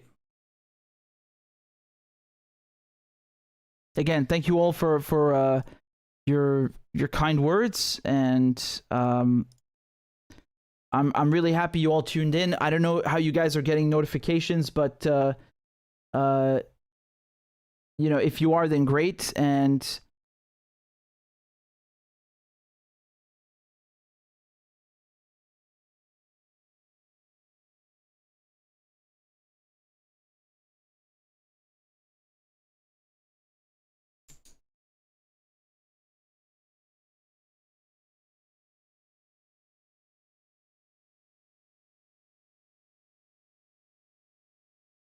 I don't know what the hell just happened, but I don't know what happened with the camera. Anyway, thank you guys very much, and I just wanted to say final thank you to Old Forester. Thank you for signing up on Patreon, and we also have Mick Lat. Thank you guys very much. Here's a final crab dance for you, and thanks to all for joining. I think we're just, what is it, like we should be like 15 people away from hitting the goal. So again, if you guys want to, please support the show. And here's the crab dance. Clap for that, you stupid bastard. And Corn Pop was a bad dude. And he ran a bunch of bad boys. Listen, fuckhead, you have fucking crossed the line. Claiming I'm the enemy. You got that, you goddamn son of a bitch? I don't give a fuck what you think, bitch. Good morning. Sunday morning.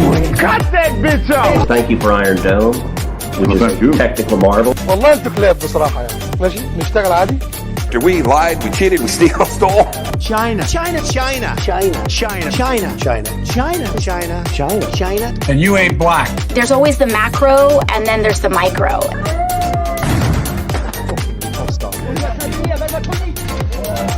Do not come. Do not come. I'm gonna come. You talking to me? Ladies and gentlemen, I'll have two number 9. Number 9 large. we got him. I told myself, I know it's not. I've fallen and I can't get up.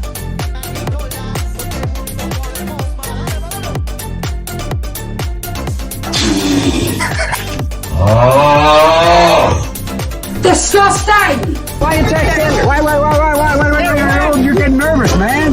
Calm down. It's okay. Okay. Suck my dick and choke on it. I yield my time. Fuck you. All right, one more time. Big thank you to Old Forester, to Mick, to John, Bira, Ivana, Sophia, William, Mus, Alfredo and Maria, thank you all for signing up, guys. You're very kind, and I appreciate all your support. That's it for me. Please make sure you share the videos, and remember, if you want to support the show, there's a million ways to do so. We'll just leave them in the description. And please subscribe. This is your spot for international relations. And yeah, that's it. Thank you guys very much. Thank you so much. Take care. Ma salame. Bye-bye. I am once again asking for your financial support. A is for All men and women created by you know the thing. B is for I'm beginning to see why your wife left you. C is for Corn Pop was a bad dude, and he ran a bunch of bad boys. D is for Don't worry, I'm so serious. Children, I love to hear them. E is for An excuse to walk by the dealer and say, no, I'm not going to be a mule. I got something to do. I got to go do boom, boom, boom. F is for Friend, and she's a friend. She's been my friend in and out of public life. G is for Go to Joe 30330. H is for Hairy legs that turn blonde in the sun. And the kids used to come up and reach in the pool and rub my leg down. I is for I'm a Democratic candidate for the United States Senate. J is for Just look at the record. I have President Biden, Vice President Biden. Well, I tell you what, if you look at my record and you still doubt about my commitment, then you should vote for somebody else. K is for Kids jumping on my lap. And I've loved kids jumping on my lap. L is for The lion, dog, face, pony soldier. M is for Make sure the television, make sure you have the record player on at night. The phone, make sure the kids hear work. N is for NATO. O is for The only African American woman that's ever been elected to the United States Senate. P is for Poor kids are just as bright and just as talented as white kids. R is for Rest her soul, and although your mom's still alive. S is for Send a text to the word united. T is for Truth over facts. U is for Union workers, the UAW took incredible cuts in their future. V is for Vote for somebody else. All right, thanks so much. W is for Wait, you're getting nervous, man. Calm down. It's okay. X is for Xi Jinping. Y is for And you ain't black.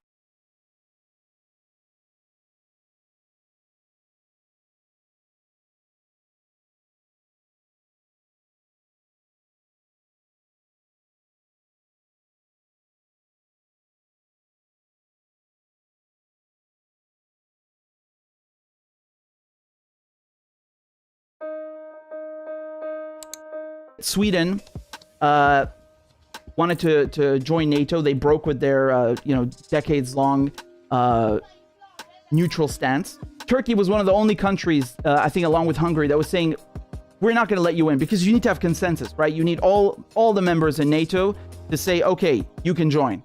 Their bid has kind of been in limbo because Turkey wanted to, extract several concessions. It was very clear that they really want to join NATO in Sweden, and they were doing everything they could to appease the Turks. And then this moron comes in front of the Turkish embassy and burns the Quran. I understand that in their point of view, this is freedom of expression, and you're in Sweden, you can do whatever you like. But you have to remember that if you're trying to get Turkey's support, maybe wait until after you've gotten it. I mean, this is just dumb from a diplomatic level. They're doing everything to appease Turkey, and then because of one idiot, they let this go to waste. The Germans and the Americans have decided that it would be a good idea to send Ukraine tanks. German tanks against the Russian. Man, I'm perplexed by this. What do they think is going to happen? Because even if you can train the Ukrainian crews who are used to Soviet tanks to operate British tanks, and then you got to train them to operate German tanks, and then you got to train them to operate American tanks, and that's if they can even maintain the logistical supply line to work with these tanks to keep them running. What kind of door are you opening now for the Russians to do? I mean, this is very clearly escalation. While Germany and the US are saying, yeah, we're going to give Ukraine tanks, the doomsday clock has been moved to 90 seconds to midnight. So this is basically, it's a measurement of how close we are to the end of the world, to the apocalypse, to annihilating the planet with nuclear weapons, right? And this is the closest it's ever been to midnight, okay? Midnight representing the end. Ukraine's most senior military commander has said that his forces need about 300 Western tanks. Over the last year, NATO allies in Eastern Europe supplied Ukraine with Soviet-era and Russian-made tanks that have been ground down or destroyed in constant fighting. Soviet-era and Russian-made tanks. Now, Ukraine, having been a Soviet satellite state and part of the Soviet Union, it was part of Russia, you know, all of its military personnel being trained on Russian tanks. What do you think they're going to do with American tanks or German tanks, which they are not trained to operate? The Ukrainians know how to operate Russian tanks. That's all they know how to operate. The Ukrainians only use Soviet stuff, right? Until the last couple of years and until now. You know, this is the first major influx of NATO weapons. And again, NATO has been training Ukrainian forces, but Challenger tanks, this is brand new. If they can't even use the tanks that they're trained to use, what makes you so confident they're going to know how to use a Leopard 2 or an M1A2 or a Challenger 2? Man, people train on those things for fucking months and years. Both of these home secretaries, okay, Suella Braverman and Priti Patel, both their parents came to the United Kingdom, and under their own laws as home secretary, they themselves would not have been able to come to the UK, to be born in the UK, and to have a life there. So, like, the hypocrisy is so disgusting, you know, like, I got what I wanted, I'm okay, I'm secure, I can live in the UK, I'm the home secretary now I'm gonna shut the gates. Now I'm going to screw people that have literally nothing, that are so desperate they're, you know, risking drowning in the Channel or the Mediterranean Sea. People have to resort to risking drowning. They have to resort to, you know, hiding in trucks or swimming across the Channel, if everyone's ever done that, you know, crossing the Channel because of her policies, because she forces people into doing that, right? So you literally have no choice. You have to be in the UK to begin the application. What are people supposed to do? Just teleport, you know, for 5 minutes, write down the form and just get out of the UK? This is ridiculous. She's a liar, just like the one, you know, her predecessor, Priti Patel. Why is Germany reluctant to give the Ukrainians tanks? That's a really tough one. I wonder why. Germany has long refused to send its most potent weapons to countries in conflict, a byproduct of its legacy of starting World War II and World War I. That's horse manure, because Germany does send weapons to countries in war. You know, Saudi Arabia is one of them. So to get around this, the trick that they use is they don't sell the tanks and you know, the ordnance directly to Saudi Arabia. They move it to Italy, and then from Italy they sell it to the Saudis. So they basically just insert a middleman, and that's how they get around this very, you know, honorable principle of theirs, which they never abide by. You know, if you go and you look up the Yemen war, I mean, you're going to see weapons from fucking everywhere. You know, the Canadians have been selling weapons and making money. Britain, the US, Australia, everyone. And the Germans are no exception. So I mean, the idea is true, but they fucking send weapons.